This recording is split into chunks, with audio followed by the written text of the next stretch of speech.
What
are we showing up for, Dick?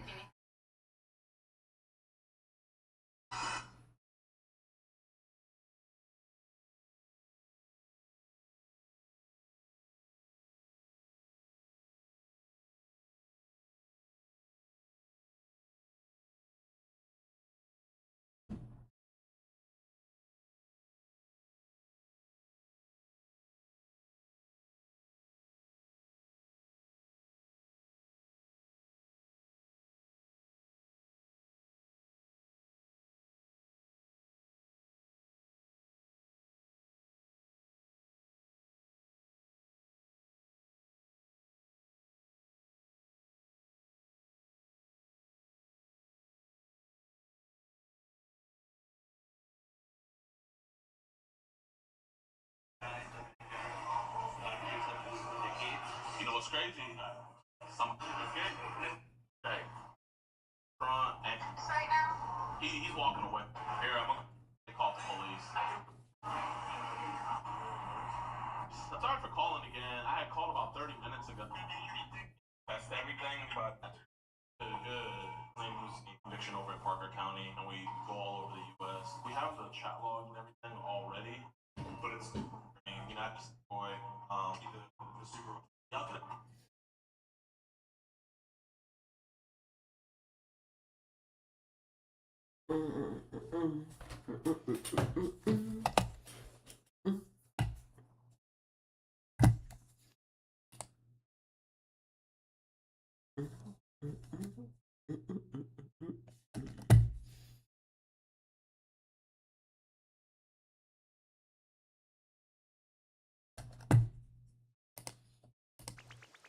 Alrighty. We are here to look through X. Actually, I can do that shit on my phone. I am here to look through X and play Pokopia. So,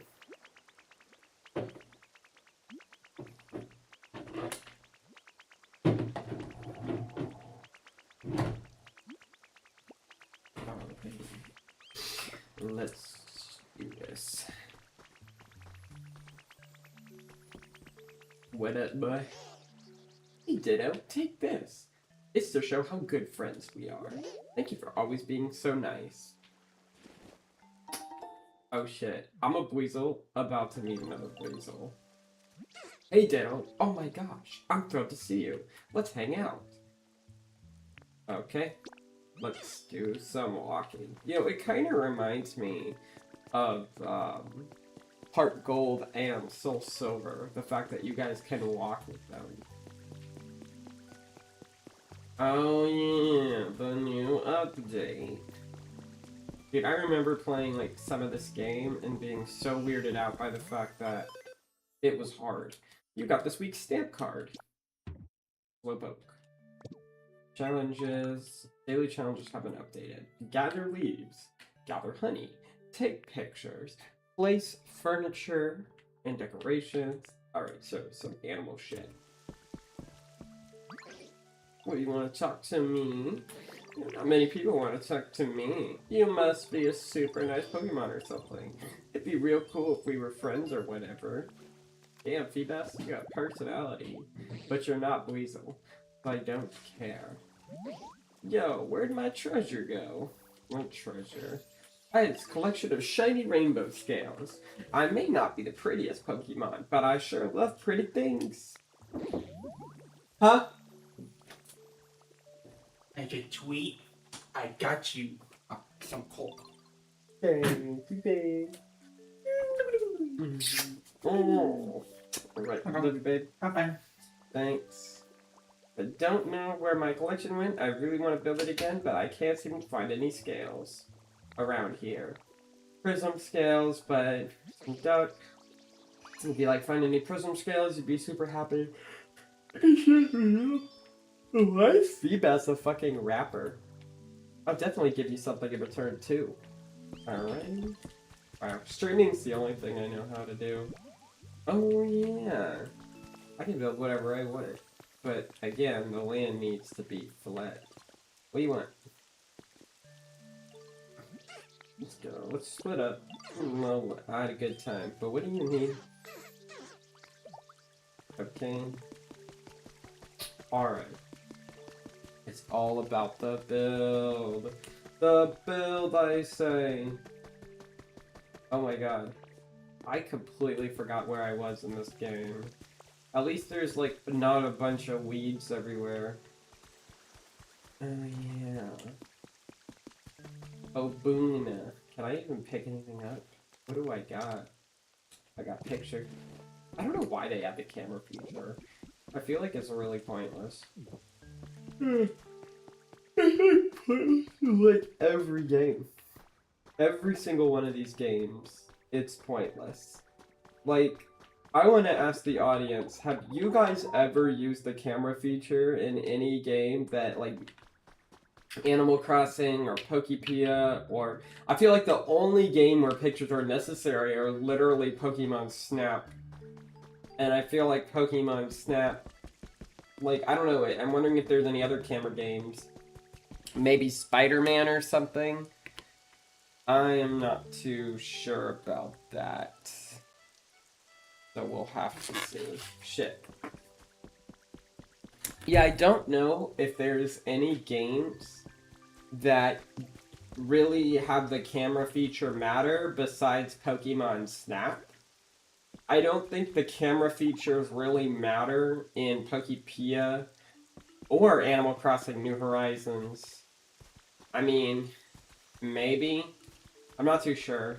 I'm probably gonna have to go to the Pokemon, Pokopia or not. Maybe the Spider-Man game? I don't know. I've never played the Spider-Man game, so I'm wondering, maybe, you know, Peter Parker takes pictures or something. I'm not too sure. Alright, I don't even know what the fuck I'm doing. I know that I had a lot I was doing. God. Oh, right. I was getting rid of a bunch of shit. But I forgot how. It's been a while since I've played this game. Okay. Oh, wait. Is it... Ah! Alright. Now, was I supposed to rock smash? I don't even know. And I'm too weak over here. I think the reason why I was over here...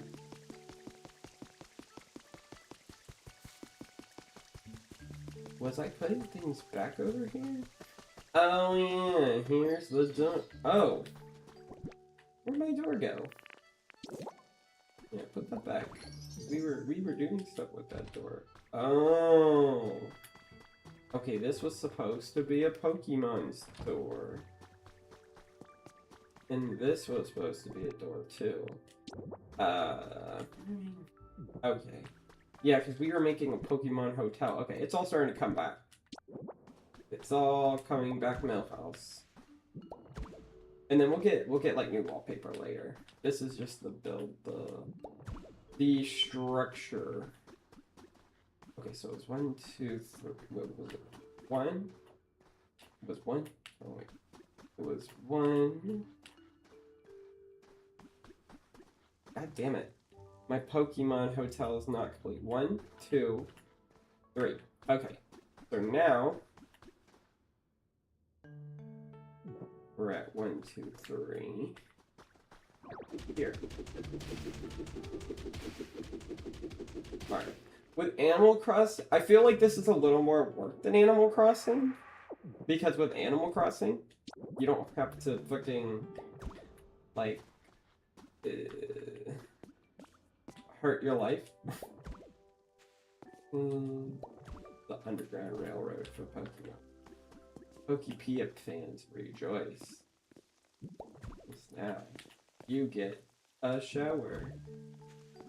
Alright. Okay, cool. Alright, now. So crazy. You literally get no room.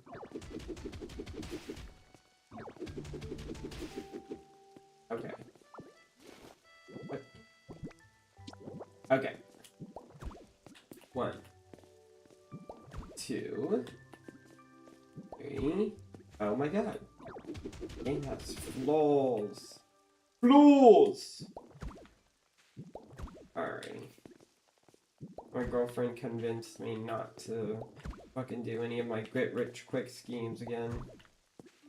I just gotta do something over time and literally just hang with it. Okay. 1, 2, 3, 1, 2, 3. Right? This is 3. Yes. That is 3 here. And this is just like art. I'm excited to play Mario Sunshine already, because it's, I spent $34 on the fucking, okay, why is there so much red? God damn.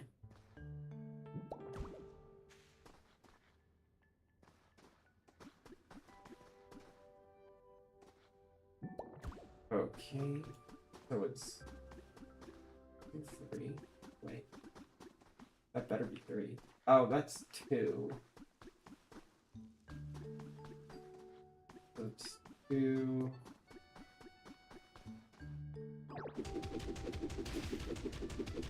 I still don't know what else to do though.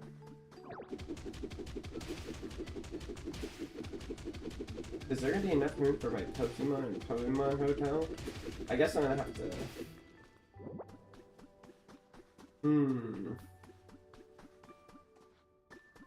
Oh, wait a minute. Could it be 3? Oh, yeah, it is. I'm a dumbass. Alright. Come here, Pokemon Hotel. Also, I wish, like, with these games, I wish you could pick things up.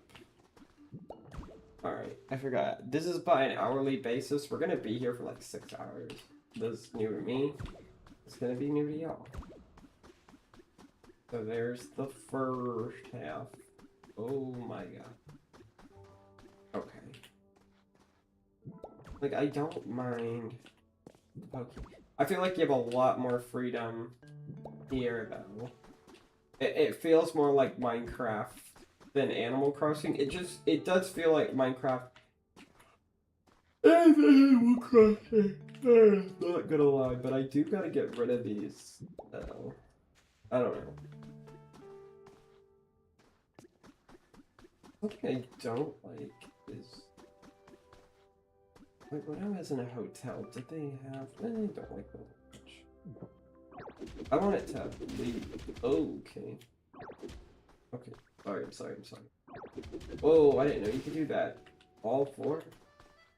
Okay, Ditto must have gotten stronger or something, because that's some absolute fucking peak. That helps a lot. What the? Did I even do this before? Also, I don't know why. I had it for a second. Okay, the controls are really weird.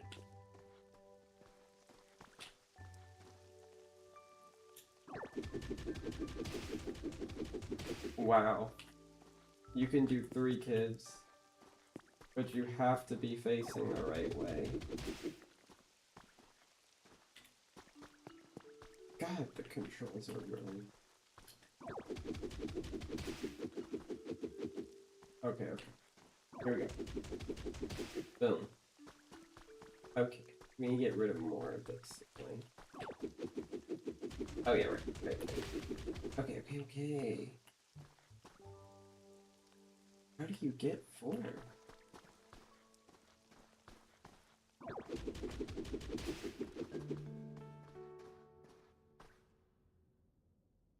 It's so weird you can't get 4.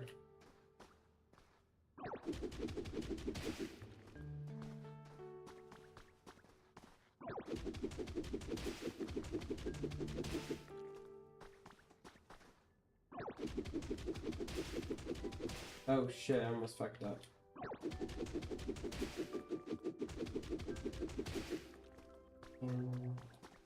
I am running out of strength. Right. Okay. Let's...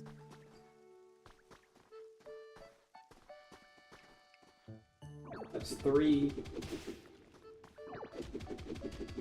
I need to start making real videos. But I don't know how. Oh right, I was gonna start doing it on stream.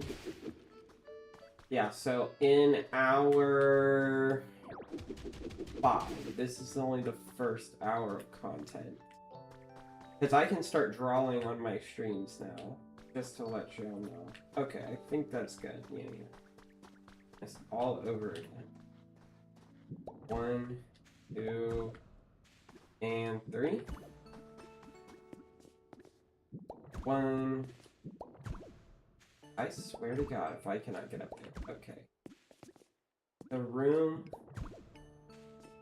I feel like I should have a higher ceiling at them. There. Like, what if I have a scyther? You be good enough? Oh. Okay. Okay, what the fuck? Alright, I'm running out of ammo. Can I eat it? No.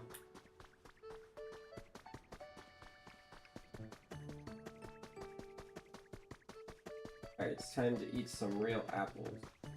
Fuck, why did I block that whole tree? Alright. Alrighty. Okay, so now I got 3. Okay, I don't care about you guys, okay? It's not about y'all. It's about me. Yeah, fuck off, man. I gotta find out where the fucking... you didn't... Oh, I had 26? Okay. I was already on that bullshit. Okay, isn't there a crafting table? Okay, I'm not worried about the crafting table right now. What I am worried about is where the fuck my hotel went. Ah. Here. Okay. Also, I may have to start, like, digging.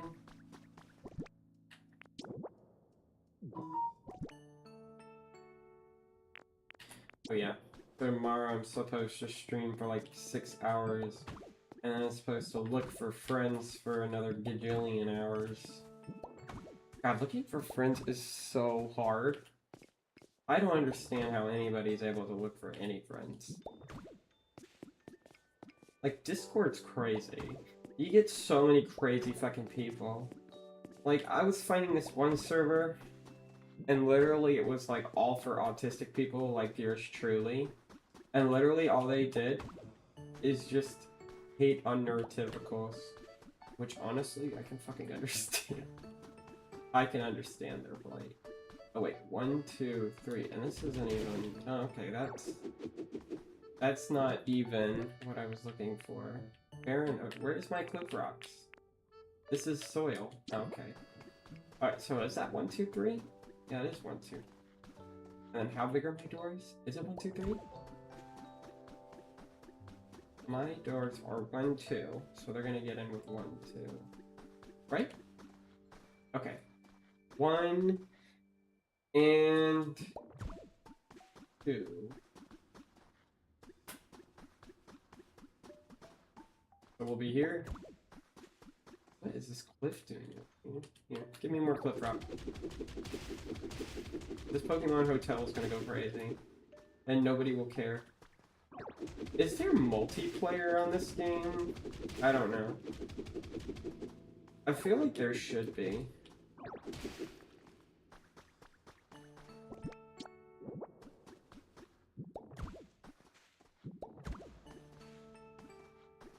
Oh, no. You don't. Okay. I did not want to fly up there. Fly me to the moon. Let me play amongst the stars. Do do do do do do, just like Jupiter. The other thing I forgot is I have to create a fucking lobby. This is gonna be so weird. It's gonna feel like a default Pokemon hub. Also, yeah, like fucking something in Goldenrod City. Oh, it makes me want to play a Pokemon run. Shit.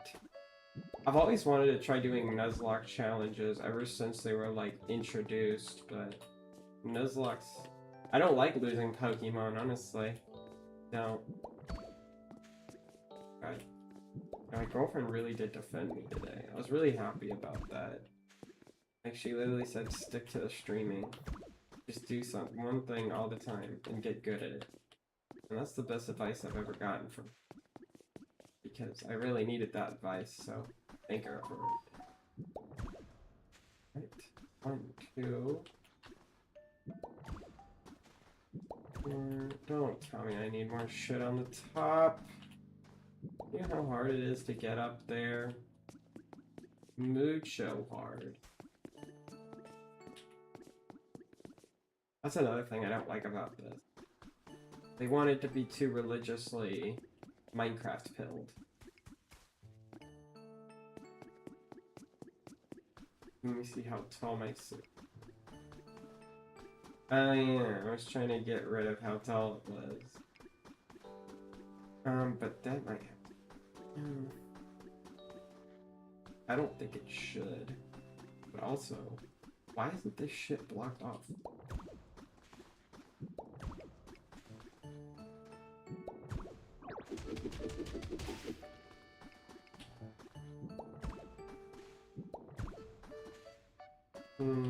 Oh yeah, I have to give these guys windows too. Otherwise, how are they gonna see the... Are the windows even in this game? Come here, boys. Man, I am not running out of anything. A Poke Hotel will open up, I promise you. Ooh, it's really starting to look good. I mean, of course I gotta create the lobby area. This is probably like the bathroom area or something. That'd be kind of... I can't punch down here, can I? Oh yeah, I can. That's kind of annoying. What is this? Tiled roof. What the hell did I just grab? For some reason, they ditto like fucking Kirby, which is really weird. And this does not look like soil. This looks like stone. So there you go. There you have it. There is some of my Pokemon Hotel that I am still going to work on because I think it's pretty. God, I love how you can do those two at the same time. What I'm not happy about is how much on the outside I need.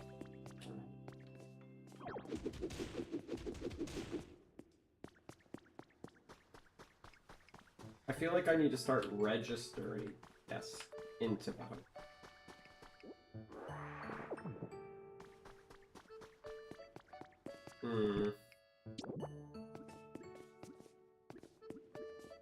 Why won't Pokemon be nice to me? I guess you only really...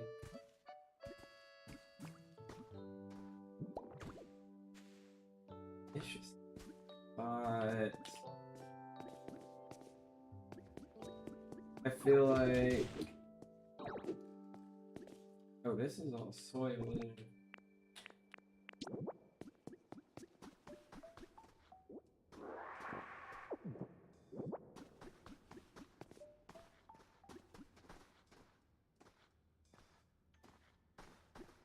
Oh my god, the fucking... This, they would never do this shit in Minecraft, would they? I feel like Minecraft is way too sophisticated for this kind of behavior. like some of me thinks that a little too much. Maybe it's a curved. Maybe that's fine. You put a bed on one edge. Okay. I'm really getting to the nitty gritty because I, for the life of me, cannot get up there.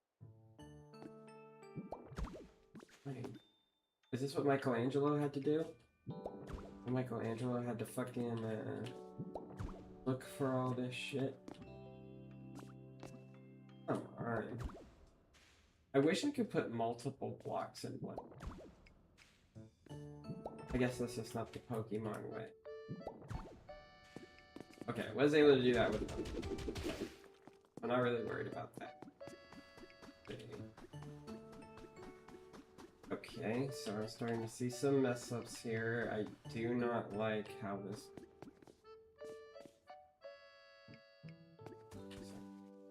all over it. I don't like people seeing the outside world. I like to cage them. A real Team Rocket.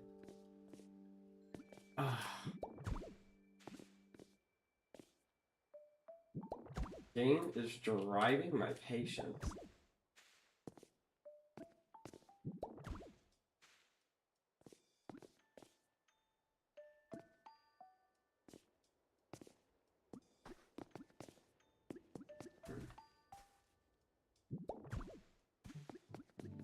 Oh wait, that was not supposed. Dude, right here. Come on. Okay. Okay. Right.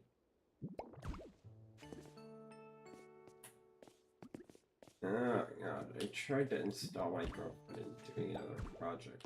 Get rich quick scheme. This sounds a bad idea. Keep doing it. Today she finally stood up for it. We get that she's a software engineer, too. But I really wish we can get a job somewhere.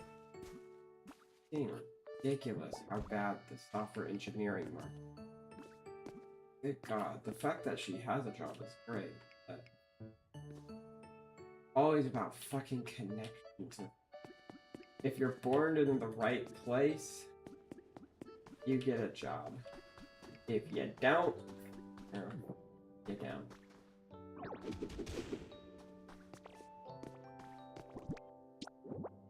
Good lord, this cliff rock. Okay, that one should be cheap to get on. Why? Why is it like this? Maybe it's like this, so it's more appreciated when you actually build something, because this is really hard. I mean, think about it. There's no way. There's no way it's that hard.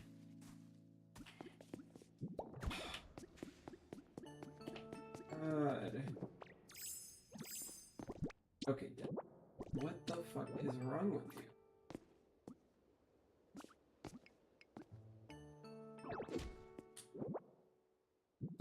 Okay, I got it. God damn!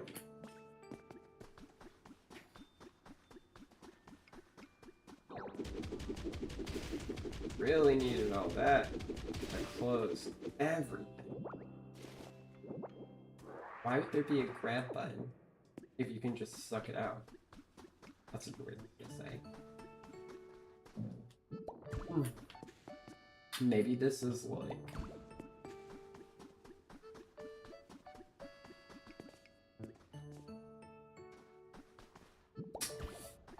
Maybe this is not good. Oh. Okay, now it felt like the game was glitching for a second. Norwegian Cruise Line's water park isn't What's like up? the others. It stands Why do I have an taller. ad playing? Oh right, I have the starting soon screen thing on my account that had nothing. Wait, did I just get 6? that lore. Oh, okay, I think once you start hitting it... Oh, it's like hit and move. Like when you hit and you move.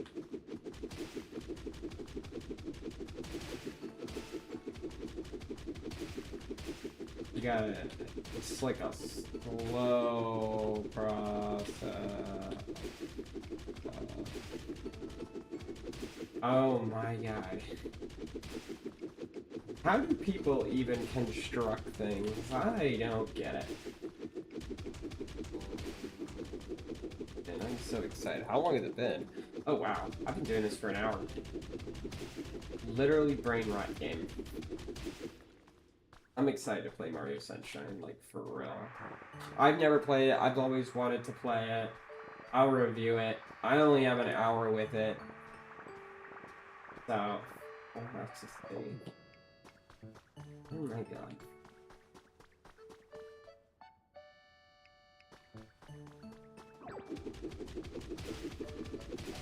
Okay.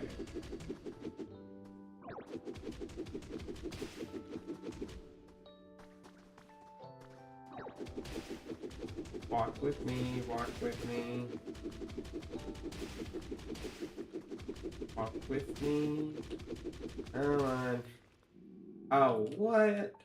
Fucking Ditto. How is Ditto even hungry?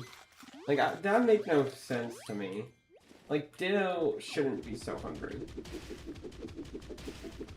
Ditto's just a blob. Can't it make food by itself? I don't know if I'm going for 4 or not.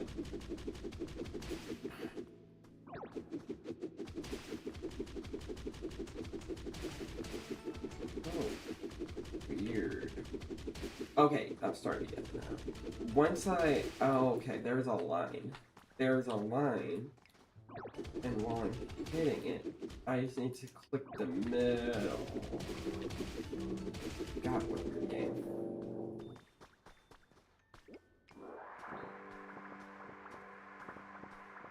My Pokemon Tower. My Poke Tower of Love. The other thing is with streaming, you have to do one thing and you have to stick with it. But I don't know. I like being variety. I mean, iShowSpeed was a variety streamer. He did just fine. But maybe... I don't know, maybe iShowSpeed was like... the exception to the rule. I don't know. I don't remember if iShowSpeed and Mr. Beast got along. I don't remember. I know they collabed once.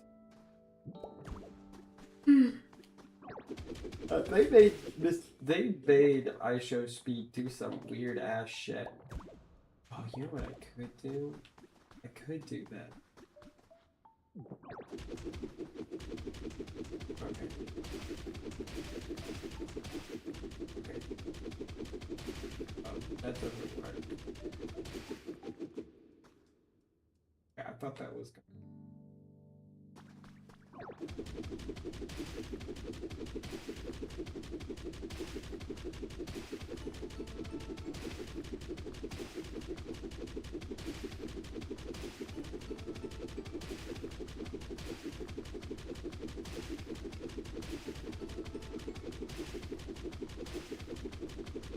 I feel like these rooms being 2x2 just does not feel comfortable.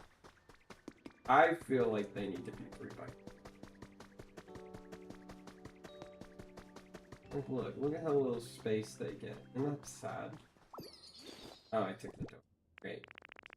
I don't even know how I make the door open. But then if I make them 3x3, what will happen? I think it'll go too far. Yeah, it will go too far. But at the same time, I could build the wall. I could build a great, big, beautiful wall.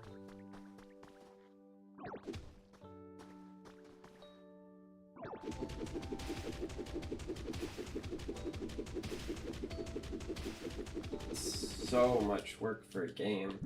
I've only been 1 hour into it, and I haven't gotten anything that much achieved. Perfectionist, it really doesn't matter.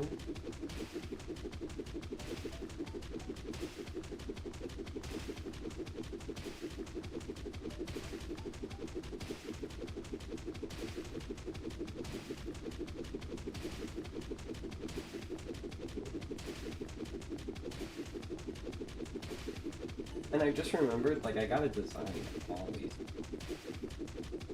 And I gotta pick up all this trash. Which will probably be nothing. I just think Pokemon deserve more space. I think Pokemon deserve more space. I think they do.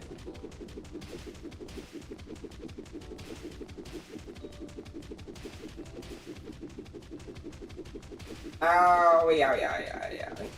Fucking brain. Doesn't make a good start over here. I don't know. I feel a lot of Pokemon don't deserve to live in caves. I feel like it's Pokemon-is.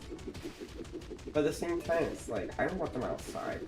I mean, I want them outside, but they deserve happiness. I'll put some tree. I'll do some simulation, okay? I'll do some simulation. Why not? Alright. And I gotta get a clip from this game. Good lord. I think I did get a clip. I got a clip. I just don't want to overextend myself with the clips. I think I'm gonna have to. I did get some extra potions. Man, if this wasn't the ultimate autism game. See, this is what they're doing. This is how they do us autistic people, man. They make games that are really addicting.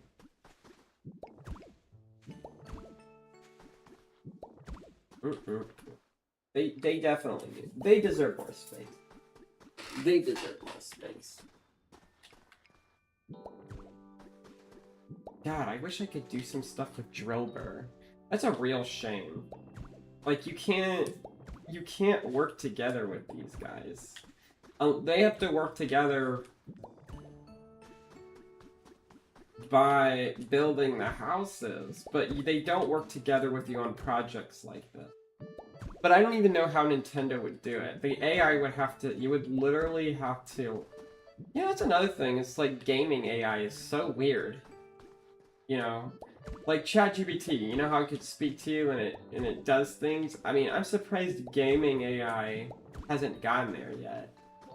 Isn't that strange? I feel like that's a little strange. These are much bigger rooms. These look better.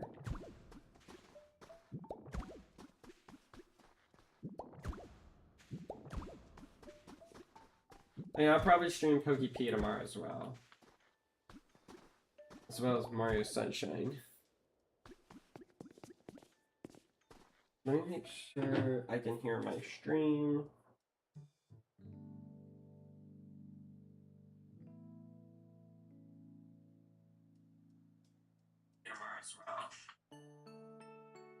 I don't know why I have anybody watching me. It doesn't even say something. Oh, that was me. Yeah. It showed that I was watching my own stream. I fucking hate that, man. I hate watching my own stream. Yes. I hate it so much. Maybe I should have a background. Be like one of those like distracting backgrounds and then like show what I'm talking about.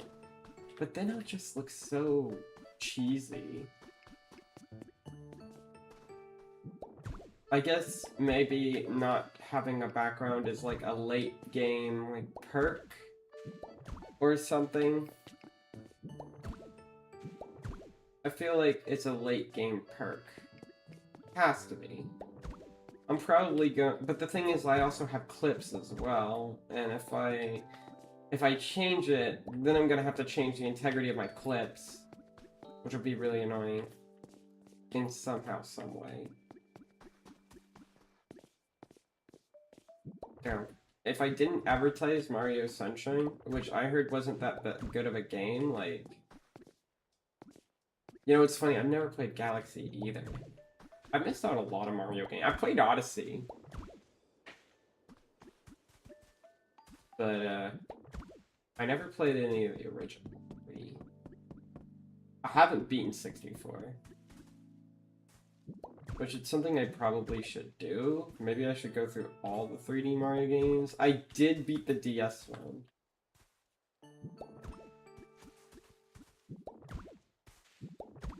Am I missing? I think I'm missing walls. These are the walls. When I get out there, it's probably gonna look so much better.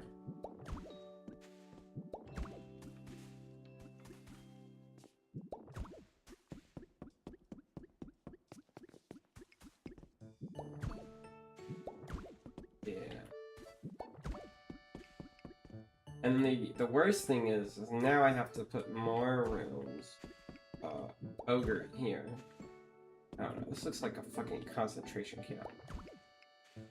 Oh, Pokebone, don't mind sleeping in squalor. Oh, look at the fucking... this Pokemon Hotel is gonna take for... It's just they fucked up how much...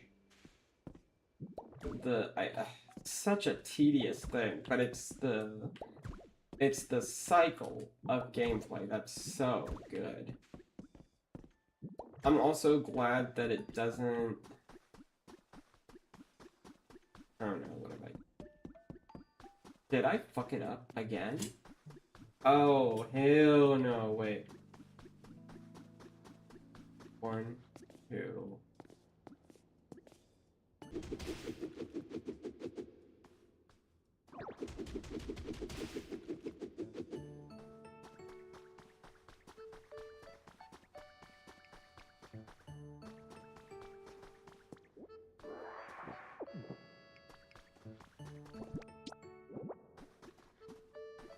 Okay, that is a 4.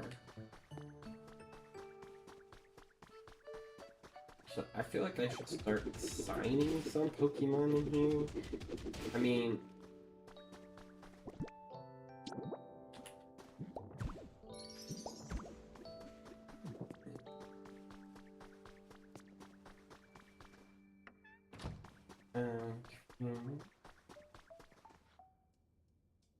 And this was a ceiling. Oh, no. Wait. Huh? Oh.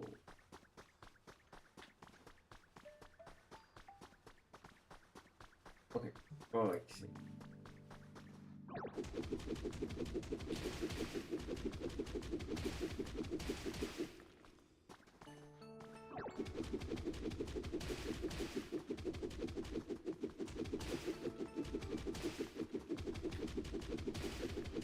I don't know of any hotels that have rooms after the lobby area, no? I've lost my ability to play this game. So. Ooh, shit! Shit.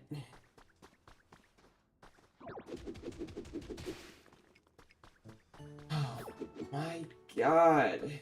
Oh my god.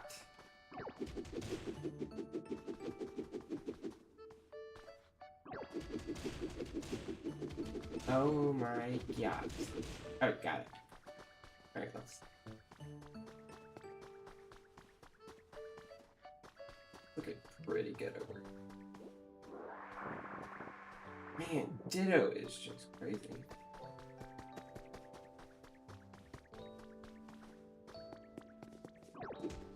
Move it, Ditto.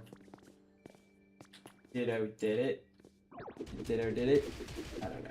Oh! Now I have to go outside and fix that leak.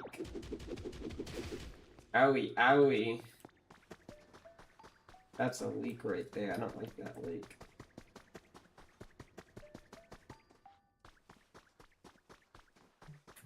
Alright, we gotta know where the boo-boo went.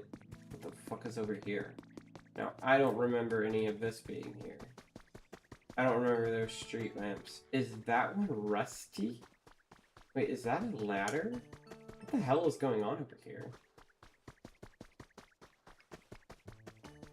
Those are pretty cool, though. Okay. Wait, now I've completely lost. Okay, so it wasn't over here. Wait, was it over here? Hey, Ditto. Ugh. What up, boy? Treasure hunting time. Come on, grab a dowsing machine. Let's get to it. Never mind. I don't care. Move. You know, I might have to get you a house, actually. I might have to give you a house. With some privacy. Oh, shit, I forgot. I have to do the door shit. Fuck you, Joker. I ain't dealing with you. Wait, where's the outside? What? I don't know where the outside went. Okay, so it's not this room. It's this one, so wherever the light is poking out of. So let's just not worry about...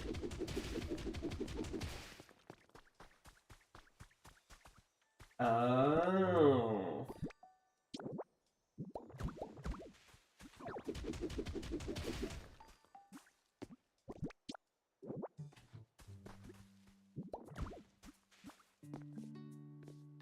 You've gotta be kidding me. Okay.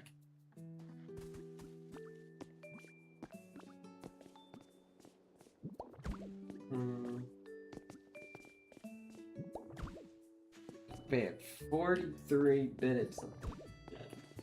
Okay. We got it. And then...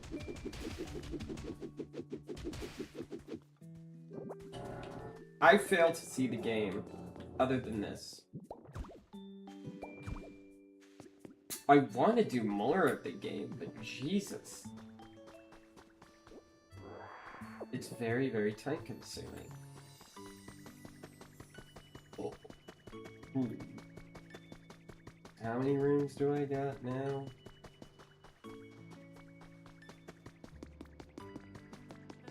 Okay, now I have... I feel like I need to start assigning Pokemon home. Get a Pokemon home. Oh yeah, that's something I need to talk about. That is a topic that a lot of people are crying about. I'm probably gonna have to make a video of Pokemon Home, just about, like, I know people don't care about it. But then I'm gonna tell people, like, I'm gonna make the assumption that nobody really cared about it, when obviously they did. But that's what the reaction economy is all about. It's just all about making stupid assumptions and just going with it. That's the reaction economy. Just tell people they're not doing something. I don't know, maybe it'll make them do it. Not sure. Is the light gonna poke out of this one too? Yeah. It's gonna poke out of it.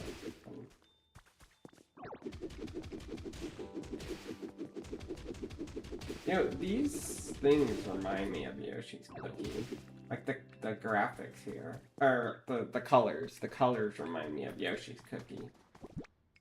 I gotta eat more shit. Okay. Alright. Little fucking huts. There's gonna be so many Pokemon. Maybe I could make this a Pokédex thing. It's like, I cover all the Pokemon in order. That is gonna be really weird. Kinda reminds me of Squid Games. Thing, Bob. Okay. So... I have to go out there. Okay, I remember the method. I thought I was gonna have to... no, I'm not.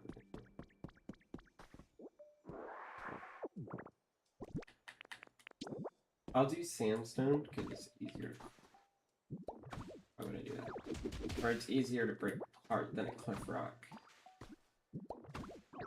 You know how many fucking times I'm messing up with the sandstone? Okay. And I think the sandstone stalls.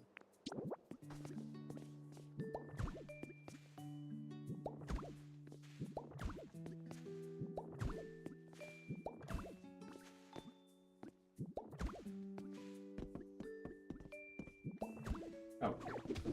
Oh god, what am I thinking? It's here. No, I don't want to spend an hour here.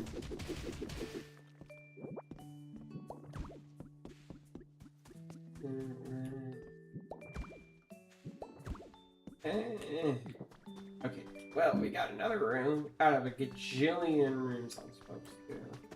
But it's starting to get boring, like not assigning Pokemon, so I might assign Pokemon tomorrow, actually. I feel like we're on the, oh, I farted, gross. Alright, why? Why, hold down?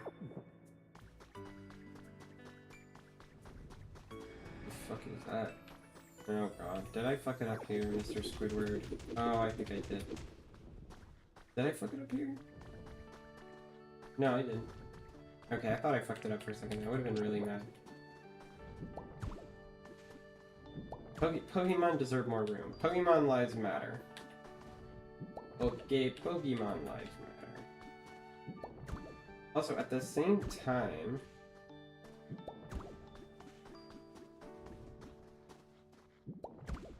I see this right? What the fuck is going on? But I like sculpting. Is it too? Yeah. How is this working like this? My god, it is. I've almost spit out this for an hour. The gameplay loop is so good. I think tomorrow I'll definitely start assigning Pokemon. Oh, why hello there, room? I thought this was gonna be worse. I feel like this game is physics. I am the science. Remember when Fauci said that? Crazy shit.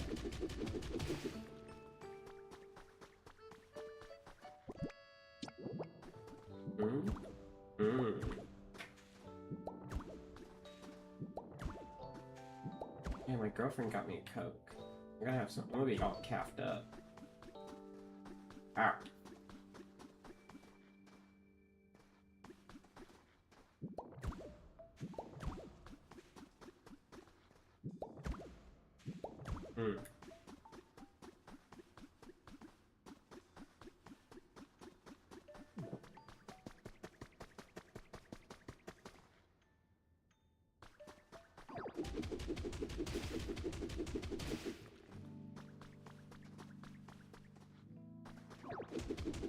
The rooms are really short, but I think it's these that are blocking it.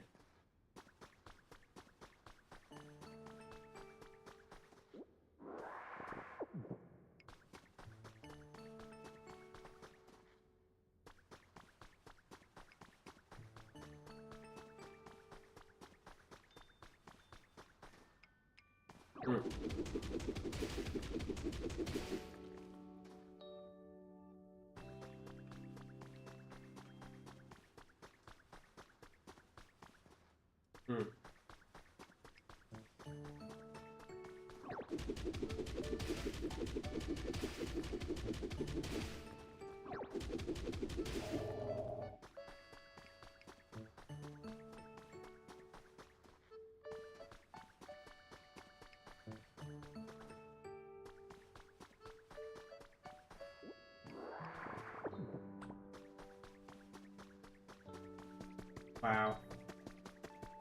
What is all this? And the worst part is I have to redecorate all these walls. Like, they're not going to be cliff roofs forever. Speaking of, please don't make me see the sun. That's such a weird thing to say. I farted on my chair and now it smells like ass. Yeah, I'm not going to stream on Thursdays anymore because I'm over streaming myself. I won't go play Magic. Get a little drunk. Oh my god, I got 9 more minutes. Where's the crafting table? Where is it? There it is. Oh, is this the one where I have to craft? Where's the doors? You've gotta be kidding me, there's no doors? But I need it. Wait, are there doors in this shop? Let's see if there's doors. Okay. Can you give me a door, please? What? There's not even a door in the department of shop. Oh, nope. Window. What? They have windows but not doors? How am my Pokemon gonna fucking? Oh, I gotta gain levels for shit. Actually, speaking of, like, I just have a bunch of bullshit over here. Up on the extended communist living for Pokemon. Alrighty. Oh yeah, I do need to get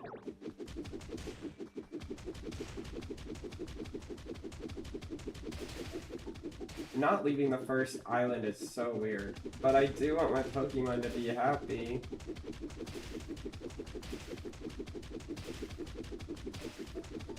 I have to make videos too.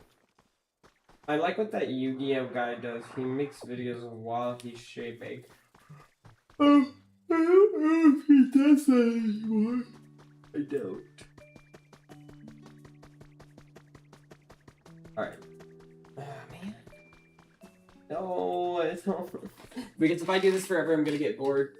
So I wanna stay on top of it.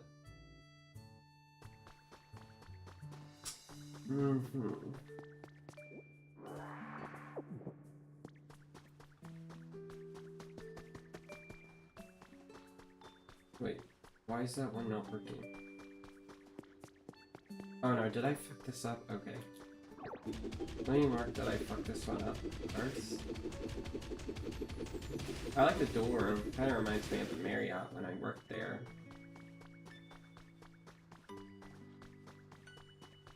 Where was the wall? Was the wall in between that? I feel like the wall was. Yeah. I think I got the wall wrong here. Is that the wall? Is it the wall? I'm not too sure. Okay. And yeah, I have to make the video for fairness. What? Okay, you gotta be kidding me. It's at the end? Ah, shit.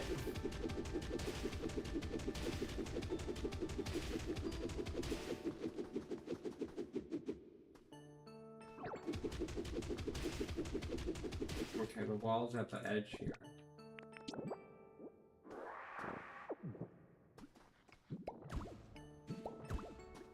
Which is crazy, because I wasn't expecting that. What is up with these? Why does it feel like sunlight's coming from here, even though it's not? Okay. Another successful landing. Oh, I got 5 minutes left. No, use the best of my time. Beyblade, Beyblade, Reddit, RIP. God, Beyblade's so popular now. You know, I feel like everything in the whole entire universe is popular. We just don't know. I don't know. I think Advanced Wars isn't the most popular thing ever, though. I'll be honest with you. Advanced Wars is bullshit. 2 hours of fucking training gameplay? That is just That is just hard to swallow. That's hard to believe. It's hard to believe that anybody likes Advance Wars. I think Fire Emblem, you can learn it like half the time, though I don't know about those new games. I don't know about those new games for Fire Emblem. I don't know how long they will take. Wow. How many doors do we have now? We accomplished this much in an hour. Good thing I have a Game Boy or GameCube controller, otherwise Mario Sunshine would have been really depressing. We got 1, 2, 3, 4, 5, 6, 10, 8 rooms.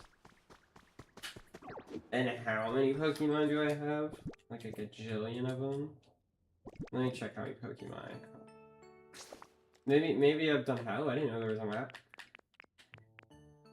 Withered Wasteland. I don't like how it's called Withered Wasteland.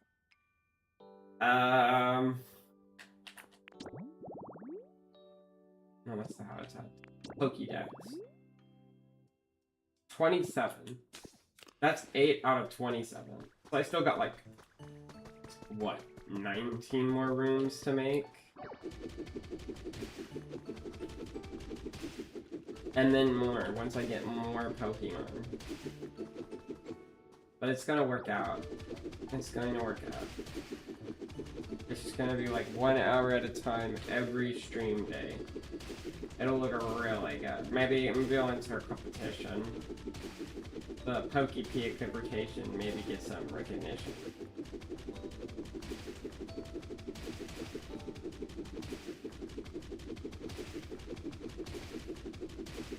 No competition. Maybe Pokopia has like on their Discord, because I just got on their Discord. Ah, it's already 4:58. I get to complete it within the hour, within the hour.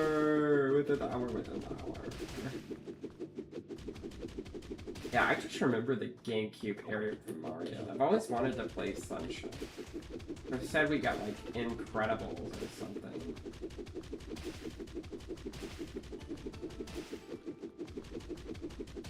Go in between.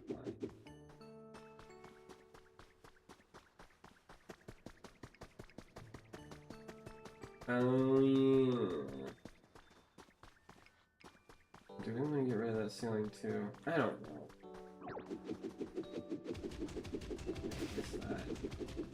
I gotta redo the floors as well. Ugh. I might put plants in this. I might put some plants in this. I'm not for sure. I do want to probably start assigning people Pokemon later. Oh. What's 27? We'll do like 14 before I start assigning. That way I go. I'll leave me alone. Also, I have the DLC shit to take care of too. But man, oh man, the gameplay loop is so fun. I got 1 more minute. What can I do in 1 more minute? Beyblade, let's go. No, it's so cute. Fucking crazy.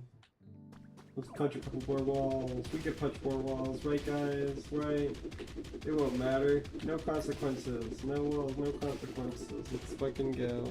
Alrighty, it's 5. My first hour is done. Oh god. I really hope my clip worked out. Okay, wait. I'm taking pictures. Shit. Literally the most pointless thing of the game. Alright. First hour done. Now what I'm not hoping is getting tired. What I'm not hoping is getting tired while I'm talking about things. Alright.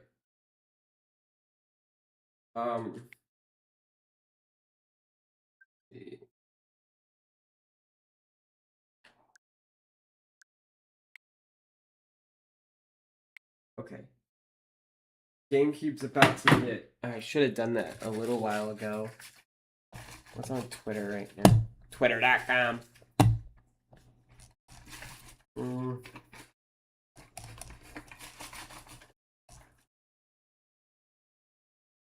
Got Fortnite sprites. Jazz Jackrabbit? What the fuck is this?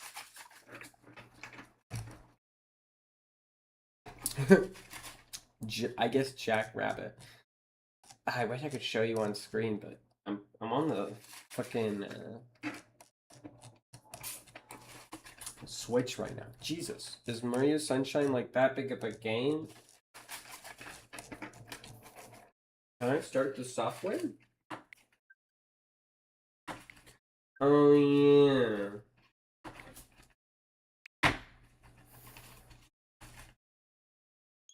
What was it updating?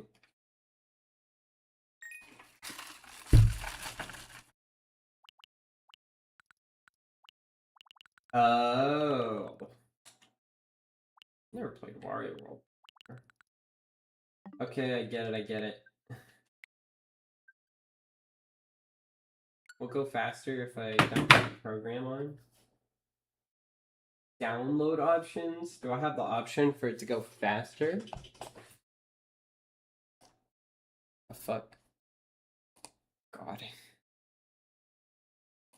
See more Pokemon leaks. Anyway, Pokemon Horizons will be the final Pokemon anime. Starting in Gen 10, it will be a seasonal short fixed number of sub-episodes. Can they actually do something with it? I don't know anybody who's watched Pokemon Horizons, but I haven't been to conventions in a while.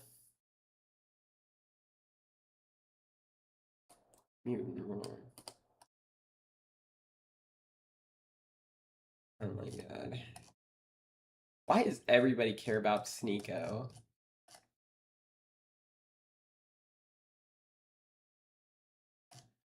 It's crazy.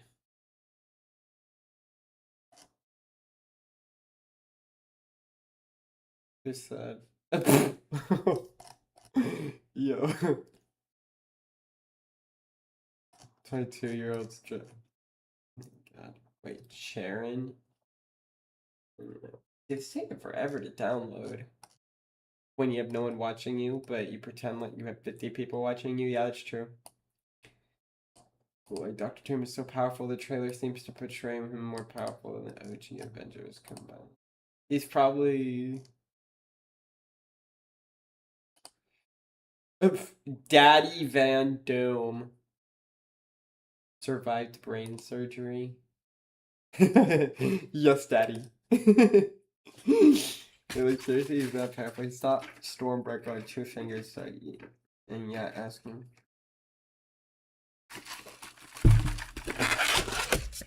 You know what I'm gonna do? They fucking put face in my shit.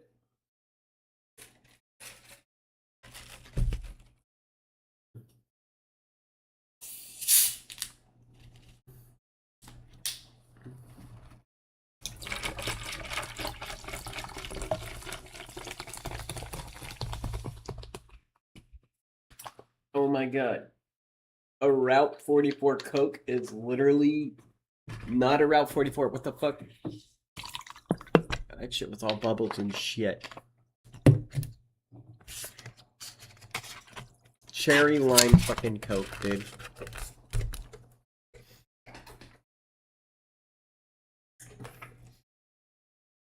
Oh, that caffeine is gonna go so good. Ah, my mouse.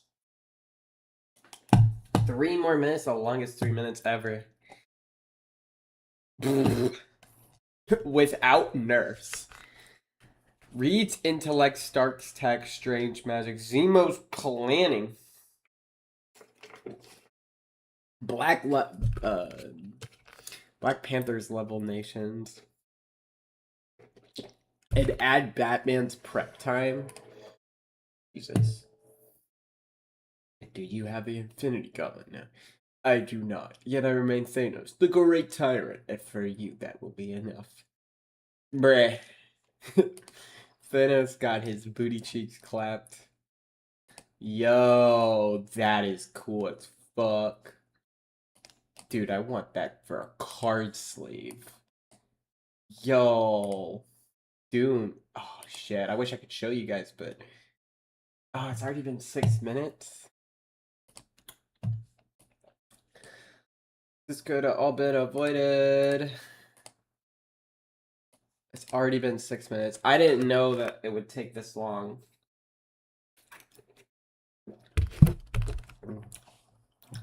I did not know. 10 to 12 issue of a limited series. Man, those Secret War comics are gonna get stupid expensive.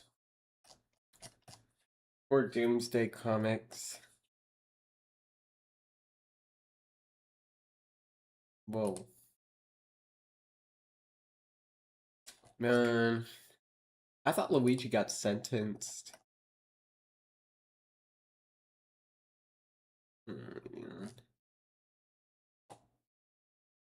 Human Farm.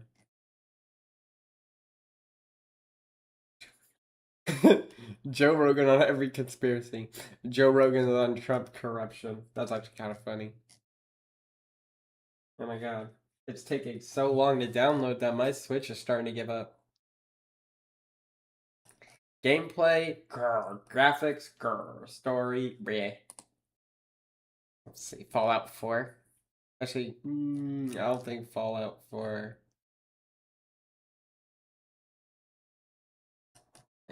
It's okay. Minecraft.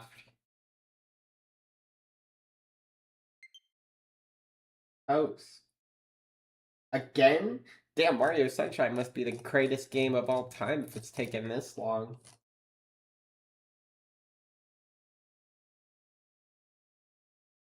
How dare you? Man, I forgot about Greta Thunberg. I guess how dare I?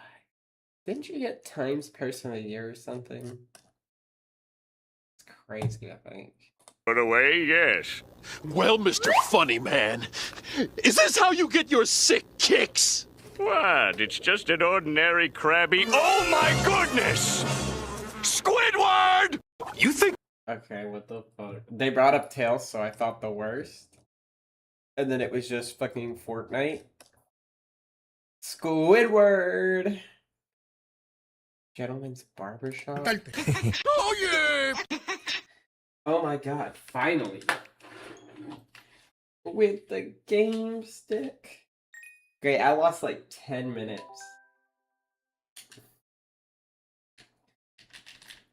What? I can't. No way. No way. Hold on. Go home. I don't think I connected it. I did. What? What? No way. Go back to settings. North American version.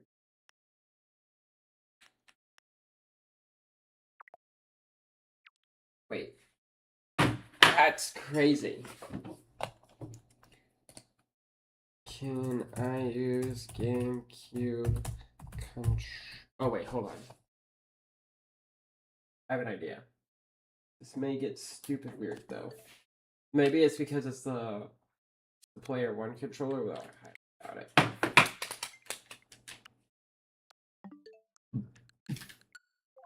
Okay, it works now. I was about to say, man. Nintendo Super Mario Sunshine. I wonder. I used to play a lot of Mario Party 7 back in the day, so it's gonna be super nostalgic. What? I thought Mario talked. Man, it's such a shame they didn't have Isle Delfino and Odyssey. Odyssey was the perfect game for DLC, but I don't think they would want to do that. Wait, does this Switch even have a volume button? Welcome to the sun-drenched tropical paradise of Isle Delfino. We're so pleased to welcome you to our beautiful home. Come enjoy a natural wonderland. The game is so quiet. Finest resort facilities, a spectacular amusement park and succulent seafood. Oh, damn, Mario looked like he got some head. Relax and let us refresh your body and spirit. Wait, what? Why is Mario? Interesting. Jumpman pose.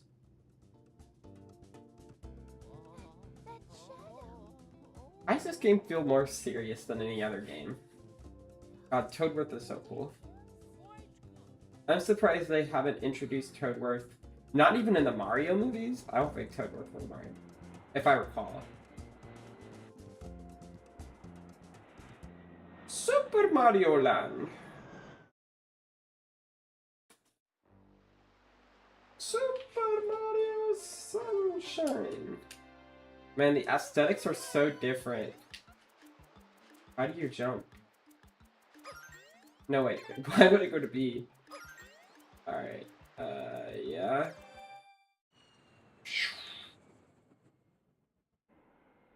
Mario's on the landing platform.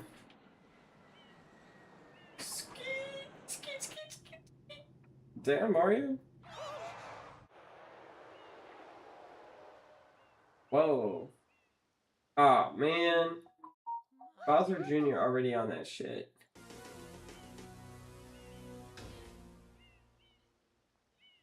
Why isn't Mario saying anything? What's this icky paint-like goop? It's moving! No, boys, don't touch that stuff. I thought Toadworth went like, oh. Uh-oh. One of those guys are scared.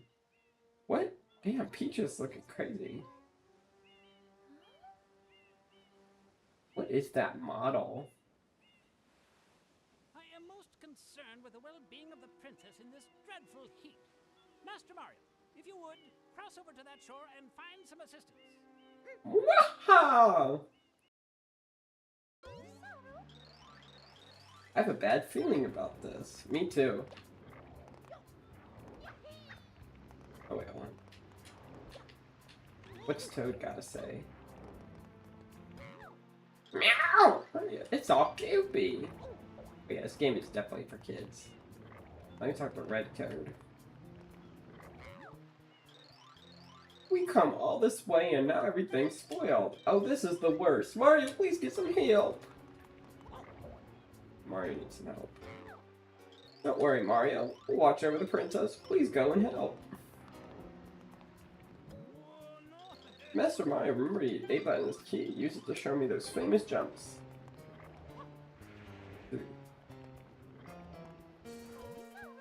Mario, be careful. I have a bad feeling about this. Okay, I feel like everyone's gonna say the same thing.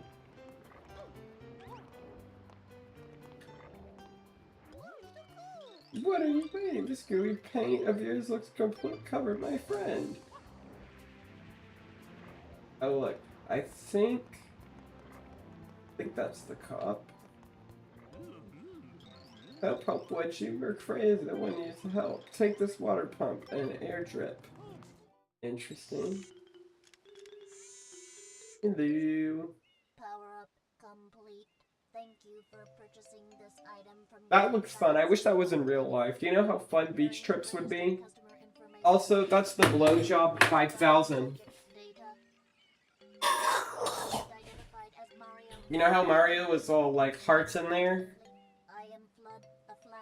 I'm surprised. I feel like this is a thing Mario uses in his off time while Peach is gone. The blowjob 5000. Red Dead Mario. Suck this shit. Oh, and that. Oh no, I can't imagine what that is. Mario puts it in and it unleashes the load. Oh no, Mario, no. The blowjob 5000. Oh shit, I'm not even listening to any of the instructions. If this tank is empty, no water can be sprayed. You gotta come inside. To refill tank, enter a body of That's crazy. press the R I'm gonna do one more clip of that. Fuck, man. in Instructions complete. Proceed. Wow, that's not that hard. No. I'm probably just gonna play. I'm not good with explanations. Where do I even get water?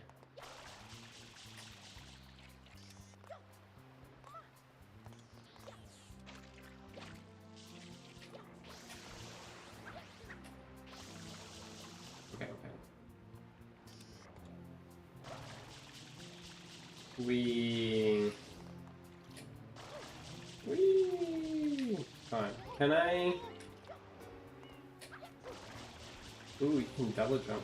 Ooh, that's cool. I might need more water. Oh god. Okay, how's the life work here? There's no life? Oh, okay, there is life. It's just if you get on the goopy stuff, I don't think the life goes away. Okay. Okay, that changes it. But I don't know why you can't run with it.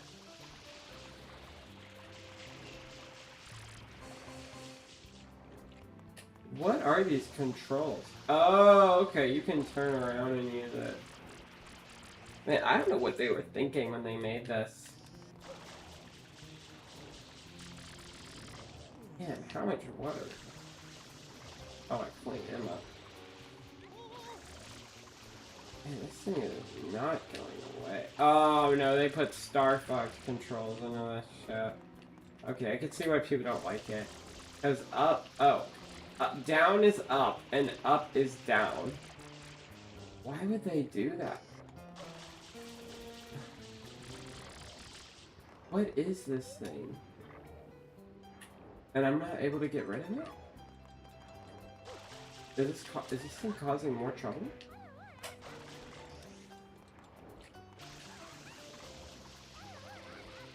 It's bullshit, you can't run with this.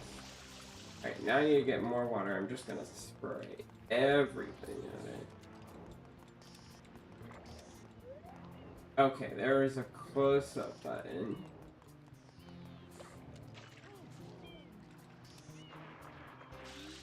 And it's kind of cool, I guess. Oh.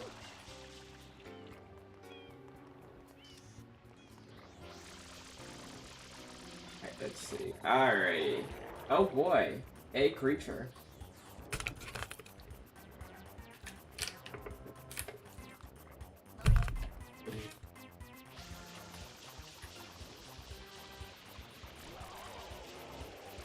How did the kids like this? The controls are just oak. Oh, I can move with this now? I couldn't move with it before, but I can move with it now. Oh shit, I just realized. When I... Hold on 1 second. I forgot that I am on Twitch. I wasn't... Oh shit, you know what? Restream. Oh no, because I have to change the, You always leave one straggler in the bushes. Okay, wait. Creator dashboard. Stream manager. I forgot I need to change the game. So next time, I will have to put Sunshine. Mario? Oh wow, 1.5k viewers because it just came on. Oh cool, I got the sprite. Let's fucking go. Dang, that's so cool. It's such a big improvement from Mario 64, I think. Well, I guess graphically. Dude, I can't wait for Mario Party 7 to get on this shit. Quite an unusual device. Is it some sort of pump? I am Flood. Glad to meet you. Oh no. It's the Popo. Mario Lives Matter! Italian Lives Matter, don't shoot! No, don't shoot! Oh, Mario's already caught a case, man. What the fuck, man? With Bowser Jr. around, he kept 1 foot in the cell. Your Honor, I declare bullshit. Someone has been senselessly defacing. This some bullshit. Using some paint-like substance. The accused is charged with polluting our beautiful home, and yes, endangering our very way. Damn, he's got a compelling argument though. How can one not be aware of what is going on? Though it is daytime in Delfino Plaza, our poor residents tremble beneath a veil of darkness. What the fuck? Oh shit, Big Oil got to it. Arisen because all of our guardians, the Shine Damn. Sprites, have vanished from their gathering. I like to call it Isle Delphini. Fuck the Popo, man. This is terrifying. We cleaned up the whole goddamn mess. Behold this sketch of the perpetrator. Wow. Eyewitness descriptions. The truth is obvious. That don't look like me. That not my kid. That not my kid. None other than Mario. Overruled. I judge the defendant guilty as What the fuck? Mario lives matter. this entire island. Mario took one for the team, bruh. Completely free of his vile handiwork, Mario shall not be allowed to leave. Mario's face, he's like, bruh. On, bruh. What the fuck? Mario really, bruh. Mario needs to start getting the ramen. Also, at least he have the blowjob 5,000 in jail. Not many people get that. All they gotta do is get another guy in jail, and someone's gotta drop the soap before they get the blowjob 50,000. But Mario have it on access all the time. Interesting. Mario's gonna have a good time in jail. Whoa! Oh no! Oh yeah! Oh my god! Oh! Unleash the shit, man. The perpetrator is likely at work even as we speak. And you... Oh yeah! Mario number... I wonder how long Mario's refractionary period is. Do you think he would double come? I'm not too sure. Wait, I don't even know. So Mario has to do community service. This is what happens when you do graffiti. They make you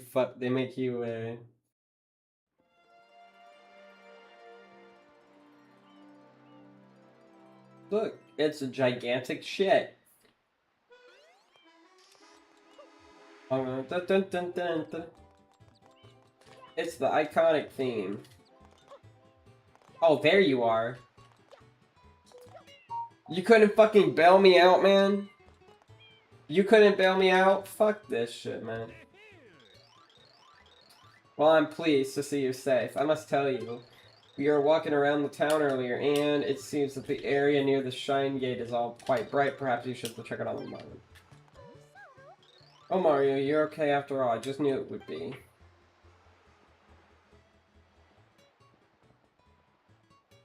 Okay. And that's why the sky is dark. It's not sun-drenched. This is hardly my idea of relaxing vacation, Mario. I want to go home right now. I mean, you can go home without me. Question is can I stomp on these guys? Here you go, bro. Why can't I move sometimes? Oh, okay. So when I'm squirting at something... Okay. When I'm squirting at something... Oh, shit. Also, where the fuck am I supposed to find water? Oh my god. The camera! The camera is so bad!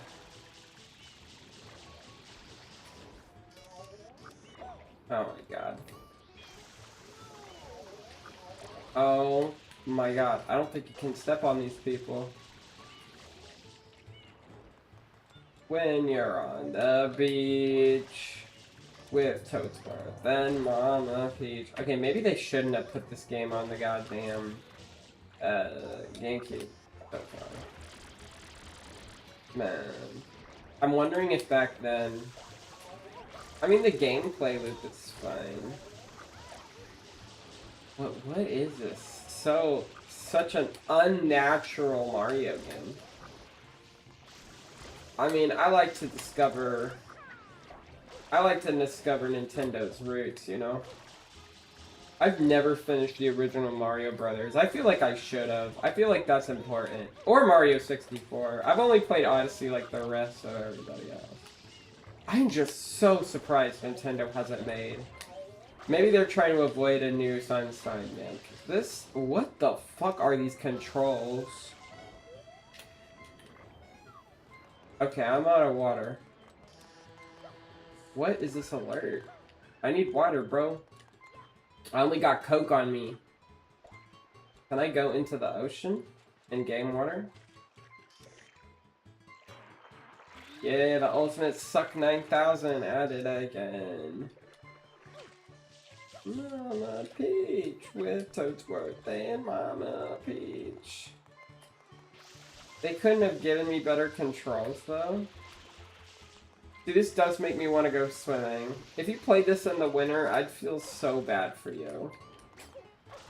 Why can't you double jump? Oh, how do I get life?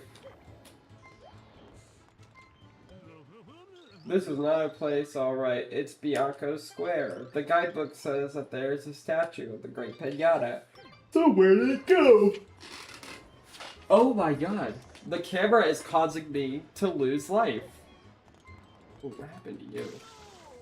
Oh, sorry. I just committed a felony. You better put my ass back in jail, man. So it's true. Our shine sprites really left us. I'm taking it pretty hard to tell you the truth. I just wish the sun would return to the tan like before. Isn't the sun somewhere else? Wait, am I automatically gaining life back? Because I swear I had 2 like 5 seconds ago.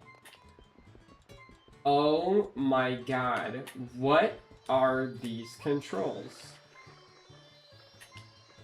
Don't tell me. The game looks so gorgeous.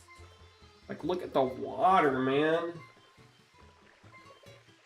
Oh, you can dive. Interesting. Oh, look, there's Dory. Can I get him? Why didn't the water help you? Oh, that's neat.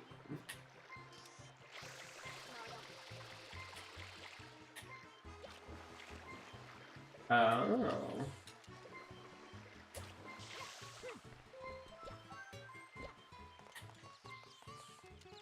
Oh my god. Oh man, these controls, man. Honestly, this sounds like the most Italian music ever for Mario. Wait, is that the jail? Bruh. Wait, it wants me to go back in? Okay.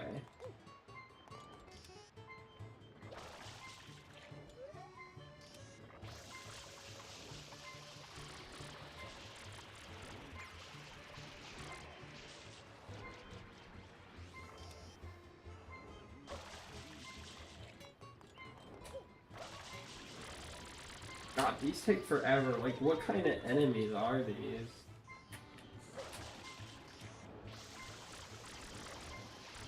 Come on, Mario. Oh, okay. I'm about to get clipped, though. Okay. And this is still technically an old game. I wonder if Mario Galaxy is considered an old game, too. Get away from me! Get away! Okay. You're a bitch. Oh my god. These controls, man.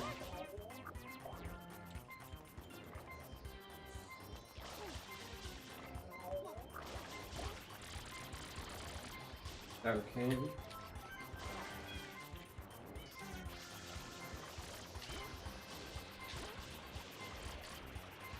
Hurry up.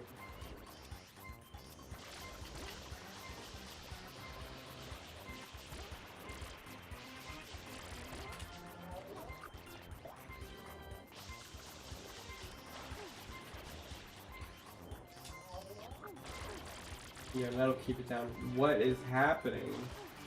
Why is this in my Mario game?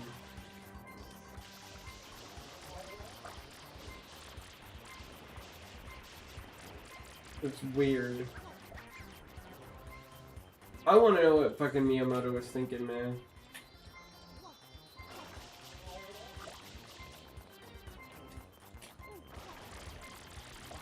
Alright, I'm gonna need some water.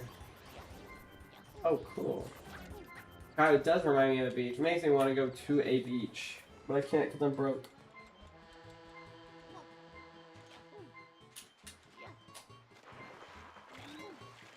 Oh, that's fast. I guess if it wasn't I already lost a life? Here, can you get me a life? I heard a yell from a square. What happened?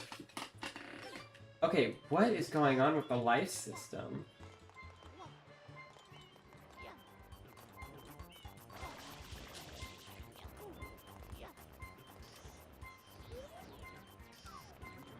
Oh, no. I am beginning to understand why people do not like this game.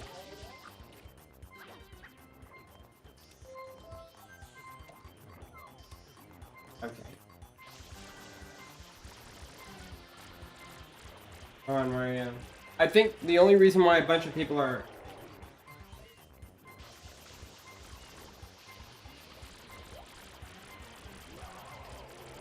Alright.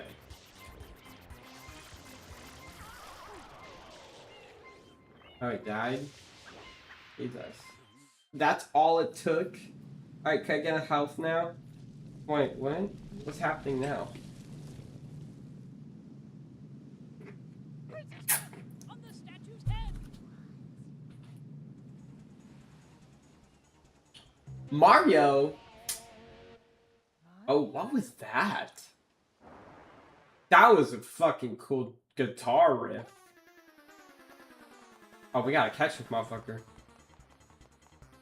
God, the music in this game is really good. I don't know if anyone's ever said that.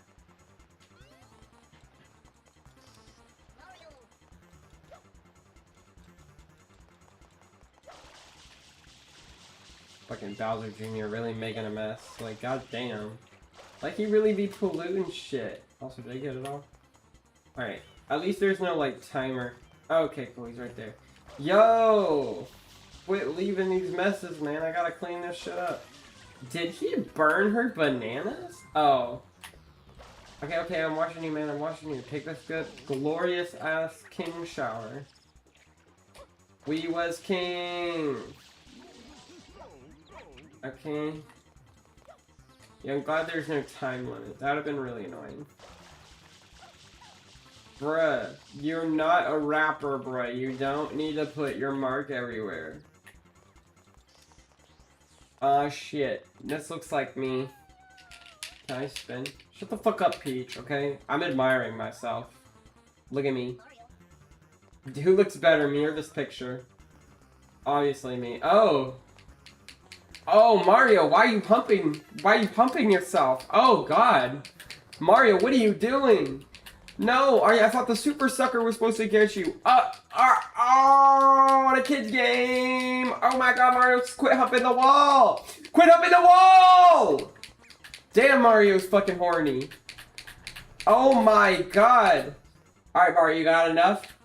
Oh my God, Mario has to fucking hump the wall, man. Bruh. Damn, was it worth it, Mario? Was it worth it? Oh, he's saying it was worth it. Look at him go. He's saying it was worth it. He's having a great time. Oh, he's unleashing his load! Ah! It's everywhere! Mario, stop! Crazy. Mario, what the fuck, man? You weird. Oh, did he say yeah? Oh my, Mario. Oh my, he weird like that. He really weird like that. Maybe that's why he went to jail, because he really weird like that. Fucking crazy, bruh. What the doing the temple mount, everybody fucking humps the wall. Do I get my life back or something? Where the fuck? Where is Mario? I lost him. Mario, you got distracted, man. You got distracted, man. Where did they go? Okay. Mario, you're so fucking horny. Can I go through this or something? That's the like. Okay, I don't know where they went. I got too distracted. And the controls are ass. Oh. Oh, you have to press it lightly. Can I like... Okay, what is going on with the controls? Oh my god.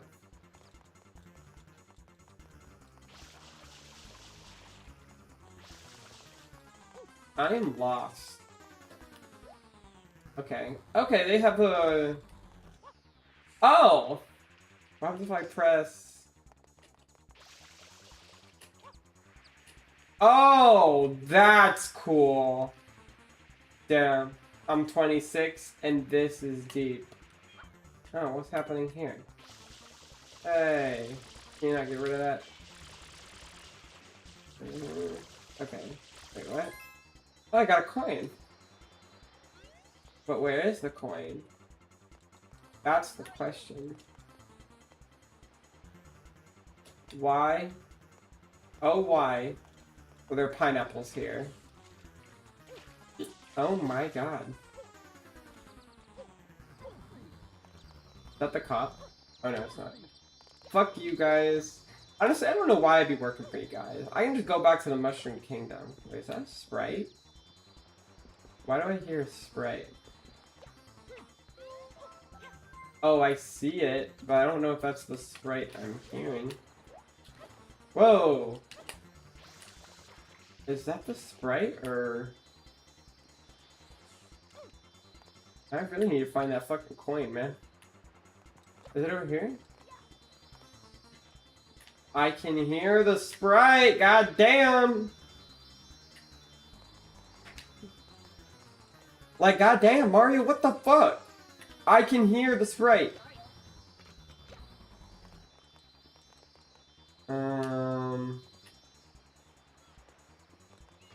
Where's Bowser Jr.? This kind of reminds me of the opening of Majora's Mask. Oh, there he is. Hey! Hey, yo! I'm sorry, what did he just do? Man, I'm busy. Can I actually do that?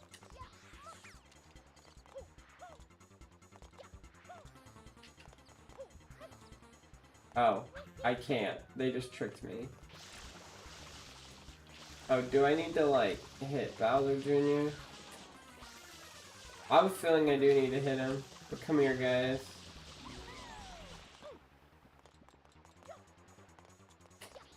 Wait, this one off again. Okay, where is that? Yo, honestly, Peach is kind of annoying.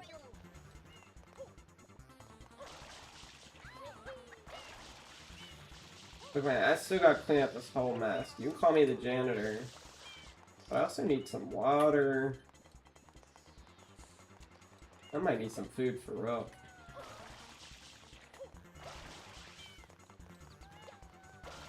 I'll take a break every 2 hours just to go get, like, or food. Actually, I'll probably take a break within the first 2 hours. I'm fucking out of water. Dude! Why the fuck are y'all not doing anything, man? Y'all only doing anything to me when I bust a nut. When I got my bling bling. Oh, there's some coins. Oh, do coins give me life in this game? Or am I tripping? Can I not die? Oh, I can. Now I want to see if the coins give me life. Dude, the controls are so bad. Unbelievable. For a Mario game? What was the... Yo, after Mario 64? What the fuck is this, man?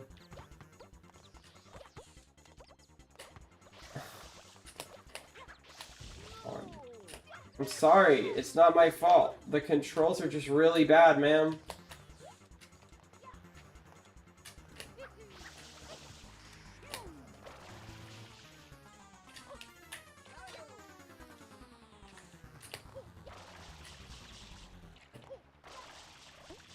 Dude, no way. This game is literally unplayable.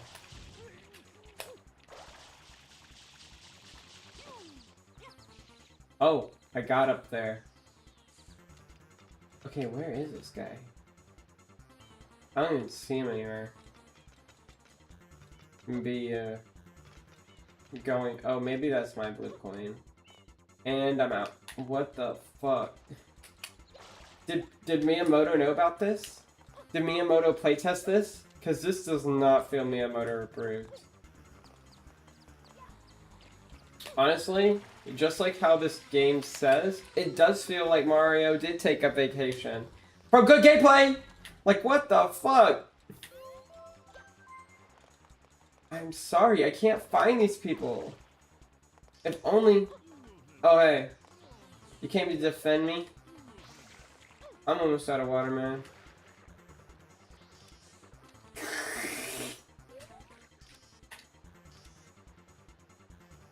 Oh.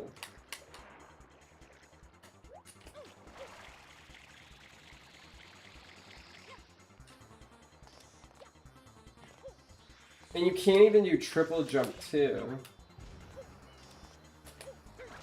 You have to rely on this stupid thing.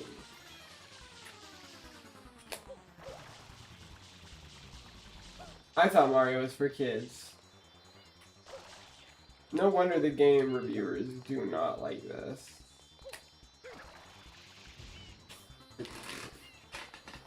Oh, I thought I clipped through the game.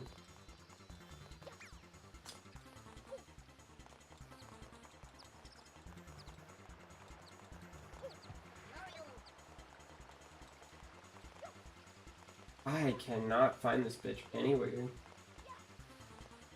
Damn, I already missed playing Pokopia. I thought it was called Pokopia. Damn, I thought I got a comment, but no, it's AI streamers. And the... Wait, what was that? Was that what I think it was?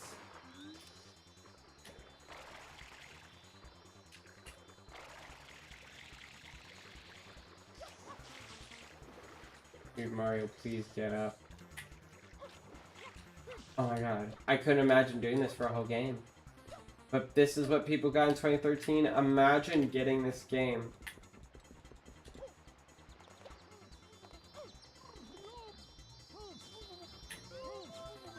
Why are you mad at me, bro?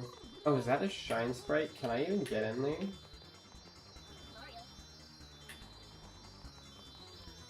Oh my god. Okay, well at least I know where one of them is.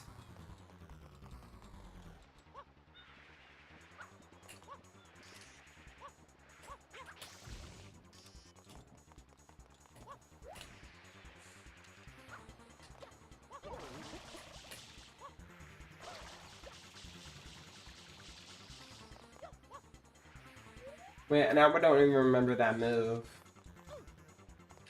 Oh, there he is. Fuck, man. They're hiding for real. Now because I gotta clean up your goddamn mess. I wonder if I...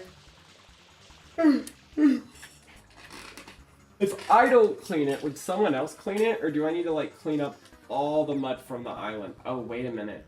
Oh, I see what I gotta do now.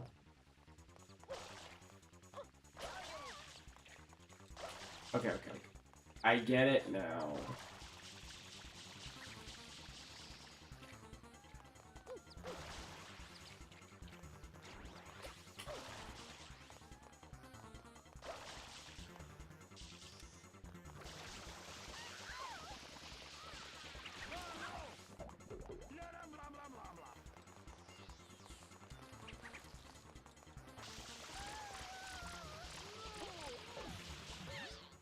No! Ow, ow, no fair. Completely unfair. You shouldn't be allowed to use it like that. Damn. 10 for the square. Go and get him. Be my guest. Whoa, what the fuck was that? Dude, not bouncing on enemies is absolutely redundant. Oh, you want a victory lap, man? Oh no. No! Can I go through there?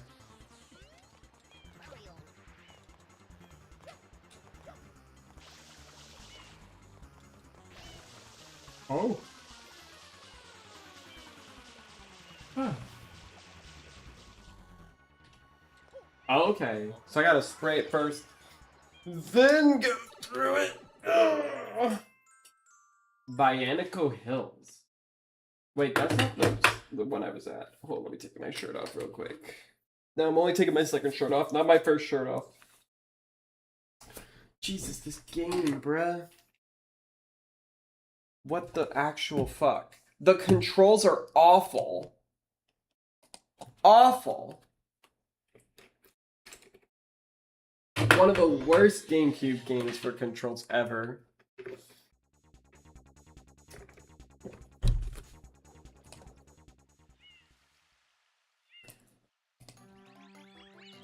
How do I have a viewer? I'm wondering if that viewer is me. Oh, and the music's so good too.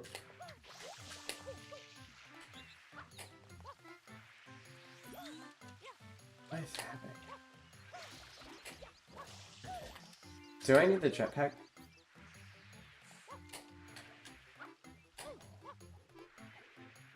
How did I do that thing?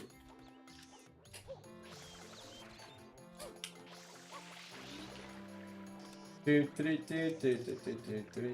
can't get up. And the camera is failing me. This is Miyamoto certified, by the way. Miyamoto certified. Am I having fun? Kind of. I'm kind of having fun. If I had to do this for more than an hour today, I would actually kill myself. I don't know if I want to continue playing this game, but there's a lot of people watching it because Nintendo Dick Riders.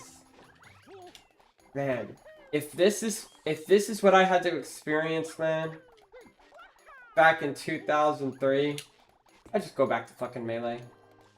Yo. Dude, why can't... Oh, you can face the camera up. You just gotta fucking press down! Angry video game nerds should be on this shit. This is actually godforsaken.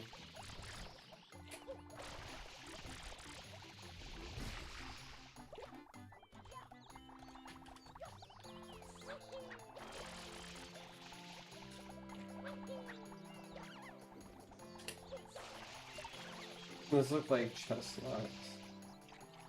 I'm not too sure.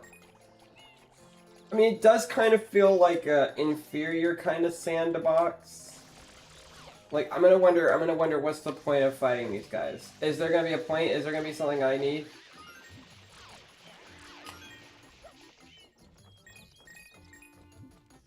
I feel like with Mario, it's all about doing what you need to get through the level.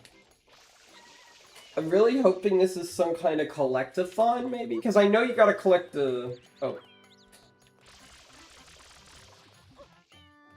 I know you gotta collect...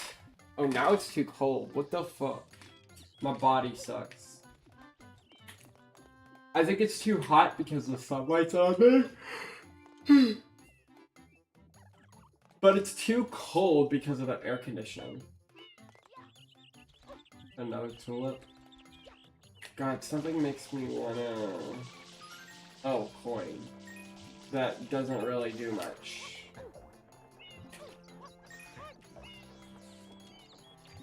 I can't get water when the windmill, or whatever that's called, gets out. The wheel.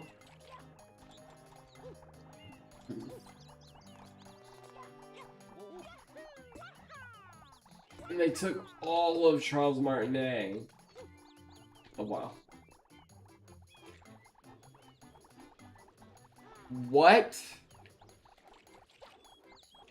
I had Panda Express earlier today, and I only got the bowl, which fed me for a bit, but it didn't feed me all the way. Oh my god. I don't think I'm gonna be playing this game anymore after this. This is one of the worst Nintendo experiences I've ever had. Can I please get up?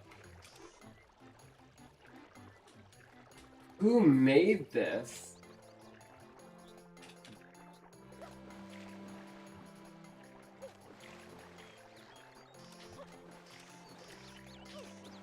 Can I please?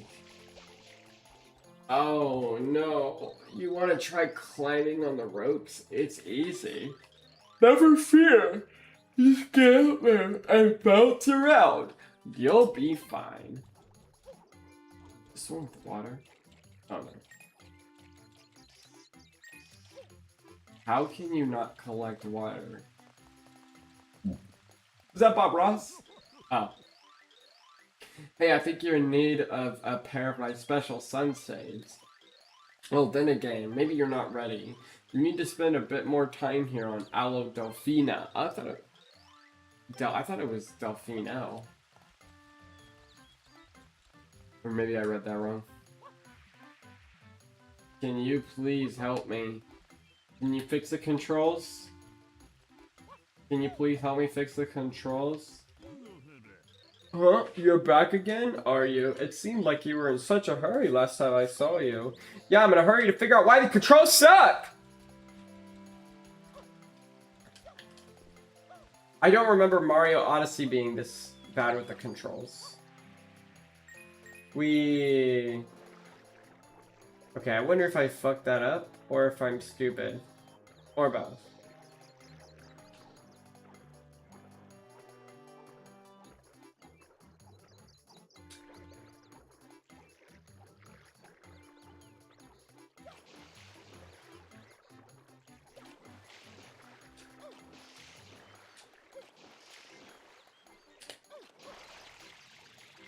Get up there. God damn, he clipped up there. Can I get through this door? Nope. You can't even go in the door's facility. Do we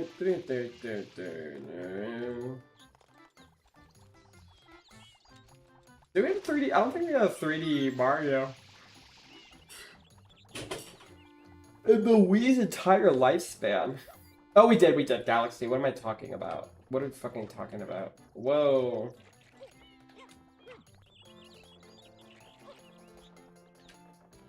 Dude, what the fuck? Why wouldn't it let me? Okay. Okay, come on. Maybe the controls are just something to get used to.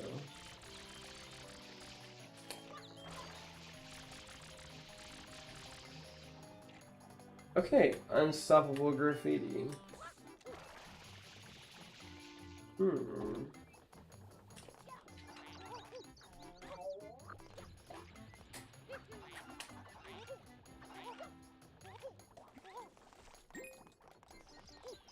Sugar makes me tired, and all I've had is fucking sugar. Jesus. I need to change my poor ass diet from sugar. Holy shit. Already 5:55. I mean, the hour went by quick, but I'm not having fun. I'm kinda having fun. I need more water. Dude, I could not imagine speedrunning this. You know, it does feel like as hot as the beach. Is this water? Can I please? Oh, okay, I don't press X for water. I press... This is why they told me if I need to explain it again.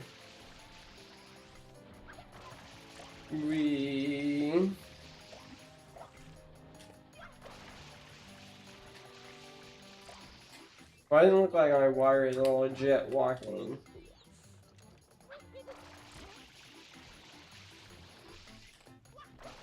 I'll say this. I don't know. Like, unlike Pokopia doing all that damage control, I don't know.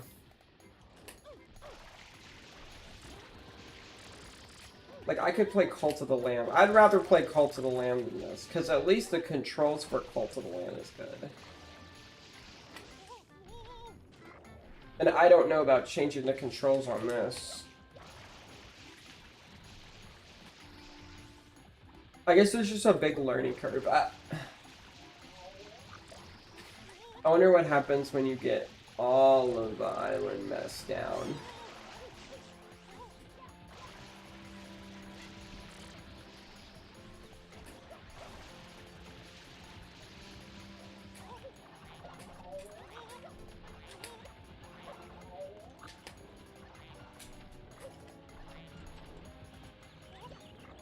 Whoa, Mario, don't be like that. Oh, wow, he's already after me? Also, what's the point? What is the point of this level? Oh my god. At least Wind Waker was really good.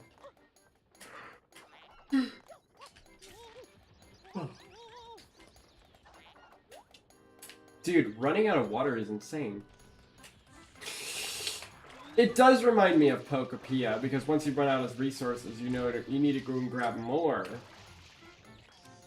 But at least Pokopia has good controls.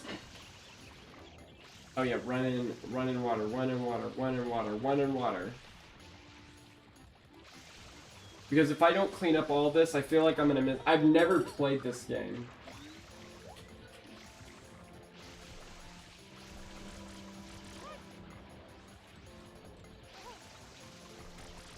Was that starfish? No. Maybe this guy's some. Why have I heard you screaming about like Mario and Craig or something? I don't know. That was it. I just want to make that joke. Love you. Alright. Alright, I'm about to lose all my life because my girlfriend just fucked up me up. Shit. Oh my god. What if Mario dies in this game?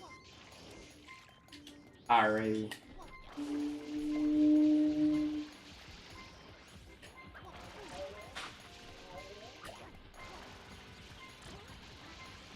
You know, I used to hate Panda Express, but now they're green. You know, Panda Express really does their green beans and chicken right.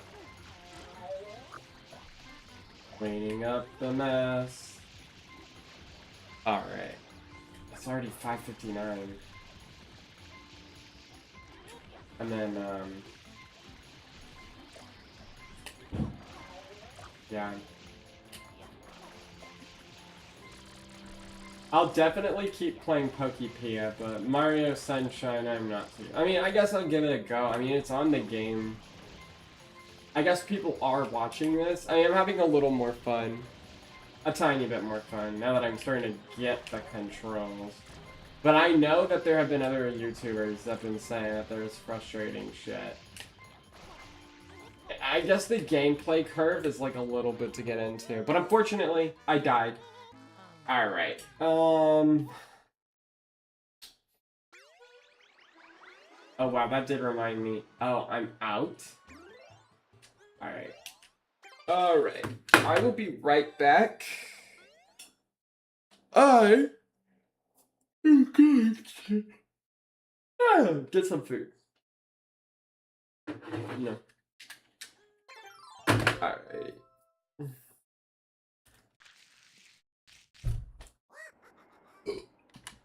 Alright.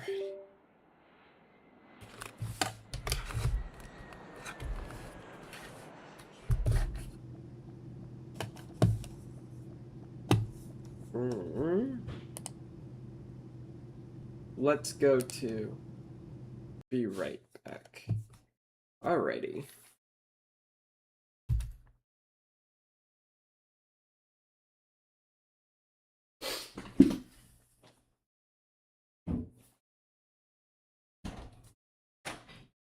I need some quick food.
What is that?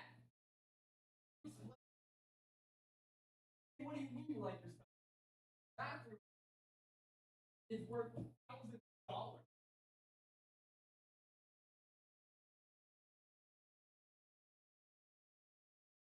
Like I don't like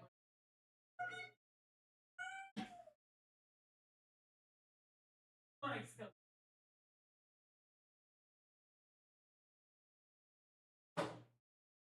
One or two. Unless there's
Oh, right. Let me change the direction of it. The trajectory. That would have been really bad if I didn't do that.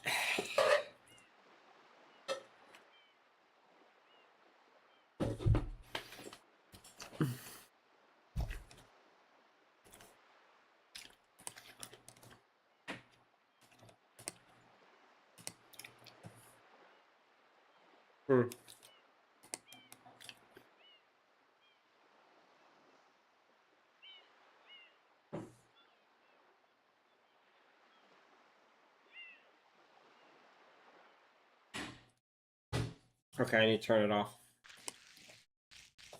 And then turn it back on. That's really annoying.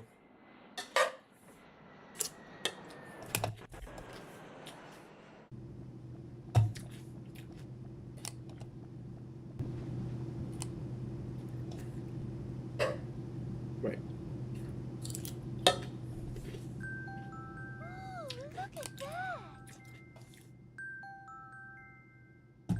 Okay. I'm glad I know the delay is there. I'm glad I have a couple of clips too. At least like a couple.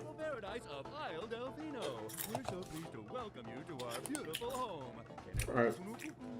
I need to make sure I can hear me on my own stream.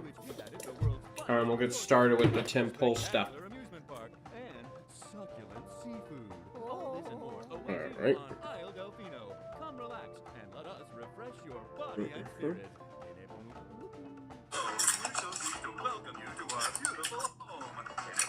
Oh no. I need to make sure I can hear me on my own stream. I can't. I don't know why this is started with the Tim Pool stuff. Alright. Okay. I gotta make sure. I'm glad I knew that, otherwise the clips wouldn't have worked. Let me make sure I got it negative and I can still hear my voice. I don't know why this started with the Tim Pool stuff.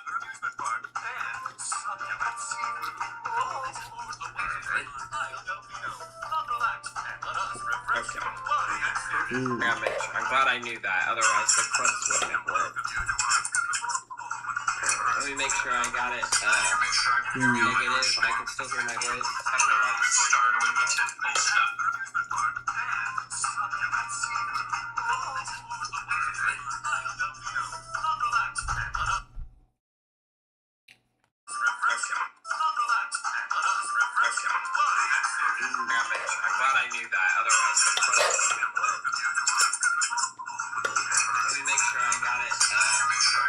Dude, what the fuck?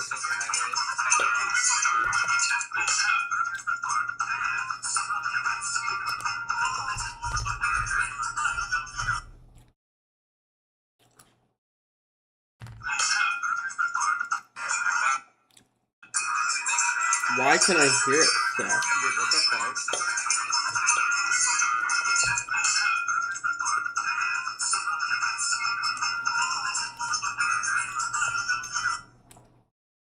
Oh, I think I got it. Why can I hear it still? What?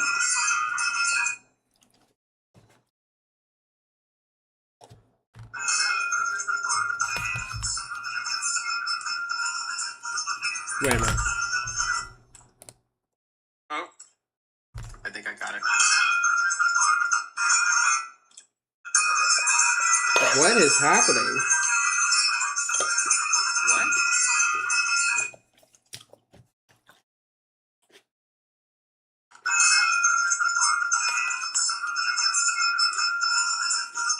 Wait a minute. Oh, I think I got it.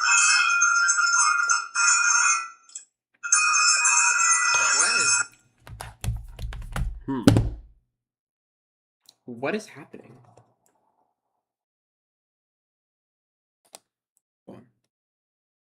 What? Why is my stream like that?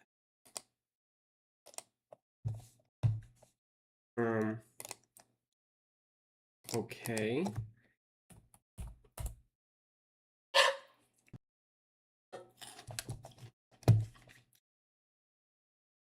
Let me see. Oh shit, I'm on the wrong one.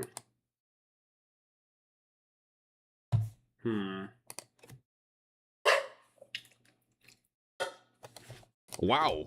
What a I sensational forgot about title, that. right? It must be clickbait. No, not. I forgot about Bosch.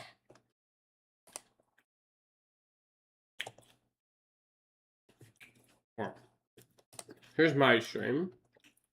On the wrong one. Oh, okay. And I lost no subscriber. Perfect.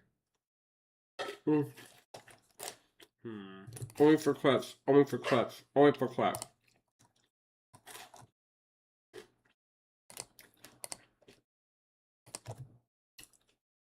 Okay. Now.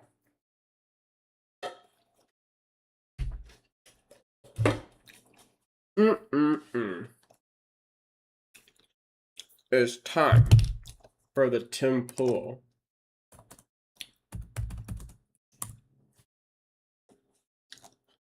Here we go. Oh my god. And we're talking about. You have a lot of politicians on the Democrat side who got behind authoritarian practices during COVID. I'm not going to support. Here we go. So, but the authoritarian practices today, you're willing to look past. Some of them, yes. Come on, man. The mainstream political left commits more violence than the mainstream political right. None of what you're saying makes any sense. It sounds like you're honestly grifting a lot. You can say that Let me there's ask you a civil question. war every fucking year, and it doesn't happen. And I you're gonna never say said it just there hasn't was. happened yet. You want me to get you a I'm just saying, soapbox? it's really I can leave. easy. You want me to It's go? really easy to You want me to do leave? what you do. You want me to It's leave? really easy to do what you do. Is the United States tracking towards Wow. civil war, or is America more united than it seems? Hi everyone, I'm Paris Rose. No fucking way did she just say, is the United States in a civil, or going to be in a civil war? Is that what Tim Pool's known for? That's crazy. Oh shit. I just realized my shit is backwards. Hold on.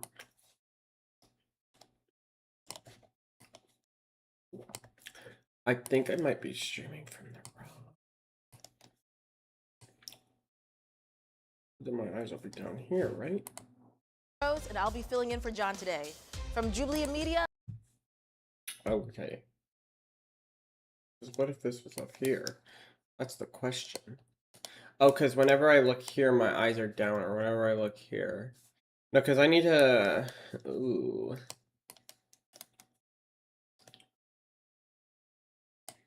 This is tricky dicky.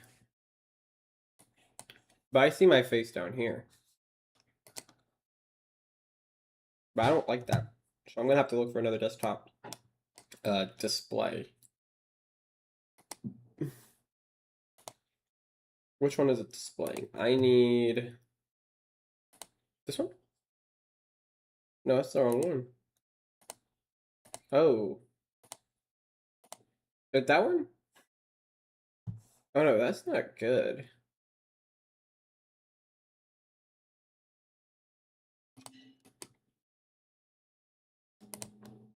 This is around.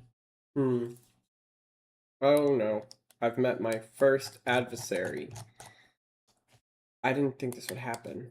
I haven't streamed yet. For a little bit. Where one brave soul faces a room full of disagreeers. Today we're debating which political party is more violent. Why are my eyes Authoritarianism down? on the rise in America?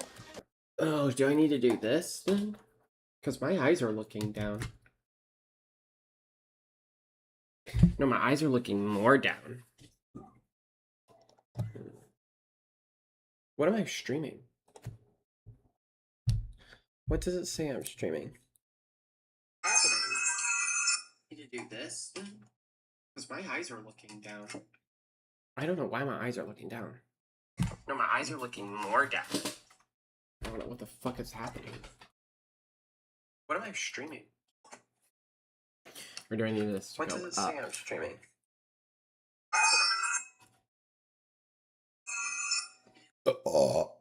And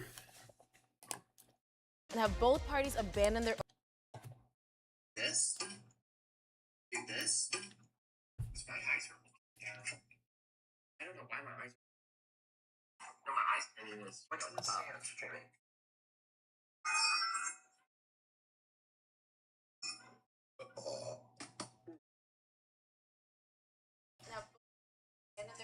Okay. I'm still looking down.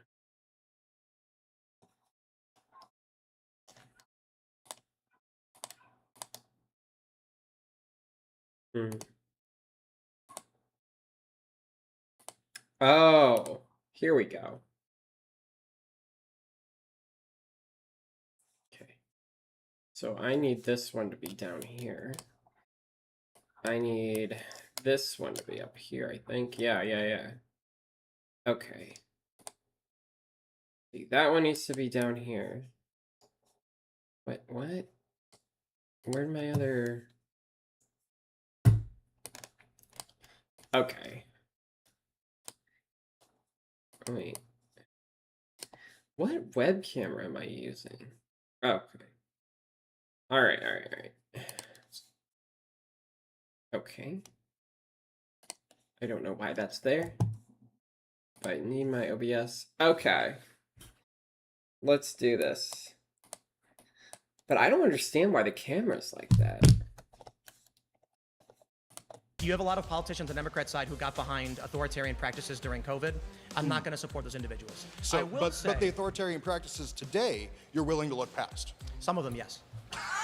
Come on, man. The mainstream political left commits more violence than the mainstream political right. None of what you're saying makes any sense. It sounds like It you're does. honestly grifting a lot. You can say that Let me there's ask you a civil question. war every fucking year and it doesn't happen. And I you're gonna never say said it just there hasn't was. happened yet. Do you want me to get you a I'm just saying, soapbox? it's really I can leave. easy. You want me to- It's you want me to really go? easy to You want me to do leave? what you do. You want me to It's leave? really easy to do what you do. Is the United States tracking? I swear, I don't know that guy's name, but he's on every fucking Jubilee project. Like, every single one. Alright, I'm looking down again. I feel like the only time I'm not looking down.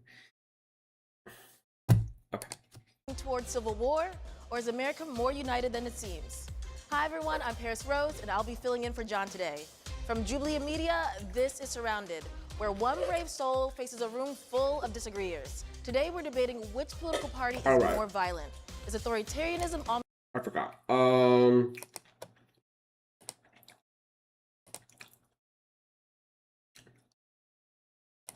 Hold on. What?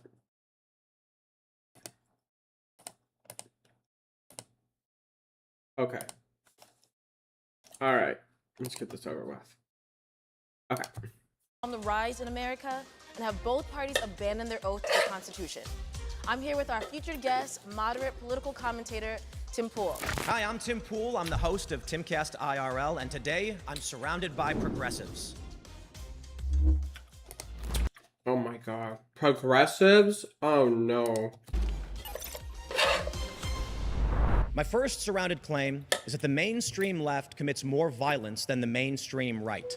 If you'd like to be the first debater, get to the chair in 3, 2, 1.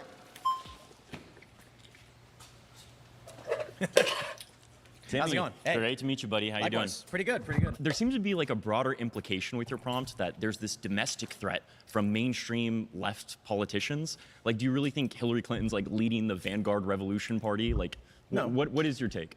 When you look at the violence that we do see, it's from, I describe it as from blunt to acute, which is with the fringe extreme right, you'll see extreme mass shootings. You'll see, someone will show up and unload on people, things like that.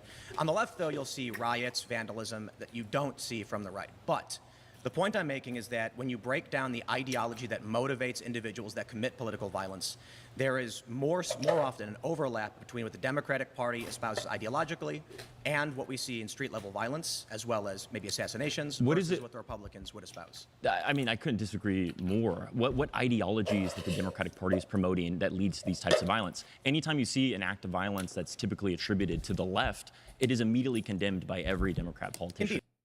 It doesn't have to be condemned by a politician for it to be, like, celebrated.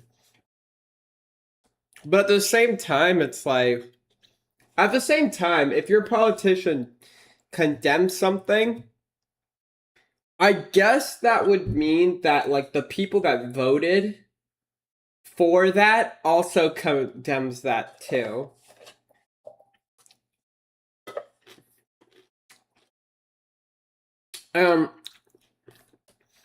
I don't think that judging one or two loony bins that are on TikTok, because it's usually like 3 or 4 of them, and that's it. Those are just Looney Tunes, bruh. I really don't think that it's everybody in the Democratic Party. I think it's just like a couple of people. I mean, you say that's not for the Republican side too. You couldn't point to one that actually endorses that. Or you have somebody like Donald Trump, who's literally the president of the United States, saying that we should call for the death of congressional members who are fulfilling their civic duty and saying, hey, maybe you shouldn't fulfill illegal orders if you're in the military. And Donald Trump's asking for them to be put to death. How is that not inciting to violence? No, that's absolutely terrifying. I completely disagree with that. My point more so is that when you see, say, the George Floyd or the BLM riots, you end up with Biden and Kamala themselves promoting fundraisers for those accused of committing these crimes. During these riots, which crimes could you point to? So in Minnesota, you had there was a firefighter who opened a sports bar. It was burned down. In fact, when the local news went to interview him about his dream bar being burnt to the ground, it was ransacked. I don't think it was burned to the ground. They while they're filming the story, there were people looting a safe and stealing it. Well, I think that there's absolutely a big difference between a lot of the private buildings or private enterprises that were targeted versus like public institutions like the police precinct. Like, you're somebody who I've seen the iconography on your show. You're a big patriotic guy. You love 1776, right? That wasn't the most peaceful way that we had, criticizing our government or saying that tyranny shouldn't exist. How long was the Revolutionary War going on before they signed the Declaration? I will say that the police precincts, the same people who committed a brutal murder using state violence in order to justify that, I think we can understand why people would rightfully be mad without any accountability. Which political party is in control of the police department in Minneapolis? That is not the central.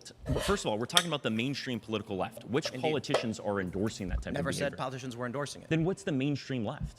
So you have activists whose ideology aligns with politicians who are You'd say that those activists identify with the Democratic Party, the ones that are committing violence. The Democratic Party courts because let me tell you, the leftists that you could talk to, not the biggest fans of the Democratic Party. Is the Democratic Party in favor of Black Lives Matter? I would say yeah. I'd say even most moderates. I'd say actual moderates, not right-leaning conservatives who claim to be moderates. Were the riots usually those people also agree that police violence is something that should be discouraged. Were the riots Black Lives Matter motivated? They were motivated. By Black Lives Matter. So that ideology is espoused by... No, so my point is Black Lives Matter is not encouraging violence. Black Lives Matter is recognizing systemic inequality. Never said they were telling people to go be violent. I'm saying that there are violent individuals And with the riots, a lot of them, which you've seen. Can you tell me how who about this? Tell me who Chris Ray is. Do you know who Chris Ray is? Explain it to me. Well, you have a show talking about politics every day. I would think that you know. But Chris Ray was the former. Let's not do this. Yeah, let's not do that, man. Who cares? So Chris Ray was the former FBI director under Donald Trump's first term. He said that he even agreed with the findings from both the congressional research session that right-wing violence is way more proliferate in this country than left-wing violence. That's not meaningful to a voter. Let me explain. The Republican Party rejects neo-Nazism, correct? No, Donald Trump invited Nick Fuentes to have dinner with him, with Kanye West. So tell me one politician. Okay, but that was funny though. Campaigned for the neo-Nazi vote.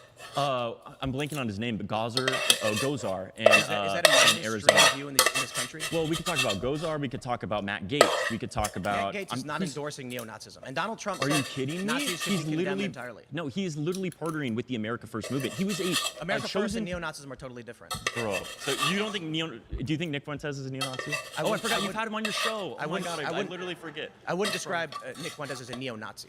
You don't think that Nick Fuentes celebrating Adolf Hitler is not neo-Nazi adjacent? I think you have to be very specific on what the terms are. And so when you go to an American voter and say something like... This is our moderate, by the way, everybody. This is our moderate. Indeed. That's crazy. Did Tim Pool really just justify Nick Fuentes? Dude, we're cooked as a society, man. The rise of Nick Fuentes is crazy. Literally, now the right is saying that he's not a neo-Nazi anymore. But also at the same time, it's like, it's the same thing with Hassan. Like, everybody, like, puts a label on somebody for what they've said before. But now, it's like, okay, he said that. I'm wondering if I guess they never apologized for it. If you apologize for it, I guess that could make a difference. Keep going. So, when you go to a but I don't think these people apologize. What is meaningful to them in terms of an election? You don't have Democrats or Republicans endorsing violence. But you also don't have, Charlie Kirk's a good example. He threw out Nick Fuentes, he threw out white identitarians, white nationalists from his events. They were not welcome. That's mainstream. You don't have riots coming from the Republican Party and the right, although you do have January. I'll be back. Let me put my food up.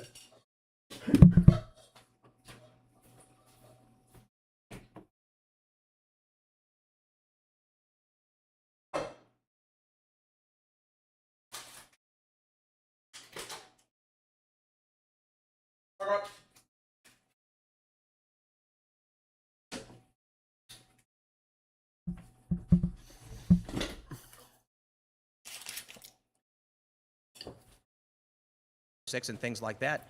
When you take a look at the shootings of the Tesla facilities, the execution of Aaron Danielson, the assassination of Charlie Kirk, and one of the attempted assassinations on Donald Trump, not the Pennsylvania one, you can see the underlying ideologies overlap with the Democratic Party. When you take a look at like Nick Fuentes, he's opposed to the Republican Party. He's been actively endorsing Democrats right now. He's been saying that the Republican Party is too left for him. It's not that he's opposed to the Republican Party in principle. This is literally my point. No, Nick Fuentes comes out and says, do not vote for Trump. The mainstream Republican Party is at odds with these people. No, again, if you're looking at all of the empirical data, the violence is way more on the right. But so that's not you the can say claim. what your feelings are. You That's can not say my that. feeling nor the claim. No, it is not meaningful to a voter to say we don't like neo-Nazis and white supremacists because the Republican Party is not saying they want a white America. Let's be objective of where the violence is coming from, and if it's more substantially coming from the right, that is a problem that needs to be tackled. It's not coming from Charlie Kirk. Okay, we're not talking about Charlie Kirk. We're talking about the overall ideologies. In fact, we're not. So you're telling That's me not my claim. You're telling me that the prioritization of hierarchies, both ethnic, both cultural, that is not a dangerous ideology. But something like BLM that says, hey, maybe we should take back police violence. Maybe we should have accountability for people who are in charge of certain aspects of our nation, committing violence on citizens. Those are absolutely completely different ideologies. And the fact that you're saying it is more motivating for violence, that the left wing is encouraging people to take those that are committing violence accountable. In the last 10 years, there have been over 465 incidents of left-motivated political violence that aligns with the Democratic Party, and there's been one. No credible standardized database substance of Where does he fight into Democrat-aligned or mainstream left political violence in the past decade in reference to this claim? Party leadership.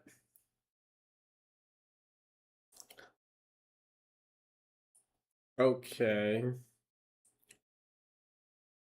Party leadership repudiation can't consistently be used to exclude right-wing violence while attributing all left-coded violence to Democrats. Okay. Where did you get that number then? On the Republican side, which is January 6th, which admittedly is particularly egregious. January 6th was, that's why we talk about blunt versus acute. Now, the problem is, I already know what all you're going to say. You're going to cite FBI stats and Cato, but it's not me.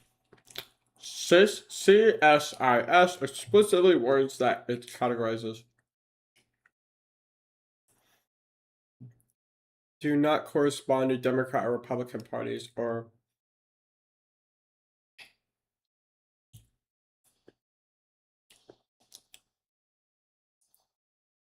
I mean, yeah, it's true. Meaningful to Nobody's me or any endorsing voter violence. to tell me why white supremacists are violent, because I don't like white supremacists, nor will I vote for them. And more importantly, you bring up Nick Fuentes. He is not aligned with Republicans, and he's advocated against them. I think for somebody who Republicans has, don't like them. I think for somebody who has a political show where you talk about this stuff every day, you are completely misreading the conversation when you're saying that those that are engaged in like civil disobedience are like I'm not talking Democrat about civil voters. You're telling me that those misframing people what are I'm saying. canvassing for Democratic Never politicians, said that. which is I'm absolutely actually, not true. Absolutely in favor of canvassing. I'm in favor of protesting. I'm not saying for that racial- I'm not saying that you're against that, but I'm saying don't try and frame my argument you're like calling- I'm upset with protests, because No. I've defended Black Lives Matter blocking streets. I've defended left-aligned progressive groups like anti-capitalist groups blocking streets and environmental groups. I stand with civil disobedience, and I've defended them every single time. If you want to block a road, there's what a is it that you're tolerance. saying is more violent on the left? You mentioned Black Lives Matter. Let's You give a few mentioned examples. these Let's protests. talk about the Tesla facilities being unloaded upon or shot up, right? These are motivated by an ideology that you will hear from Elizabeth Warren. Now, of course, she's not telling people to shoot anybody, but she is coming out saying Elon Musk is a dangerous threat to this country. And then you end up with someone going and pulling a rifle. I think what you should have done is, Tim Pool, is you should have talked about Luigi. Why aren't you bringing him up? And why aren't you bringing Hassan's calls for violence? There's like two easy examples. You should talk about the assassination that happened to the Israeli diplomat. Up and shooting up a Tesla. When you understand that the right always says, I don't even know about shooting up a Tesla. I've never heard of that one. Politicians are not responsible for individual actions. Elizabeth Warren saying, hey, maybe we should have the same sort of economic policies they have in Scandinavia. Why was Aaron that is not her Danielson encouraging, go shoot up a Tesla facility. Why was Where Aaron Donald Trump saying, let's hang the Answer the people, question. let's hang the people who encouraged those in the military to actually fulfill their duties. That is completely. I don't remember him saying that. He's the leader of the Republican. That didn't get fact checked. Responsible for individual actions. what Elizabeth Warren actions? saying, hey, maybe we should have the same sort of economic policies they have in Scandinavia. Why was Aaron that is not her Danielson encouraging, go shoot up a Tesla facility. Why was Where Aaron Donald Trump saying, let's hang the Answer the people, question. let's hang the people who encouraged those in the military to Let's hang the people who encourage actually the fulfill what? their duties. That Did Donald Trump say to hang military leaders?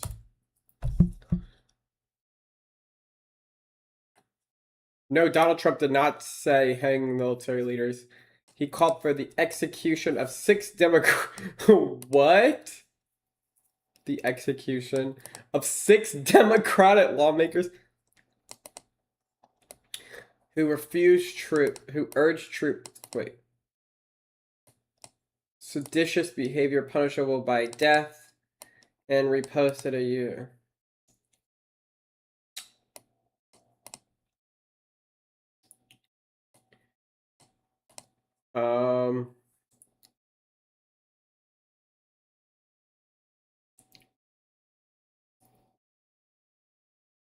I don't know how the fuck Trump got out of that one.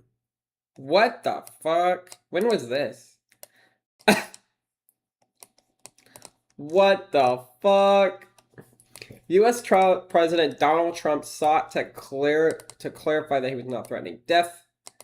I mean, you clearly did. What? His remarks to Fox News on Friday came after a bipartisan condemnation of Trump's earlier statement.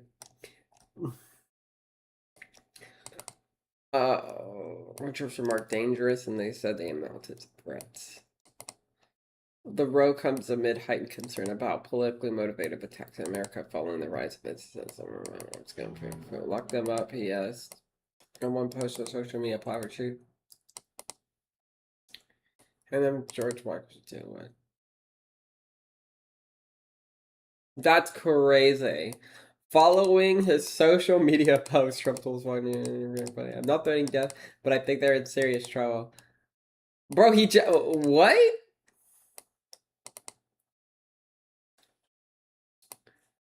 What did they do?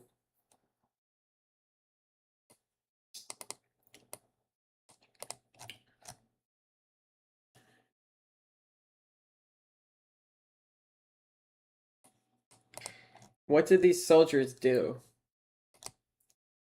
Or what did these soldiers do? Interesting.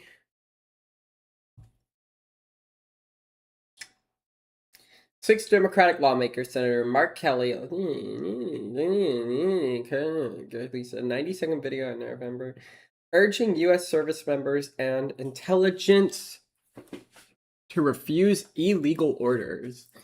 In the video titled "Don't Give Up the Ship," the lawmakers, all of whom are military veterans or former intelligence officials, stated that the threats to our Constitution were coming from within the country.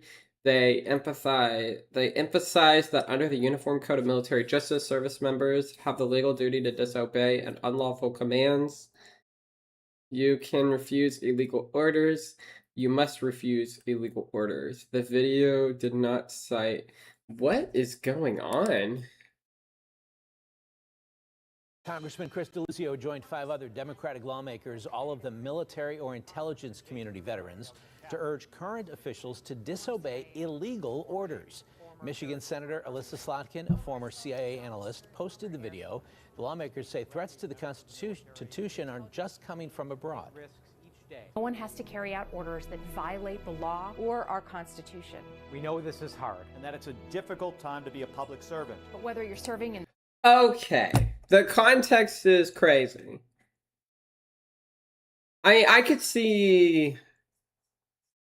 Oh my god. The CIA was the last time.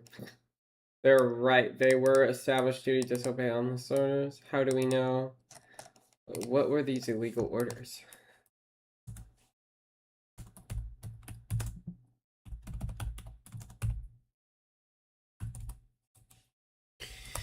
I don't know what the illegal orders are. Did I already ask that?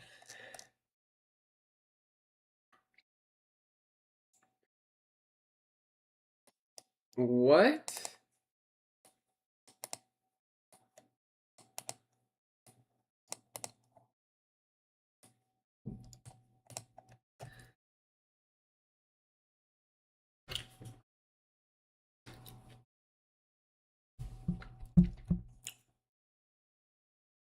Trying to deployment of national... How come I never heard of this? I must have been busy as fuck at the time.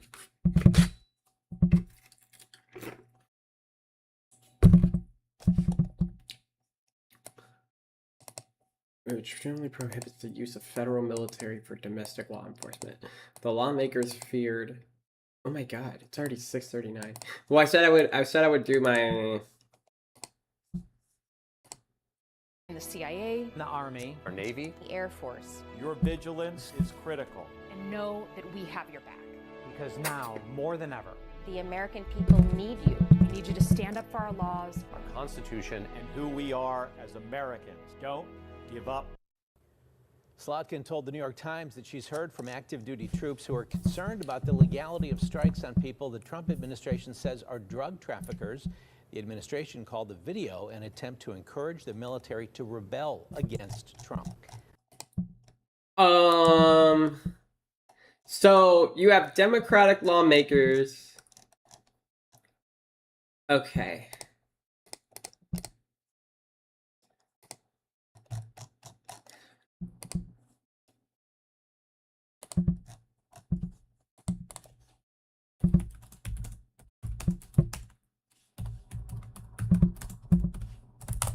I'm wondering if it is treason.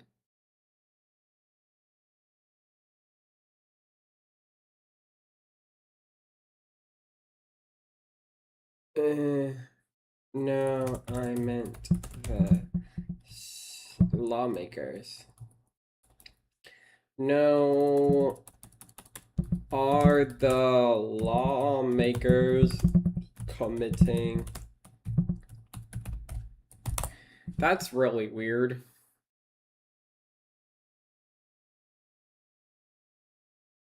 No lawmakers to commit treason. Legal experts and federal grand jury have confirmed the video released by 6 Democratic law does not commit treason under the U.S. Treason requires levying war against the United States. Grand jury's decision.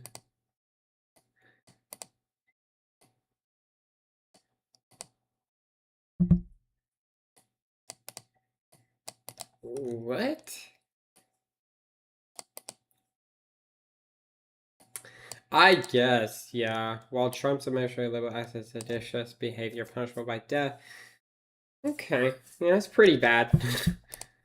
Interesting. I didn't know.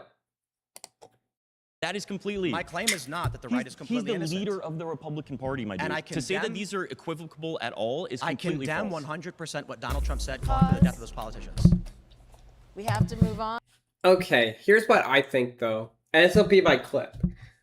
The left, their acts of violence seem more mainstream in the 2020s than right-winger attacks in the 2010s.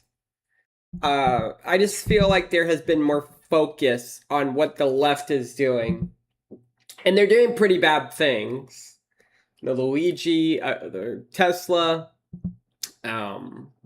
the multiple assassinations on Trump, the assassination on Charlie Kirk, the trans people shooting up the school, lots and lots of different left-wing, like, really big things. Now, I don't know if it's, like, magnified so, like, the Democrats can get themselves accountable or something if they're more in the mainstream media. But, like, I don't know. I just think that the left has been committing a lot more violence. Now, Trump can tell people to commit violence. That's on Trump, though. I get it. He's the leader of the free world. He shouldn't be saying that stuff, but Trump is known for saying stupid things all the time. I don't think the Republicans act on it as much as the Democrats can. And I don't think the Republicans would, because Democrats not Democrats, but the progressives and the far left love destroying their cities. I know that the right is a lot less educated, but the left does like destroying their cities, and they like destroying people's lives, where it's, from killing them to making every little comment like, about, oh, you're just as bad as Hitler or something like that. So I feel like, yes, Trump is somebody who's calling for some serious violence, but at the same time, like, I also think that the left is pretty bad, and I think it's worse. I mean, I can't think off the top of my head, like, oh, and the stabbing in New York, I forgot, the one on the bus. Or the illegal immigrant, coming in and killing that lady. I don't remember her name or anything. It just feels like there's a lot more violence on the left. Like, that's notable. Now, there's probably more right-wing violence, like, that I don't know about, but definitely The general public was understanding the situation at the time, which had a lot to do with anti-capitalist motives, right? And so when we're talking about who's more violent than who, we have to be very specific that the violence that is recorded in the data is not ideological violence. It's not this like rhetoric. It has to be evidentiary. So if you're going to say like, oh, Black Lives Matter, and any leftists that are associated with that are automatically violent. That's just not the case. I didn't say that. But that's what you're implying. No, I'm implying that when you have riots in this country, overwhelmingly, the underlying ideology aligns with the mainstream left ideology of this country. But what you're saying in your prompt. And it's not just Black Lives Matter either. It's also the Palestinian protest shit. That got very violent too. You had people really scared to go to school because they were that bad. And they were also riots too. The left is really good at definitely group thinking and definitely organizing. They're not good controlling the... I mean, okay. Here's the thing, and this is why the left gets exposed, like, for these big riots, okay? And the left is a lot more social than right. And when you have big crowds of people just around you, you're going to have many different crazy people around you that just do all these crazy things. And crazy people are just going to kind of like, oh yeah, this guy's being crazy, so therefore I could be crazy. And oh, if I get arrested, it won't really benefit, it won't really fuck everything up because it's an act of protest or something. I feel like it's just because the left is all in a place where there's like, it's easier for people to group together. I just think they're a lot more capable of doing stupid things like riots. But I mean... shit, I just feel like that's the only reason. Like, if, let's say more people on the right were, like, crowded into cities, do you think that I don't know, I think that the right is too dorky, for the most part, it's too dorky for them to come and do these kind of riots things. Now, I know they did January 6th, and I know that they did whatever that one was with the far right, in Virginia. I totally forgot about that. It was like 10 years ago, but the right, but when the right does it, it's like, like, why did they have to go to Capitol, man? Like, that's crazy. You guys could have done that shit in like New York or something. I don't know. And I don't know, when you get a bunch of people on the right doing this, they are a little bit psycho as well. But the left does it a lot more often because of just where they are. They're in the cities. So that's just what I think. If the right was in a lot more cities, then maybe they would do the same thing, but it's whatever. That you wrote is that the left is more violent than the right. The mainstream political left commits more violence than the mainstream political right. Right, the mainstream. And Indeed. what I'm trying to tell you is that the data is not showing that that is the actual evidence. If It you're does, talking, no, it doesn't. It does. My 70, team has put together over 10 years 75 to 465 instances. 80% of violence. He really actual said 465 again? domestic terrorism comes from the right. It's white supremacist groups. And white supremacists are not in a large political party getting voted for. Yes, they are. The They're Republican Party is very largely right wing. It is very far right. Shit. Oh, fuck. I fucked it up. The 75% 80 to figure broadly supported facilities from the U.S. domestic terrorism. Not for incidents of violence tracked to domestic terrorism. Richard find that right-wing extremists are responsible for roughly 75 to 80% of domestic terrorism deaths. Interesting.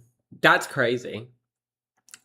But at the same time, it's mainstream. I think Tim Point has a point. And that's crazy. Because if it is 75 to 80%, the 20% that the left would be doing is way more looked down upon or famous. That's crazy, though. Republican Party is very largely right wing. It is very far right. But they're not white supremacists, nor. But the federal government generally tracks domestic terrorism cases categories such as racist and ethnic, motivated by anti-government extremism, not a simple left versus right split. That's a good point. I mean, minorities always get hit, but they're being hit from the left and the right. So. Yes, nor are they the are. Americans voting for Republican Party because they What want do you white think supremacy. "Make America Great Again" means? I think it means making the economy improve. I think it means No. building our cultural institutions. Well, According to what time? According to what time? I'll give you that. Okay, make America great again. When was the economy good? The 50s.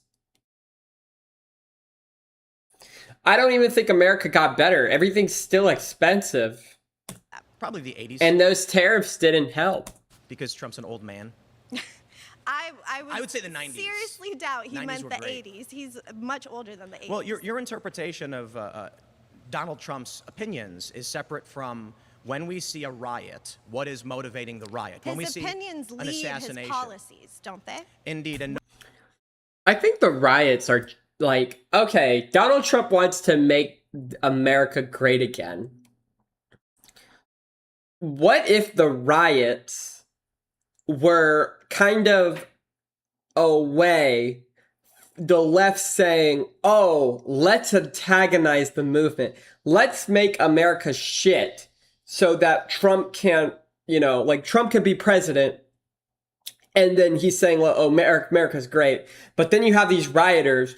Oh, if we're rioting, that means America's still not great. Ha ha, in your face, Trump. Okay, that's actually a plausible argument. That's a plausible argument that I would assume. Like that is something that I could say. Like, that is definitely the left antagonizing Trump. Like, I guess those riots really did mean nothing except trying to prove nothing. It's kind of like those no king protests. Like, Trump is not a king. He's not acting like a king. He's trying to have less government. But then the left says, well, if if we just say he's a king and we can antagonize him about being the king, then he'll be a king. And so he makes jokes at the correspondence dinner. Well, maybe it could apply for a third time. Maybe there's some legal loopholes. So this is the fucking left antagonizing Trump. So that's just what I think. It's a crackpot theory, but no one here is making the claim that Donald Trump is innocent, nor does he not have individuals who But engage you're in violence attempting to based make on a similar claim ideologies. that his type of ideology that leads his policy is not nearly as violent as the left, Well, how which many is riots have there been from the right? largely anti-capitalist, which is largely anti-fascist. I feel like it's none been of what you're saying one. makes any sense. It sounds like It you're does. honestly grifting a lot. How many Republican riots have there been? I don't know the Is it exact one? number. Maybe one in But what January are you 6th, which is a classifying as a bad one. riot? What? Because if you're Let's say- conflating let's say- protesting with rioting, We're not. that's a very different No, thing. we're talking specifically about people ransacking Tesla facilities, vehicles, charging You're stations. so obsessed with the Tesla thing. Why don't we actually talk I think about? it might be I because mean, I don't someone know took if a Musk rifle is- and started shooting I up a don't know if building. Musk is like investing in your company or something, but let's like remove the Tesla out of it. That you can't talk about the trans person that shot up the school? Like, that's another thing. has nothing to do with what your actual prompt is saying. No, that's It actually what my sounds- claim is. No, it sounds a lot like Well, then you're arguing you something else. decided, No, you're arguing something else because it I am sounds arguing like you something went else from from you. somebody who was doing really important work in Occupy Wall Street to then Which was what? grifting all the way to defending What was the important far-right work? people. That's crazy. What was the important work? What important work? You said I was doing in terms of Occupy Wall Street, Yes. I think, in terms of that movement, I thought it was it was one of the first times in our generation that we were able to see an actual organization against capitalism. Can I ask you how old you are? No, you cannot ask me Were how old were I you am. politically active during Occupy Wall Street? Yes, I was. Did you follow the news about me during Occupy Wall Street? Not specifically. And the news was that Occupy denounced the violence. I had filmed leftists deflating police tires who physically attacked me. And I was attacked by a masked individual smacking my camera out of his hand. Occupy. I didn't know Tim Polt was Then that gave me- political. Indeed, if you're getting emotional about this and you don't want to have an argument, that's fine. Do I look emotional, guys? You do I feel pretty because relaxed. you don't know what happened during Occupy, and your argument is off because you don't.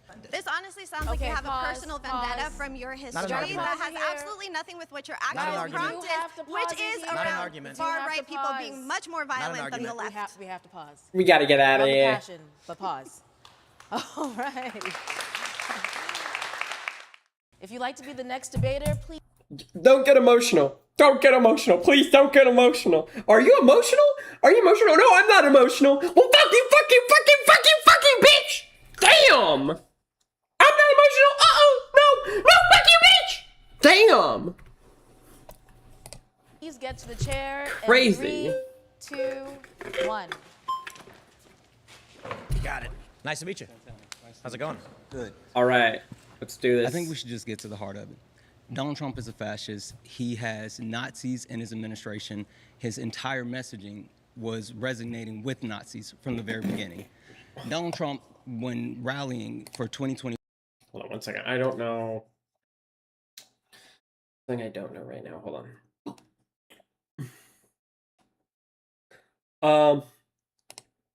I think. Ah, here it is.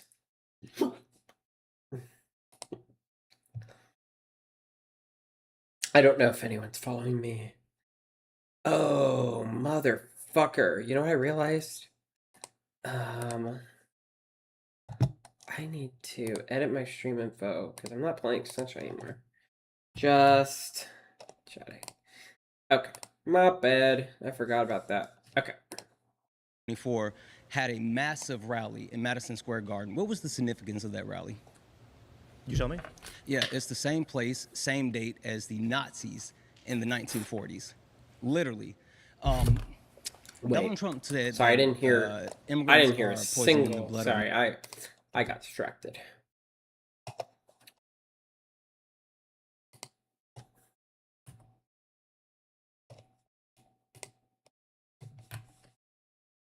I got way too distracted. Hold on. America was resonating with Nazis from these in his administration. His entire messaging was resonating with Nazis from the very beginning. Donald Trump, when rallying for 2024, had a massive rally in Madison Square Garden. What was the significance of that rally? You tell me?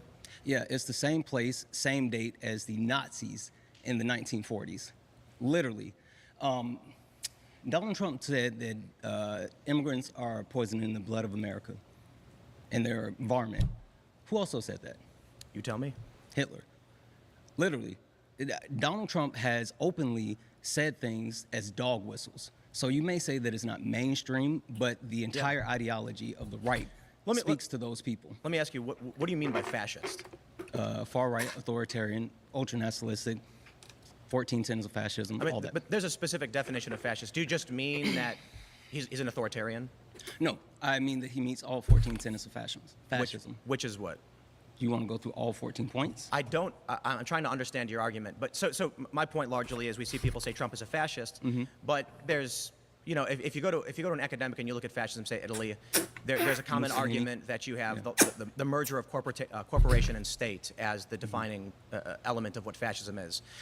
There's different forms of fascism, right? Well, and that's the point. That's why the actual premise is the authoritarian. Donald Trump is absolutely a fascist. He's, like I said, he has Nazis in his administration. I think we're shifting. Pete Hegseth. How is Hegseth? He literally has a proud Nazi tattoo on. Who? He does not. Stephen Miller is absolutely a Nazi. Stephen Miller. What is happening? He does not have a Nazi tattoo on his chest. Yeah. No, he does not. What is happening? All right, cool. I mean, guys, look, I went to Catholic school when I was little. I left in fifth grade. So Pete Hegseth is not a Nazi. Yeah, that's okay, cool. What? Question. What does? What? For you. What is this conversation? Administration specifically, actually. What is happening? That go at the heart of what Nazis want, right? Targeting. The first group of people they target was the transgender community. Same things in Nazi. The actual Nazis specifically targeted people that weren't like them. There's been a persistent and consistent attack on undocumented immigrants, black people, women, anyone that's not a straight white male in America. My principal claim is not that Donald Trump is innocent, nor perfect, nor good. My claim is that when you look at street-level violence, domestic terror, etc., you'll find more violence coming from the mainstream left. Yeah, that flag is going up fast. She's tanking. Point out white supremacists are violent, evil, and horrible things. Yeah, I wanted to get to that. Simple, white supremacists are part of the mainstream right. But they're not. They literally are. There's no circumstance where you can go on TV. Thank you. You can return to your seat. You've been voted out. Nice meeting you. All right, if you'd like to be the next debater, please get to the chair in 3, 2, 1. Go, go, go. That was an easy grab. You're right there. So, The first thing I'll say is I think it's a bit disingenuous to characterize all of the property damage committed during BLM as left-wing violence, because there are going to be rogue opportunists during the biggest civil rights protests in American history. That's first and foremost. That's a good point. That's what I was saying. I don't think it makes sense to confine political violence strictly in the context of individuals acting with political motive violently. I think it ignores institutional violence. Theoretically, you could say the 1960s civil rights movement was more violent than the counter-protesters, but obviously the institutional violence of segregation. I completely agree. Right. So, so what I would say is that the Republican Party is, and the mainstream political right is far more violent because they support ICE ripping and separating families from one another, even from people who have no criminal background. ICE deaths under ICE custody has skyrocketed, even as a matter of war abroad, etc. Okay, these progressives are like way far away from the prompt. I think the original two were doing the prompt, and now you have people that don't know what they're talking about, so they just kind of. Domestic. Where's my flag? Sure. Big foreign policy guy, but domestic. Where's my flag? I need my flag. During Barack Obama's administration. It did, but not flag up. Agreed. And Barack Obama was criticized for it by who? The political left. Agreed. Right. So my point is not to say again that there's no violence on the right, and I think the institutional argument is actually a good one. However, my view largely is when you look at Occupy Wall Street, for which I was there and I watched police instigate fights, or when I was on the ground. Police were instigating fights. The protests on West Florissant Avenue, and I saw police throw a flashbang grenade at protesters who were not doing anything violent. The issue is that these police are under Democrat administration still, where their chiefs are often appointed by Democrat politicians. So again, I understand the left and progressives. That to me is also a little disingenuous because it's not as though the police, as a matter of its institution, is a left-wing institution. No, it's in fact, usually the police are protecting and on the other side of left-wing protesters. If you want to make the argument that ICE under Trump, I'll make the argument of police under the Democrats. Sir, well, I don't know. Well, which is it? Does law enforcement defer to their politicians or not? It depends. Oh wow, it's going up ICE is an fast. executive agency. They do. And the police department in commandment Minneapolis is under the Democrats, yes. Right, but and we all agree that there's problems there. But they're criticized and often on the other end of left-wing protesters. So, for instance, the protest against ICE here in Los Angeles, it's usually against left-wing. So, what is it? Left-on-left violence? Is that what you're claiming? Sometimes, yes, absolutely. You think police protesting against or committing violence against left-wing protesters? It's left-on-left violence, really? Yes. I think that's ridiculous and absurd. The police who live in these cities tend to be more moderate, but they're not hard conservatives. But is the institution is policing as an institution particularly a left-wing institution? In New York, well, I define a left-wing institution. Exactly. What I would say is Democrat politicians are the ones appointing these police chiefs and these administrations who are enacting these policies. But are they? So when you're voting for someone into office, this is not conservatives doing it. It's not mainstream right-wingers putting in police that beat protesters. But who politically supports the police as a matter of their rhetoric and ideology? Indeed, the right or the left? The right. But the right doesn't live in these places. Yeah, but nor do they appoint these people. Sure, but don't tell me that ICE under Donald Trump, but not police under Democratic politicians. Hold on.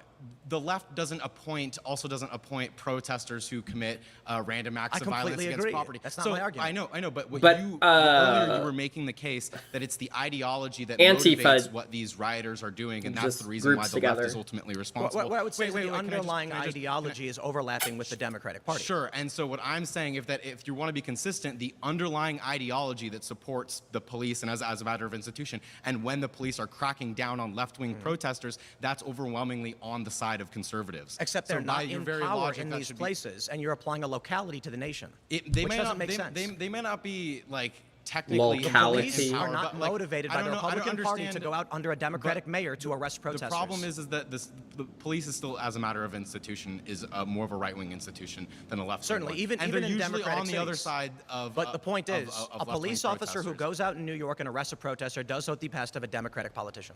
I don't think it's true. You've been voted out by the majority. Please return to your seat. All right, if you'd like to be the next debater, please get to the chair in 3, 2, 1. Wait, didn't he already debate? Oh, yeah. I haven't been young for a minute. Now, slow down with that. Listen, all right.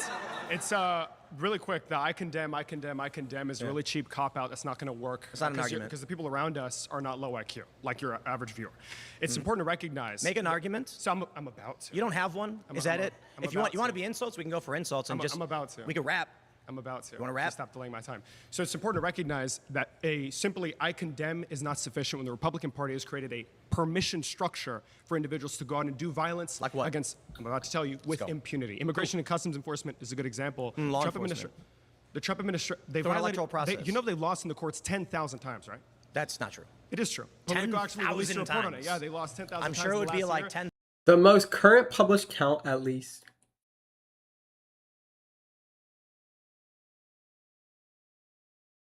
Oh my god. The most current published count is at least 16,000 rulings against Trump. Mandatory detention out of the district. Domestic terrorists. That's why Stephen Miller said the same thing. And everybody in the entire Republican Party apparatus is echoing those talking points. Because whenever there's violence, they don't condemn it. They condone it. They congratulate it. Just don't. Like, that's the thing with those protests, man. The ICE protests were crazy, man. I don't believe those two, they didn't deserve to die. But also at the same time, stay out of the fucking way.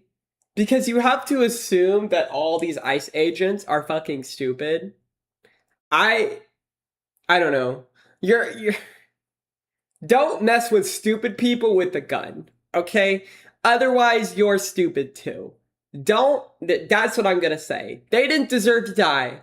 But at the same time, you have ICE agents messing, like, I get it. I know you want to try to calm down the situation, but you have stupid people with guns, okay? Stupid people with guns, stupid consequences. So, it's really bad. You have a stupid moment. You have two ignorant people fighting. It's going to end in wacky bullshit. Don't try to run over somebody with a gun, and don't try to get involved with somebody with a gun, because they will think the worst and they will shoot you.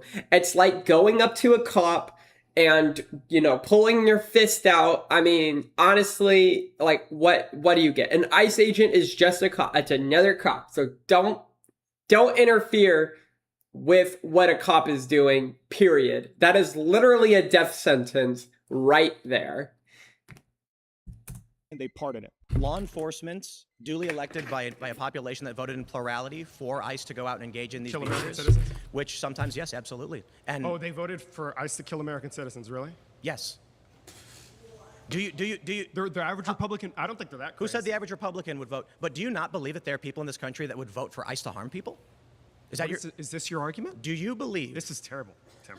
So you think not a single person in this country wants to harm illegal immigrants? What's the relevance? We're talking about the fact that there is a top-down approach by Republicans like Donald Trump. Can I ask you the question again? Can you answer the question? And allow it to happen, foment violence in this country. Can you answer the question? And you're running question? cover for it as a moderate. Actually, you just did. No, I didn't. See, I'm pointing out. Can this one end, bro? They're not going to pull up the flags. You don't think that there are white supremacists voting for ICE to go and harm migrants? Are you saying that white supremacists voted for Donald Trump so they could kill migrants? Yes, I am. Okay, good to know that white supremacists make up part of the Republican Party and Donald Trump's doing their bidding. Yes, I certainly believe they do. Okay.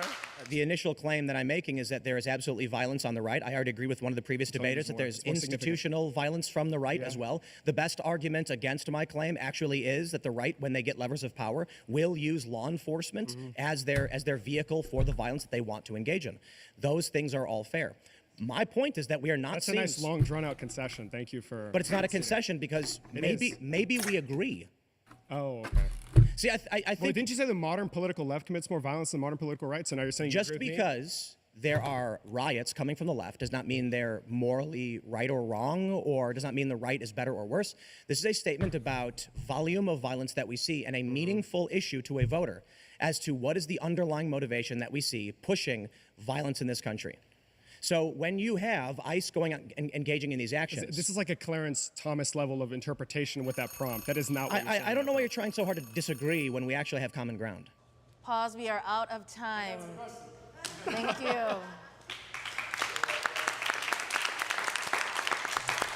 Okay. Nicotine, the ultimate biohacker secret weapon, and Nick.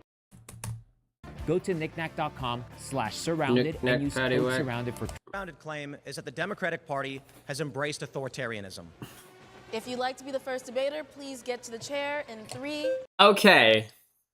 My assumption with that claim is that everyone's going to come in and say that the right, whataboutism, this is going to be the ultimate whataboutism. The ultimate whataboutism. 2, 1. That was fast. Whataboutism. Let's start off not by, oh God, don't make me defend Republicans, but let's go. All right, let's talk about authoritarianism. Yeah. What does an authoritarian government do? So it's typically, and particularly in my claim, it's a reference to suppression of dissent, suppression of speech, control of voting, or manipulation of voting for the power, let's just call it control by a particular group of politically Let's take those claims one at a time. Yeah. First, on suppression of speech. Indeed. Just a few hours ago today, Trump subpoenaed reporters for trying to report accurate information on the war in Iran. Wow, he said, that's terrible. No, that can't happen. Awful. That's way more authoritarian than what we're seeing on the left here. Well, I mean, it's hard to quantify what is more or less authoritarian, but certainly bad when President Trump is trying to stifle speech. Wait, can you give any example of Biden doing anything even comparable to that? I can. We can start with Alex Berenson, who is currently in a lawsuit because the Biden administration personally went to social media platforms. Journalist Alex Bereson's account was temporarily suspended by Twitter and permanently banned August. Oh, yeah.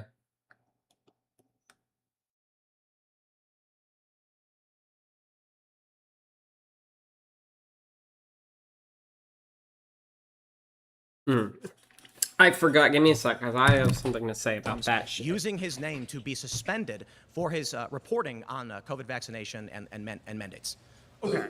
At a top level, though, who's doing the majority of the actual suppression of speech here? I don't really have good words for the Republican Party, to be honest. My issue with this debate is in fact what we're seeing right now is that I'll make a claim about the Democratic Party, which has done awful things, and the immediate response is, but the Republicans, and I don't like Republicans. Here's the thing.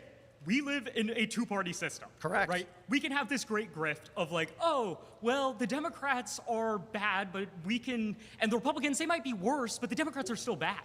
But the option is between Democrats or Republicans. Yes. So if Republicans are worse, it doesn't really matter if Democrats are slightly bad. I think Democrats are worse. We don't love Democrats. But we feel that Republicans are way worse when they institute these far more authoritarian policies. It's hard to quantify more. The question is, does it suppress speech? And I certainly think Donald Trump has taken actions. Let's look at human lives. If we want to do a quantification here, let's look at ICE. 3 American citizens have been killed by ICE.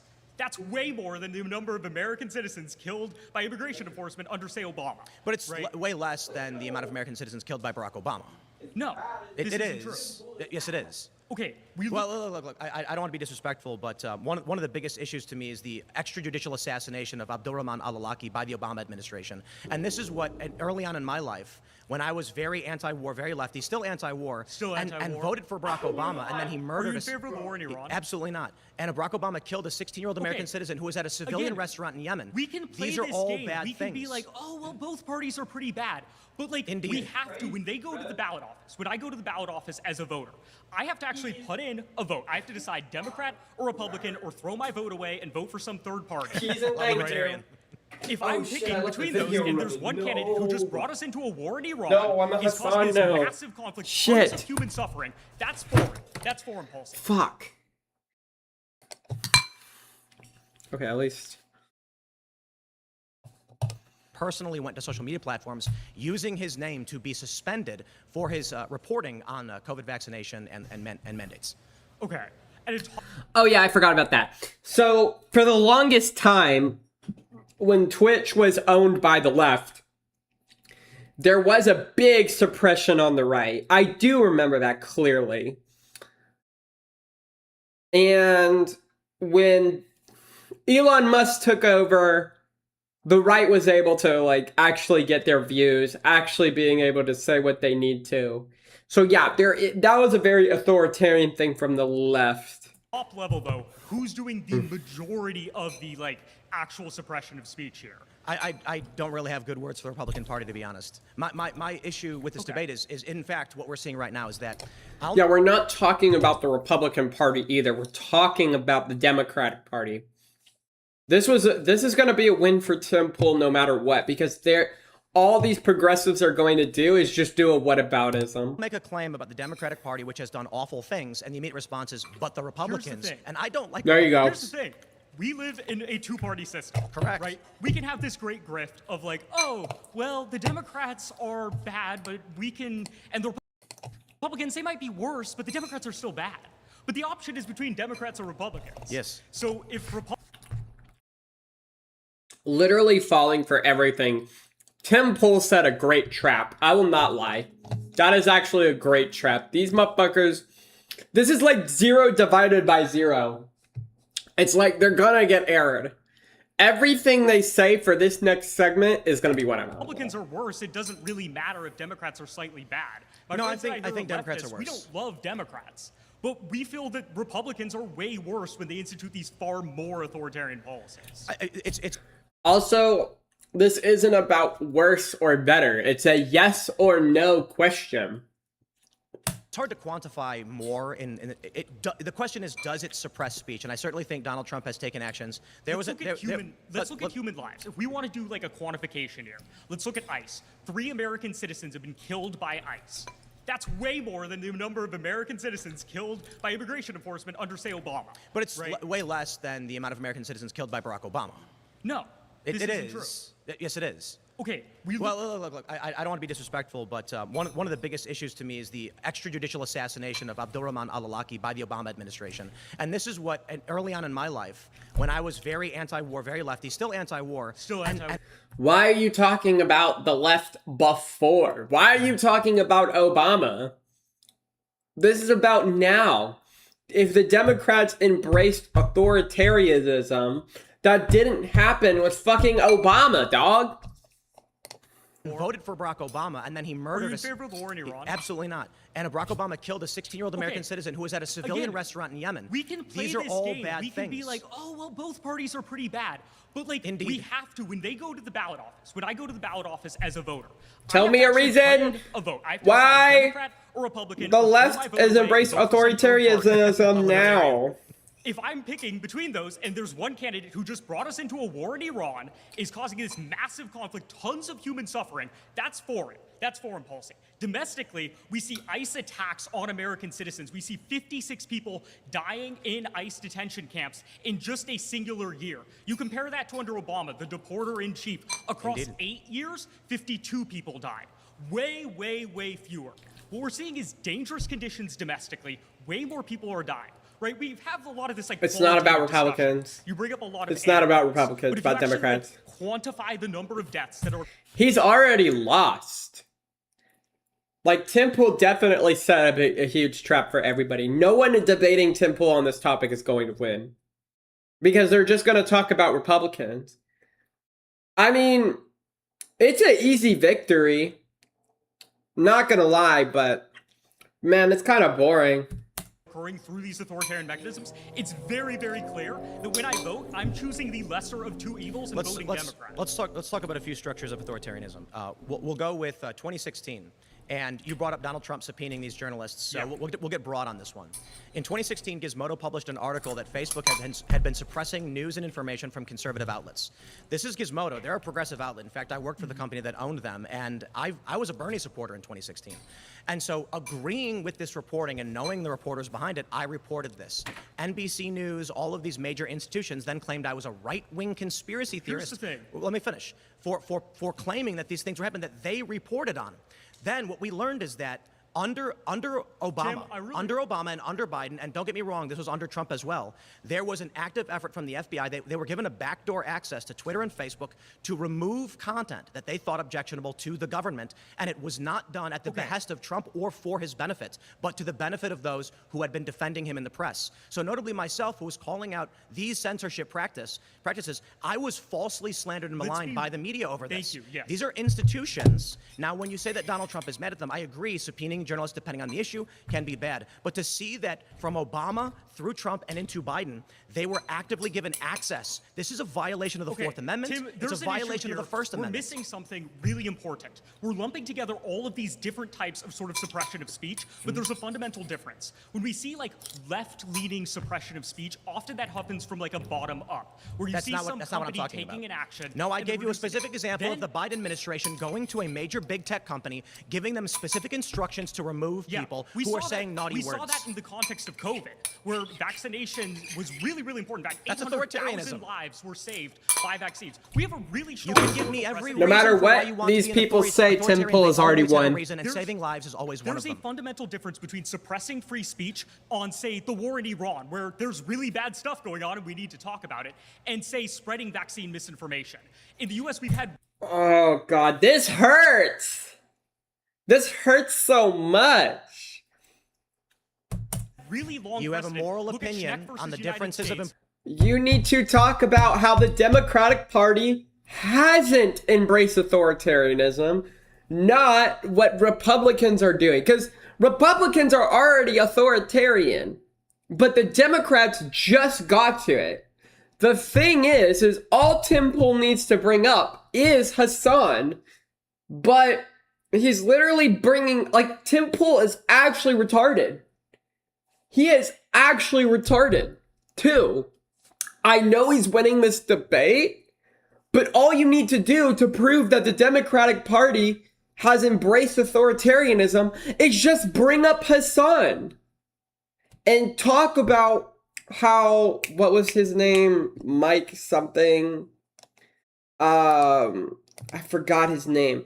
But yeah, that's what I would say. And that's fine. Clear and present danger test has But been we're well talking about authoritarianism has many different reasons. Did you think that all the tyrants of the world never gave a reason as to why they needed absolute authority? They always did. And they always do. And even today it's the case, whether it's Trump or anybody else. So when Biden's administration said, because COVID misinformation kills, we will silence you, that's authoritarianism. You can argue that you agree with it, but it still is authoritarianism. How about we can use Cuomo in New York as an example? He shut down churches in violation of the First Amendment, and when he was sued and lost, he issued a secondary executive order changing the words to keep the churches closed. That is authoritarianism. And you right now defending it is my point. I have no problem saying Trump should not go after journalists, but you seem to have a problem saying the Democratic administrations should not be doing what they're doing as well. Okay, pause. You've been voted out by the majority. Please return to your seat. Yeah. The only thing you have to do is bring up Hassan, and literally Tim Pool cannot even do that. Oh my God, he is actually retarded. How do you make a trap for the Democrats and then fall for the same trap? Bro, we need to get Ben Shapiro in, man. If you'd like to be the next debater, please get to the chair in 3, 2, 1. Ballsy. You made it. I'm surprised you made it. So one of the key parts about authoritarianism is influence over elections. And we've seen that throughout the history of right-wing and left-wing, the right-wing side of this country has constantly been election deniers. Famously, Trump tried to find votes in Georgia to win the 2020 election. And now we're seeing that they're claiming voter fraud in the city of Los Angeles mayor's race. Well, can I ask you a question? Yeah. How many presidential elections in the last 20 years were denied by Democrats? Were denied by Democrats? Yeah, by mainstream members of Congress going on the floor, rejecting it. None. All of them. Do you see the Democratic Party? After George W. Bush's victory, Al Gore pursued voters' recount litigation and conceded 36 days after Election Day on December. Once the Supreme Court halted the recount, in 2005, Senator Brett Barber and Representative Jones made a formal objection to Ohio's electoral votes over alleged irregularities, which both chambers rejected after John Kerry conceded. Following Trump's 2018, Hillary Clinton, Jimmy Carter, and John Lewis, and other Democrats Trying to create an alternate slate of electors to actually try and Well, overturn that's a a different democratically argument. elected. Certainly a different argument, but no, that was in, I think that would have been 1960, but certainly not in the last 20 years. So we can completely agree Trump's efforts in 2020 were substantially different. questioned the legitimacy of primary citing Russian interference, and the House members attempted to objection without support. Clinton conceded. These statements and objections are not equivalent to a party-wide claim that certified vote totals are fraudulent, nor the Democratic nominees pursue efforts to block. From, say, a handful of members of Congress and high-profile personalities coming out and saying the election is illegitimate. But I will say, while it is not particularly mainstream, there actively are groups across social media that believe the election was stolen. Just go on Threads for a few minutes. God, Threads. You will You're see right. tons of progressives arguing the election was stolen. Tons of bots. You know, I'm really well, big if you don't Bro, you need like Ben Shapiro or Nick Fuentes in here, man. Like one of those two, man, they would have put up a good fight. But Tim Pool, man, this is I haven't followed Tim Pool in a while. Thank God I don't listen to him, man. He is actually brain rot. This is crazy. If this doesn't ruin his reputation in the mainstream, I don't know what will, because this is actually retarded. the real people, that's fine. He's got that IWCTE. So look, so then if you're talking about the right versus the left, overall, again, we are talking about the overall picture here. Where is the majority of this coming from? Well, Hassan! That's where the majority of it's coming from! Tim Pool! Say Hassan's name and you will win! But you can't even do that! Oh my god! Tim Pool is one of the dumbest people alive! Oh my god! Just say Hassan's name. Talk about Hassan. That's how the Democratic Party has embraced authoritarianism. And you can't do that because you're actually stupid. Oh my fucking god, dude. What? Why? Good question. You mentioned California. I can't do this. I can't. This is some bullshit. Bro. Babe, this guy is so dumb.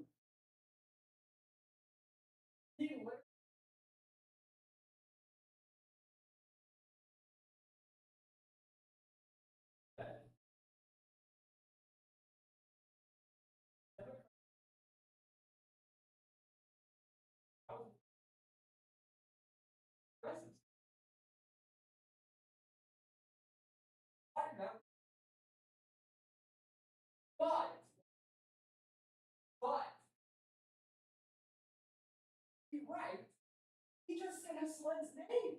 And he's not. He's losing it. Because he can't say Hassan's name. He's pulling the bag so hard.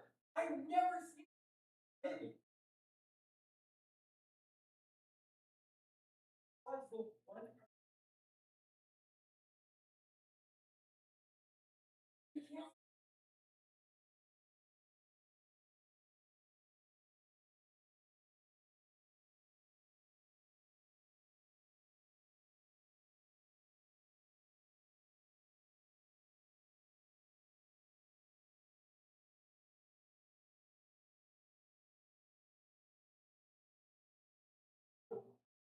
No way he's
I can't listen to it. Like, I feel like I'm getting brain damage.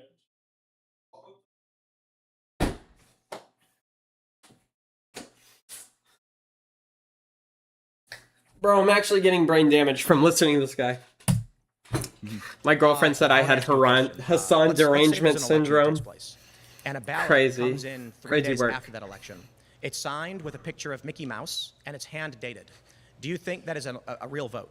So guess what? In California, when you don't have a correct signature, you can do this thing called ballot hearing, where you take that ballot back to the voter and you say, is this really you? And you have to get that signature again. But in that I case, asked you a I question. don't think they registered with the Mickey Mouse signature. Well, that's actually legal in California. In fact, the example given, I think, in Santa Barbara is a Kirby star image. Now, the challenge with this is, and that's why I'm not a fan of the fraud argument from Republicans. Just stop saying fraud. This is legal in California. In California, you can draw a picture of Kirby star in any manifestation. Now, the problem is signatures are supposed to be unique to an individual because they would be falsifiable. Meaning, I've never seen your signature before. How can I match it? But if you sign up, if you register to vote with a picture of Kirby, anyone in the world can draw that picture of Kirby. So in California, the challenge that but not everybody has the same name, the same social security. No, but the point is, if a ballot is received by a homeless shelter, anyone can fill it out and draw a picture of Kirby star. There's a limited number of ballots that get sent to registered voters who are registered with the state. Well, it's and go through a universal proper mail-in process. voting. And for instance, there was a homeless shelter in Venice Beach that received 185 mail-in votes despite no one living there. And so, yes, because again, people that live on the street have addresses registered to shelters because completely they don't have agree. anywhere else to get mail. And so what we've already seen is undercover video showing that activists do go to places like Skid Row. All right, I can't listen to this guy for another second, man. I mean, we're going to have to do part 2 tomorrow because we got more stuff to cover today. All right. Let's do D23 stuff now. I only have a varied amount of time. Oh, shit. Okay.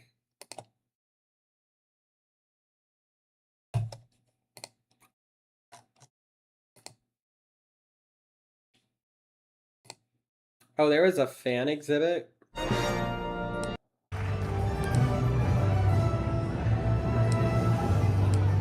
Is that his, like, dad or something? What the fuck is this? Are they gonna make an Avengers attraction? I mean, that would be pretty sick. That's gonna take a lot of work, though.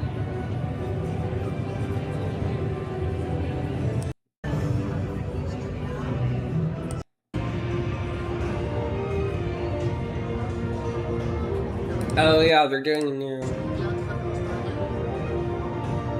a new Space Mountain. That's gonna be annoying though. Are they gonna put it in another location?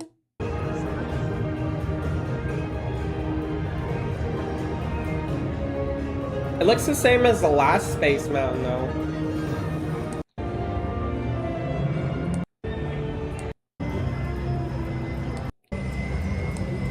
What is this? This looks fucking weird.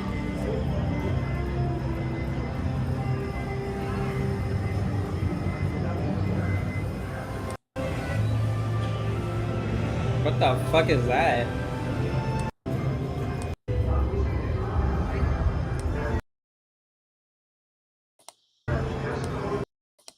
Oh, they're doing Monsters Inc. That's kind of cool. I'm guessing...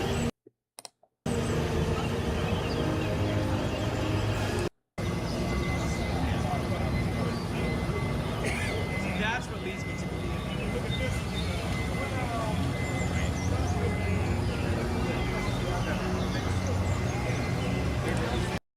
Bro, this place is like the most expensive place on Earth.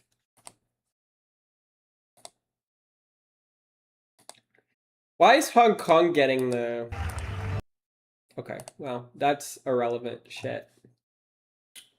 Great, I have an hour to talk about D23. There's a bunch of clips I need to put out.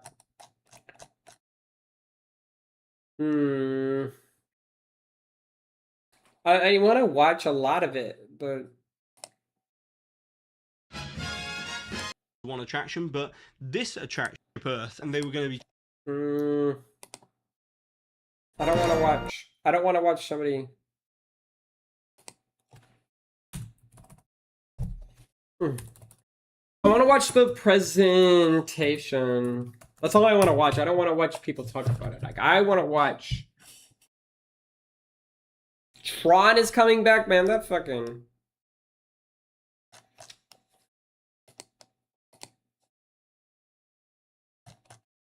Let's type in D23 presentation. Okay, here it is. Because I saw a lot of shit. Like, it seems like Disney is hungry for shit. Because I saw all this shit. I just want to see the audience, like... I know everybody's seen this shit.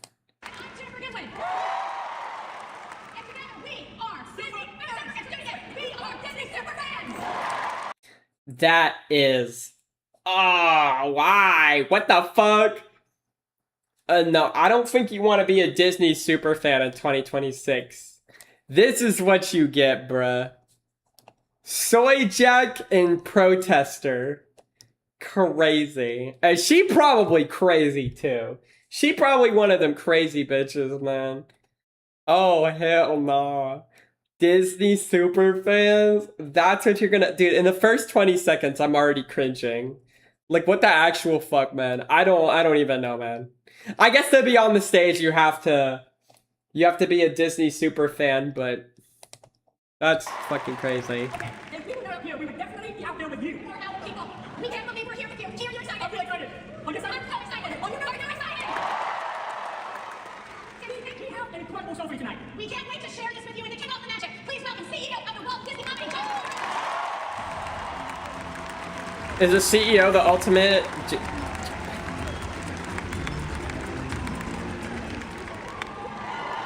Damn, they were happy to be on stage for 5 minutes. Oh, gosh, it's so good to see everybody. Look at this room. So much energy in here. So amazing. Thank you for being here with us today. Well, I think most of you know this is not my first D23. But it is my first one since becoming CEO. New CEO. Now, before I talk to you about where we're headed, I want to tell you something about why I'm standing right here with all of you tonight. Because I believe that in order to lead this company, you have to understand what it actually feels like to be a fan. And I do. Now, I want to start there. I was about 8 years old, back in the early 80s, and my parents took me to Walt Disney World. I was there with my 3 siblings. I can remember that day so clearly. Main Street had this buzz all around us. There was music playing, people were laughing. There was energy everywhere around us. And then we saw Castle. And all 4 of us, all my siblings, we stopped. And I remember thinking something that just stuck with me until this moment. This place is so special. This place is magic. And that feeling, it didn't fade. It's become part of who I am. And I think a lot of you out there know exactly what I'm describing. You had that moment. Maybe it was in one of our parks like mine was. Maybe it was in a movie, in a song, maybe it was a character. A moment that you still remember. If any of you have kids or grandkids or nieces or nephews, you've watched that moment. You watch it happen right in their eyes. The instant when they realize for the first time the world... Dude, Disney owns everything. That moment matters. It stays with me forever. For me, it led somewhere unexpected. In 1998, I came to work for Disney. And what I thought I found a really cool job. Look at me, I'm working for Disney. But what I actually found was a home. Over these years, I've met thousands of cast members who built their entire lives around this company. These cast members, they understand something very special. They understand that their job is to create those special moments that stick with our fans, that stick with them for their entire lives. Once you understand that's your job, and you can change someone's life, even if you're changing someone's life just for a moment. No matter where you go, he's there. He's there! Cast members and employees, I get a chance to speak with Disney fans almost everywhere I go. Sometimes it's in our theme parks where I get to see you. Sometimes I'm flying on an airplane and I get to say hello. Sometimes I'm out for a run and you stop me and say hello. In fact, I'm pretty sure that I've spoken to quite a few of the people that are sitting here in this room today. I'd be happy, we'll find you. But almost every time, you all tell me how much Disney actually means to each one of you. And I've heard thousands of your stories now. But there's one that I keep coming back to. One person that showed me, maybe more than anyone else, what it means to find a real home at Disney. Some of you have known Frank Webber is from Disney Superman. Maybe you've heard about him. Frank was affectionately known as the porch potato. He was the mayor of Main Street. He spent 2 decades on that bench outside Palm Hall, just sitting there. Frank would just take it all in, he'd wave hello to anyone that passed. And over time, I got to know him. I got to know him pretty well. We spent time together on that porch. And I actually considered him a friend. A few days after I saw him for the last time, Frank decided to pass away. So we decided to put a plaque on Frank's bench. And that plaque says, "Every day is my best day." That was Frank. That's what Frank believed. That's what he lived. That was his story. That one man sitting on that bench for 20 years. It tells you that we are not simply in the business of entertaining people or in the business of creating places, stories, and experiences where people feel like they actually belong. Where they feel like they're home. And a lot of people like that, they feel like Disney is their home. Right now, nearly 500,000 people are in our parks and on our cruise ships. Millions more are watching our stories in theaters or maybe at home. Someone right now is seeing The Lion King on Broadway for the very first time. A Make-A-Wish kid is walking down Main Street, feeling the joy and the optimism. I'm surprised they don't have theaters near Disney. And every single day. Like stage leaders or stage leaders in Disney. I don't When think. you add all that, Disney has something no other brand on earth can claim.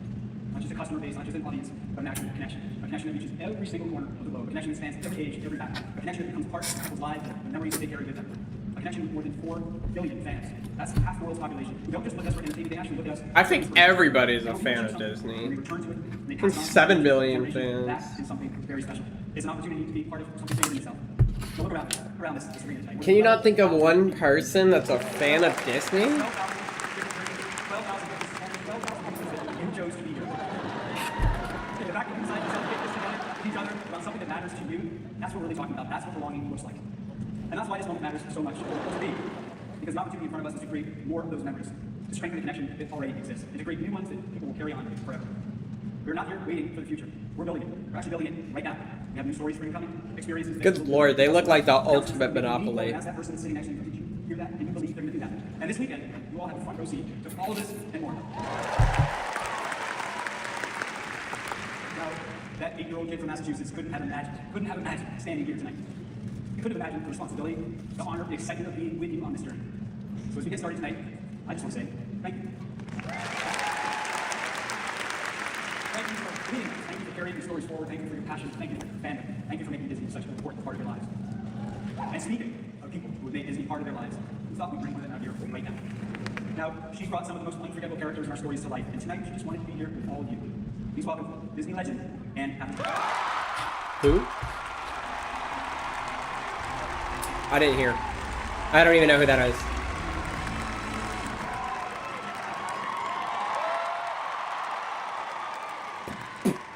Well, hello. Damn, she looks good. Thank you, Josh. Hi, D23. All right, now that was cute, but I said, hi, D23. That was literally the same. Hi, what's up? Hi, guys. I'm so delighted to be here with you all today. I love you. This is a love room. This is so great. True Disney fans, my kind of people. I don't know if they're kind of people, man. Family has been one of the most special and treasured parts of my career, of my life, and I'm truly thrilled to be in a room with so many people who understand, cherish, and prioritize joy. Joy is central to each of the franchises I have been lucky enough to be a part of here at Disney. The wonderful and wicked Devil Wears Prada 1 and 2. And, of course, the one that started it all, our beloved Princess. Throughout these films, we have grown up together. And I'm so amazed at how deeply people have held these stories and these characters in their hearts. So I'm here to ask you to please never stop presenting your favorite line to me, because I still can't spell Kamana. And I have come to love being told to shut up. So maybe tonight you can help me out with that one. Me, a princess? Beg your pardon, shut up.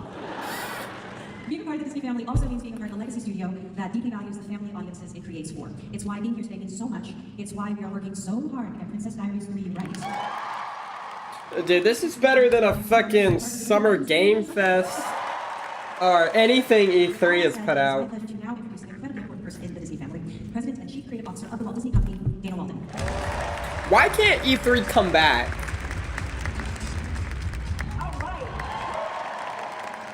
How great is Anne Hathaway? One more Anne Hathaway.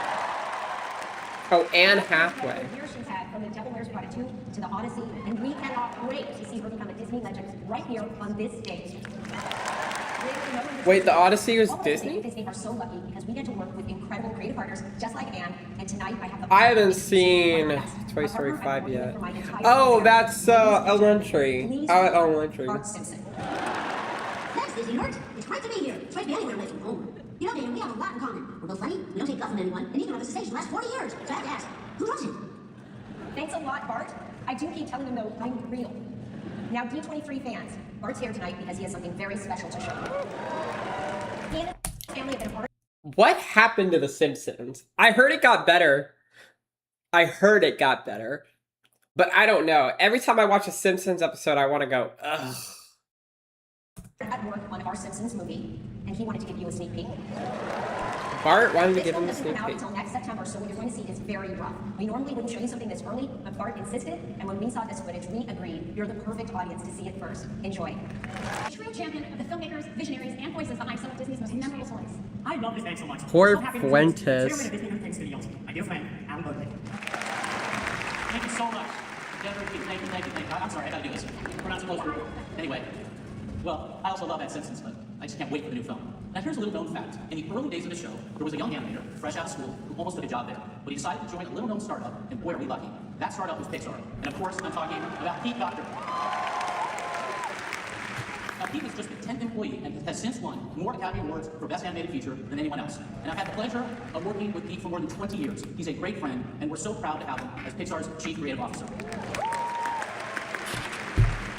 Yeah, Pixar's been on a roll lately. And this year, we have the Fantastic Hoppers, as well as Toy Story 5, the biggest film in the franchise is starting to fall for Pixar. And we couldn't be more excited about what they're working on now. So without further ado, let's take a look at what Pete and the Pixar team are up to. It's great to be back here at D23 with all you guys. Thanks for coming. And what a year to celebrate 2026 is Pixar's official 40th anniversary. Yeah, I can't quite get my head around, but we've been telling stories for 4 decades now. Here's a picture of me, hard at work, in our Point Richmond office on the very first Toy Story. I still have that computer. And that wow. In my head. That was an amazing time. Part of the fun was that honestly, In my we head. really know what we were doing. But I guess we did something right, because here we are 30 years later, and I want to say a massive thanks to you, to all of you, for making Toy Story 5 such a great success. And I gotta watch that movie, man. I forgot about Hoppers. I don't think Hoppers was a critical success. Incredible to share. Oh, Pixar's been around for 40 years.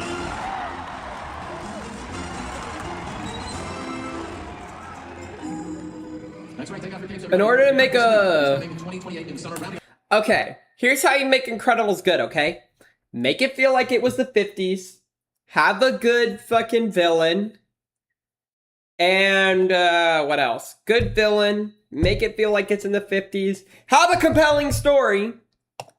And stop nerfing Mr. Incredible. I'm just kidding. I don't even know. Trilogy, Our Family, and Frozen are back. And if you remember in the last film, supers are officially legal again, thanks to...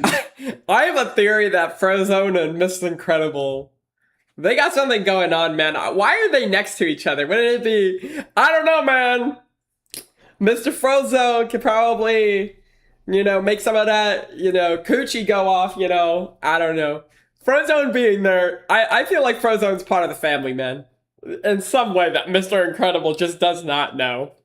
I don't know. Elastigirl, man. Elastigirl. Shit. I don't know, man. I feel like the next... Mrs. Incredible's next kid is definitely not going to be the same skin color, I ain't gonna lie. Winston Dever. Now, he's an entrepreneur at heart, so Dever is launching... Oh, not him again. A sponsored organization built on a massive platform of branding, marketing, and merchandising, something we don't really know anything about at Disney. And in the first Incredibles, Bob learned that his family is actually his greatest adventure. In the second, Elastigirl took center stage, and with Incredibles 3, it's the kids' turn to take it. Interesting. Yeah, Dash are determined to step out on their own. They want to prove that they are ready to be real supers. And their parents are quite so convinced, so they've been sneaking out at night to protect the city. That doesn't go over so well at home. To make matters worse, they are struggling to contain Jack, whose powers make him even more unpredictable and potentially dangerous. So he is OP. That's kind of cool trilogy. It just sucks the second movie didn't go off that well. Doesn't mean all supers are good. That's right, in Incredibles 3, our family will face off against a super villain with more power than all the family put together and all of the super... Stop it! What are you doing? You're supposed to be creating interest, not describing a present before someone has unwrapped it. Stand up straight, shoulders back. That should be back. As you can see, so that's Incredibles 3 in theaters summer 2020. She's always gonna be back. Now, if there's one world that we built that truly stands out as unforgettable, it's the world of Coco. And I'm excited.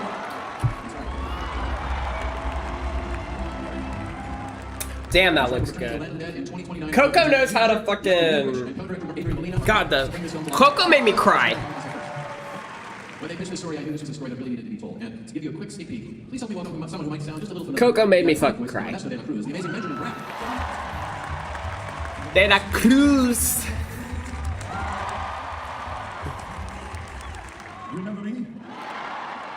I am thrilled to announce here at D23 that I'll be back to reprise my role as the unforgettable Ernesto de la Cruz in Coco 2. Coco 2. The world of Coco holds a truly special place in my heart, and I can't wait to bring my character back to life, or rather, back to death. Now, Coco 2 picks up a few short years after our world. Yes, and as you can see, young Miguel is a bit older now. He's a teenager, still strumming my guitar. Oh, he's a teenager. Now, I thought he was 29. A precious little boy who sang a beautiful song about harmony back to his family. But to some, Remember me. Who ruined a career and destroyed a legacy under a giant bell. That's right, Ernesto de la Cruz is back for revenge, sending Miguel on an adventure back to the land of the dead. Again? Truly twisted sense of humor. Miguel must team up with a certain handsome... Why are they reusing the same villain? Now, Coco 2 pushes Miguel to his limits, but his true compass remains his family. I thought he died. And play a pivotal role in his journey. Here's the good news, guys. Coco 2. Why is the old lady an old lady when she's dead? I guess when you die, you permanently. I don't know. That's weird. 2029, we can't wait to share more with you in the future. I would hate to be my old self when I die. To seize this moment. But at the same time, it's like, I feel like Coco needed a sequel too. I feel like Coco was one of those films that needed a sequel. But before that, it's been amazing to witness how the love for Coco just keeps growing. And Coco's presence across Disney keeps growing too. Like it's in parks and cruises around the globe. Seeing all this got folks thinking, how else can we give fans an entirely new way to step into the world of Coco? Well, for all the gamers out there, we have an answer. If you ever wanted to experience what it's like to walk around and interact with the dead, now is your chance. Oh. Kingdom Hearts. Listen, I'm thrilled to announce that Kingdom Hearts 4 is coming, and we'll be bringing the world of Coco to the Kingdom Hearts Oh, universe. I see it. And I, of course, am very happy to be voicing Mr. Cruz in the game. And last but not least, for the first time ever, Kingdom Hearts will be coming to life. See, that's cool. That's a cool idea. Interesting. That's all for me today. Thank you, D23. The series. I hope they go through the game.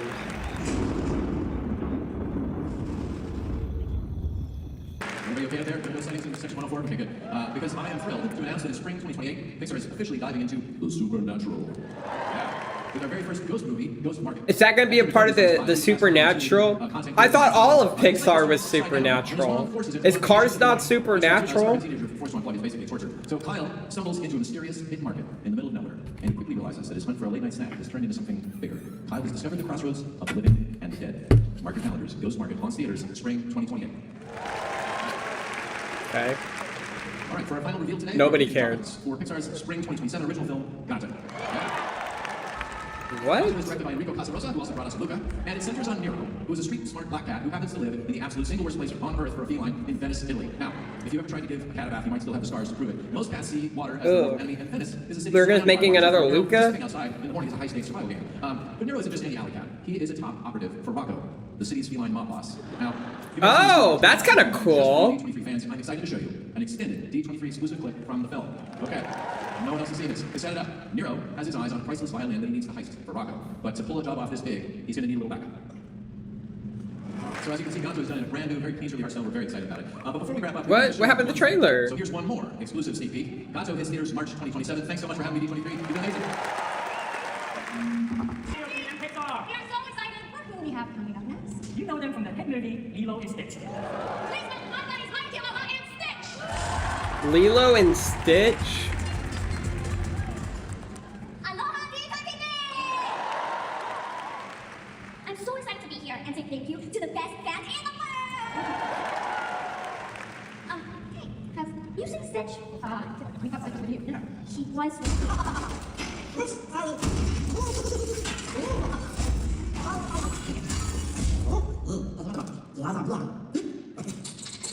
Stitch is profitable no matter how much people hated on the first one. You will never see a more profitable Disney okay, there's lots of other profitable Disney characters, but Stitch is one of the titans, okay? I've heard lots of bad things about the Stitch movie. I never watched it. People scared me from it, but Stitch is a titan, a moneymaker.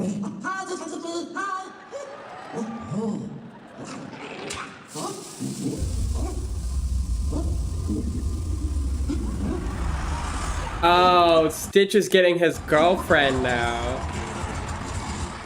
Stitch has a girlfriend. Wait, there's two of them? Oh, okay. Get ready for Lilo and Stitch 2. Coming to theaters May 28th. It's literally like the Disney Pokemon, because there's so many experiments. Wow, I can't wait. Let's hear it, Stitch. And I'm feeling That's interesting. Our next guests are doing this that reminds us of the importance of being doing for a second. And then all you need to completely reinvent your story is confidence and a killer fashion sense. The year was 1997, and two best friends went to their high school movie and became legends. And now, we're here at D23. Wait. What? And became legend. The year was 1997, and two best friends went to What their is high school that? movie and became legends. And now, we're here at D23. I don't even know this movie. Yeah, it's been a minute, but I mean, we've been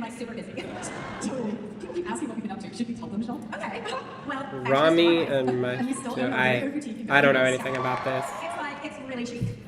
And we're entering a whole new phase of our lives. We're thinking maybe it's finally time to find true love. That's right, yeah, but will we find it?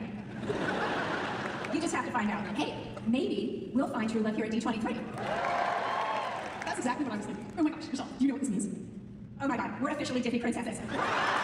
No, you're not. What the fuck? D23, let's hear from Romeo, Michelle!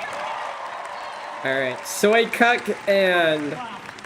Now we're going to take you from Disney royalty To a magical world of gods, monsters, and one unforgettable hero. What? Oh, Percy Jackson.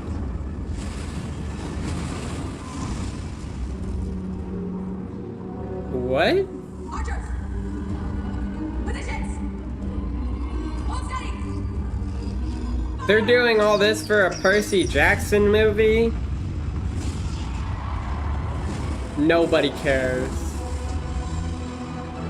Nobody cares. Wow. Well, the gods have spoken and the Oh my god. I've never seen a crowd not care about anything less. You didn't even hear them like scream. They're like, ah, don't care. Wow. 20-foot glowing triumph, D23. Awesome.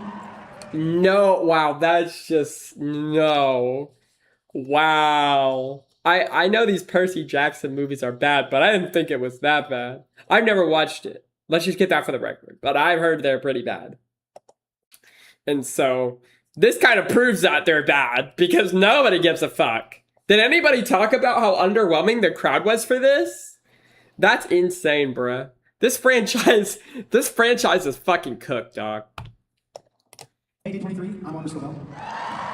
Wow. And the adventure of a lifetime. And I'm excited to share that we're back to season 3 of this epic tale. Bringing Rick Rider as the Titans curse to the screen for the first time. The stakes are higher, stories darker, and the Olympic Council is finally complete as I face off with all the gods and the 6th floor of the Empire State Building. When I've got some of my new friends join the cast, you can even call them goddesses. Please welcome Athena, goddess of wisdom, the incredible Andrew Day. Wow. The legendary Minella. Wow. Oh my god. Goddesses has a nice ring to it, right?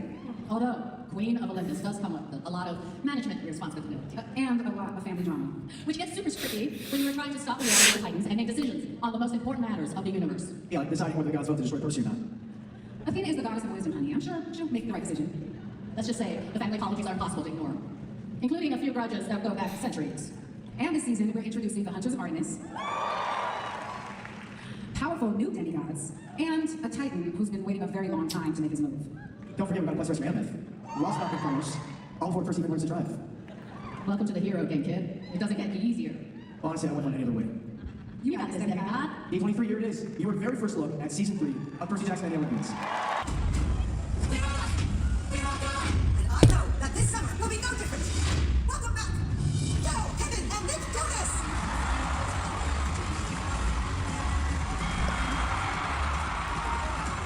Dude, doesn't sound like anybody cares about the Jonas Brothers either. What the actual fuck? Yo, the Jonas Brothers fell off hard. Where the fuck have they been? Where's Demi Lovato? I remember her. She fell off hard. Wasn't she like non-binary or something? And she just fell off hard. It's been like almost 2 decades, actually. Yeah. Okay, fine, it's been a while. We are so pumped to be back where it all started. Back at camp, back at the lake, back pretending to know how to canoe. You still don't know how to canoe, Kevin. I know how to fall out of a canoe, Joe. That does count. Anyway, this time, we're not the only new kids anymore. Now there's a whole new generation of incredible campers, and this summer, they're competing for one big shot, the chance to open up for Connect 3 on a reunion tour. New songs, new rivalries, new romances, these campers are bringing everything. Before we just have to say, none of this happens. I remember used to singing This Is Me all the time. You've been with us since the first movie, through every tour, every album, every questionable haircut. There's some more questionable than others. Okay, the point is, 20 years later, you're still here, and that means absolutely everything to us. Thank you for growing up with us, guys. And now, for letting a whole new generation grow up with these campers too. So enough of us telling you about them, it's time to show you. Please welcome Liamana, Liamani, Sierra, Malachi Barton, Louis Pollock, Hudson Stone, and Casey Schreiber of Camp Rock 3.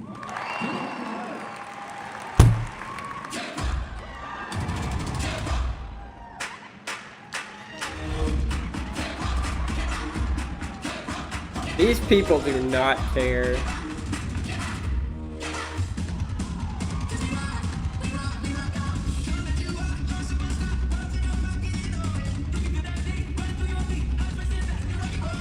What the fuck?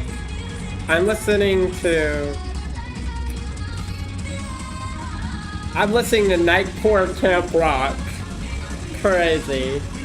What is happening? Nobody cares! Wow. Oh my god.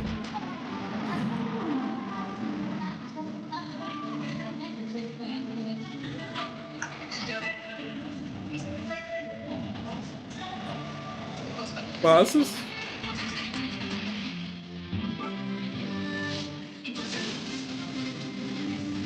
I guess this is a licensed song, but this is so crazy! This whole dance routine! It's so weird, it's so cringe, but it's kind of funny to look at. Oh my god. This is like Camp Brain Rot. Or Camp Brain Rot. What is happening?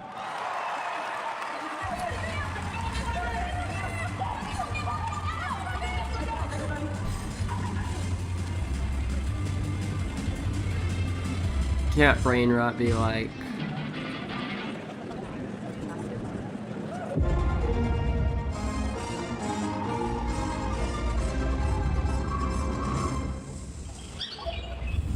Oh yeah, the Bluey movie. I saw that. I'm gonna have to take all the trailers out.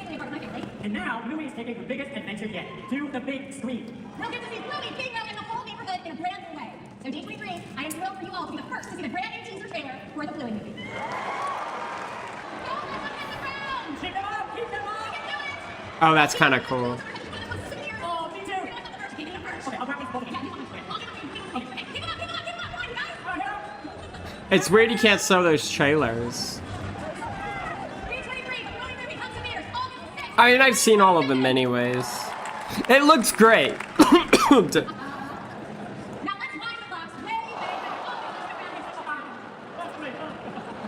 What?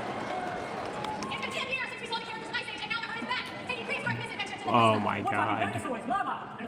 They brought that back? Wow. Dude, what the fuck? Disney has Ice Age now? That's weird. What's up, D23? We are so thrilled to be here to tell you all about the long-awaited next chapter of our Ice Age story. Ice Age is back and it's coming in hot, y'all. Ice Age Boiling Point continues the misadventures of our madcap bird and my character Diego, and the rest of the gang will visit never-before-seen corners of the treacherous Lost World. Dennis, it is wild to think that we voiced these characters for 20 years. Right. Wow. You know, playing Ellie and being a part of this incredible franchise has been such a joy, a privilege, and we're delighted to continue to with all the humor, all the silliness, and of course all the heart that fans like you all deserve. Listen, we're finishing up the movie right now, and it is really funny, and it's scary, and it has great action. It better be good. Of course, by scrap. Or what's the point? But with an adventure of prehistoric proportions, we needed a new companion to match it. So D23, we're gonna leave you with a Jurassic size, exclusive look at Ice Age Boiling Point. We'll see you in theaters on February 5th, 2027. We have a major announcement from Disney Theatrical Group. You may remember that they were here 2 years ago with just a taste of what's to come. Well, tonight, the wait is over. Ladies and gentlemen, this is the moment you've been waiting for. Please welcome to the stage all the concept, Samantha Barks, Melinda Paris, and the company of the greatest showman in music. What?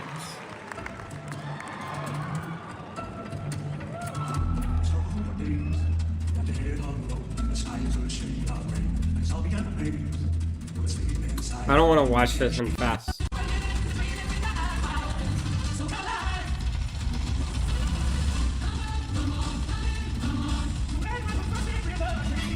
I don't care.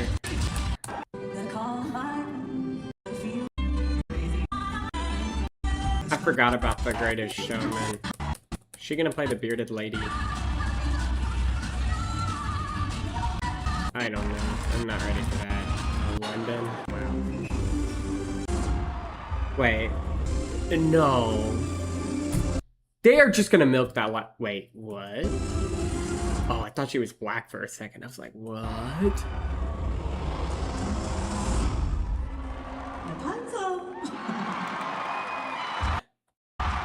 Oh, is that the lady that plays Agatha? I thought it kind of funny, but good.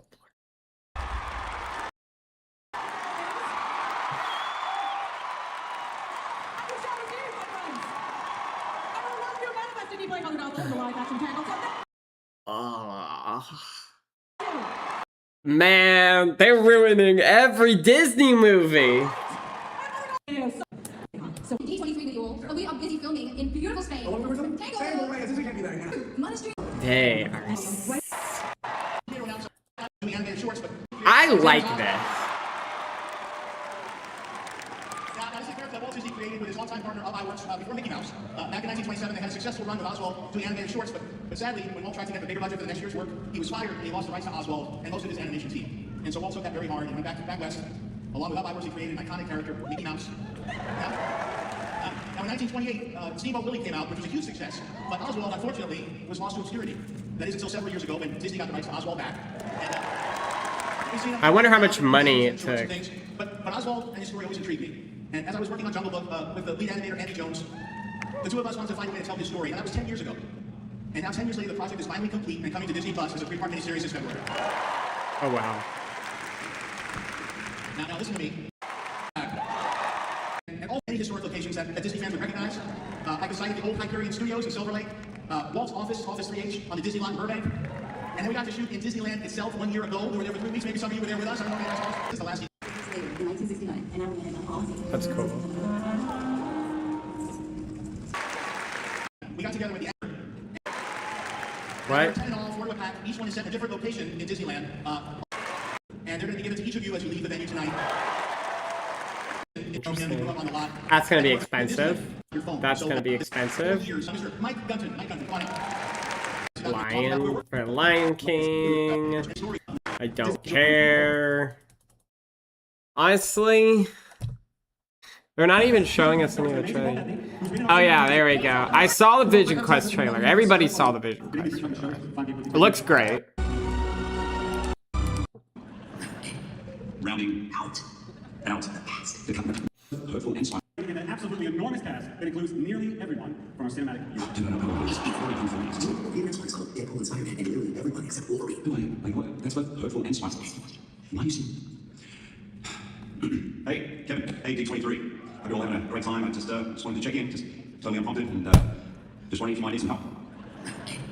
Rounding out the past. Rounding out the cast. Dude, they've got like 28 people. Why are they all there? These are the golden ones. We're special. Now follow the sweat.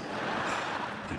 So anyway, if you guys need some help rounding out the cast, I'd love to join. And I don't know, I might be able to convince Ryan up here in Avengers Doomsday. But no pressure. I hate you so much. And now with you. Nearly everyone, not everyone, but it's a huge cast. But especially, of course, Chris Evans, who's back as Steve Rogers. Haley Atwell is Peggy Carter, and Robert Downey Jr. Oh, Peggy's in there. Who's the man who might name it all? Dr. Victor Von Doom. Please welcome Chris, Haley, and Robert.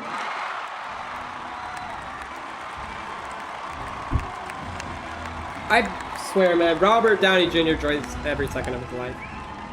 Wow. Hello, D23. Now, we know that there's nothing this crowd loves more than a happily ever after. And Steve Rogers was so close to getting his at the end of Avengers Endgame. You should have known better. Yeah, should have known better indeed. Someone's always there to stir things up, Evans, you know? And today that someone, being me, brought y'all a little something just for you, just for D23. This is, Okay, good. Well, from that movie, D23, please welcome Sadie Sink.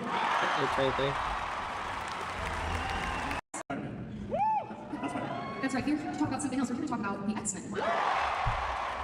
Oh, wow. Okay, yeah. This is when the crowd starts caring. Oh, nice shoes. I'm so happy to be here to be working on X-Men. Sadie, of course, plays Jean Grey, founding member of the X-Men. We will follow her story into an all-new version of the saga coming to theaters May 5th, 2028. Okay, they have a date. May 5th, 2028. We have to wait 2 years. Just met backstage for the very first time. Please welcome Cyclops, Kid Connor. Kid Connor. As Professor Charles Xavier, Christopher Abbott. Playing Emma Frost, Samara Weaving. Well, Emma Frost is so weird. Why can't you have Iceman? And Rogue, Amy Neverett. And I'm very proud to introduce and Storm, Maya Boyd. She looks great. Someone else who wanted to be here. Hey, D23, I'm doing a show for X-Men. I just assumed you met on set. So instead of being with you all there in California, I'm here. I'm with this very lonely soundstage. Kevin and I have been talking for years about joining the Marvel Cinematic Universe. I think we finally found the perfect film at the perfect time with characters I care very deeply about. So I'm very excited to be playing the role of Magneto. Well, again, Russell, even better, Nathaniel Milburn. Oh my God! So, I'll be right here. Just waiting for everybody to show up. Enjoy your weekend, D23. That's right, Adam Driver's joining the cast. We will have more than that soon, but we wanted to bring everybody on and say hello. Thank you, D23. Thank you so much.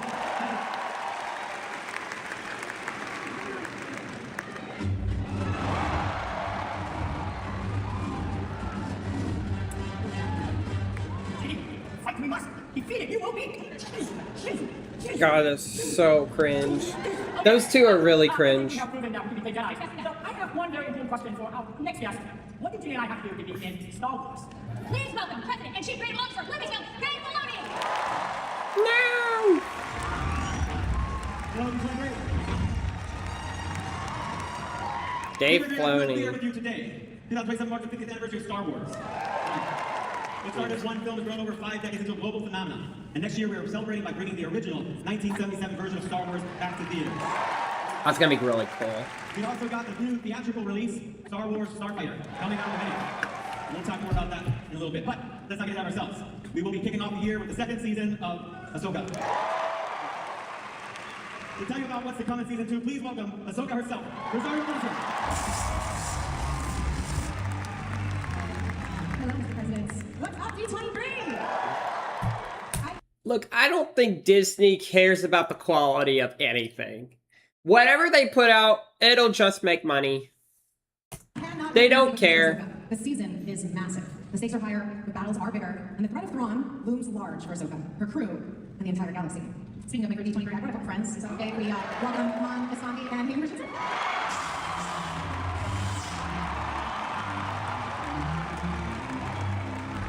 Hey, D23. As always, it is such an honor to get to play Anakin Skywalker. And He will always play Anakin Skywalker. Ahsoka, he challenges her and pushes her to answer the most important question in her life.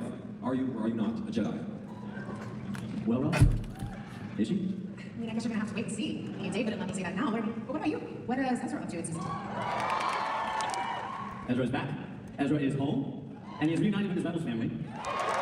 And is now fighting for the new Republic. Can you make the Bad Batch interesting? We cannot wait for you to check out Ahsoka Season 2 streaming on Disney Plus this January. But right now, D23, you are going to be the first people to see our brand new teaser trailer. Let's go enjoy the teaser trailer for Ahsoka Season 2. Go. This room. Only we here in this room know that there's one role he's had that stands out among all the rest. Let's take a look.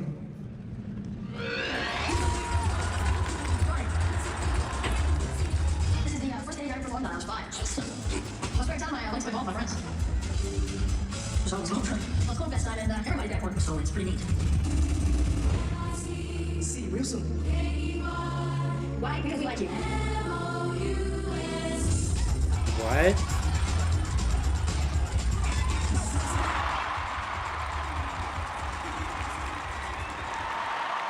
What is happening? Oh. Would you give me a second? Oh, he's in Star Wars now. I owe a lot to Disney. I'll be here. I like Story is rooted in character, and it's brought to life by these amazing actors led by Ryan. All with in addition to Ryan, we got Amy Adams, Aaron Kier, Matt Smith, Mia Goth, and an exceptional. Oh, Matt Smith's in another movie. I hope he doesn't morb the place up. You know what I'm saying? No, Morbius? Morbius? I don't know. I don't know why I associate Matt Smith with it. Matt Smith in Star Wars is gonna go crazy. Every time I see Matt Smith, it's just another version of the 11th Doctor. Rooted in character, and it's brought to life by these amazing actors led by Ryan. All with an adventure. It's filled with humor and danger and spectacle, but above all, the joyous spirit. It's always been a beating heart for 50 years. Once you play the Doctor, man, unless you're David Tennant. This legacy that we all love so much. It was amazing working with Sean. We're very excited to, can we show you something? We show you something. Anywhere in the world. Home stretch. And to finish us out, let's take a look at the studio that started it all. Oh, Walt Disney.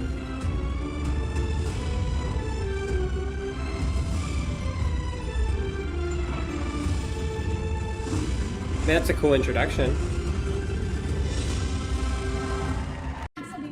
What are we getting from them? Yes. we thought that tonight that we would share a brand new Easter egg that we actually added to the final scene of that film. So D23, this one's for you. Could not be more thrilled to have both of you Again? Zootopia 3? returning as Gary and Judy. Alright. There it is. So with that in mind, we asked ourselves one very important question. What if the next Disney mentor stuck? And he does, and his name is Flip. And he has chosen to be his village's next great mentor and has assigned his first student a literal ball of clay. Only to Okay. We haven't done teenage it. girl, Billy. So coming to theaters this Thanksgiving, Hex is a magical coming-of-age adventure that follows an unconventional teenage girl, Billy. I don't care. That looks probably ass. Next. Next. The Queen's Nest is just one. Dude, they are just making 3s of everything. Hollywood is such a sequel machine now. Alright, Frozen 3. I don't care. Oh, don't tell me you're ending it off with Frozen 3. No way. Alright. Well, that's crazy. Alrighty. Well, I don't even know how long this stream went on for, but Twitch will tell me.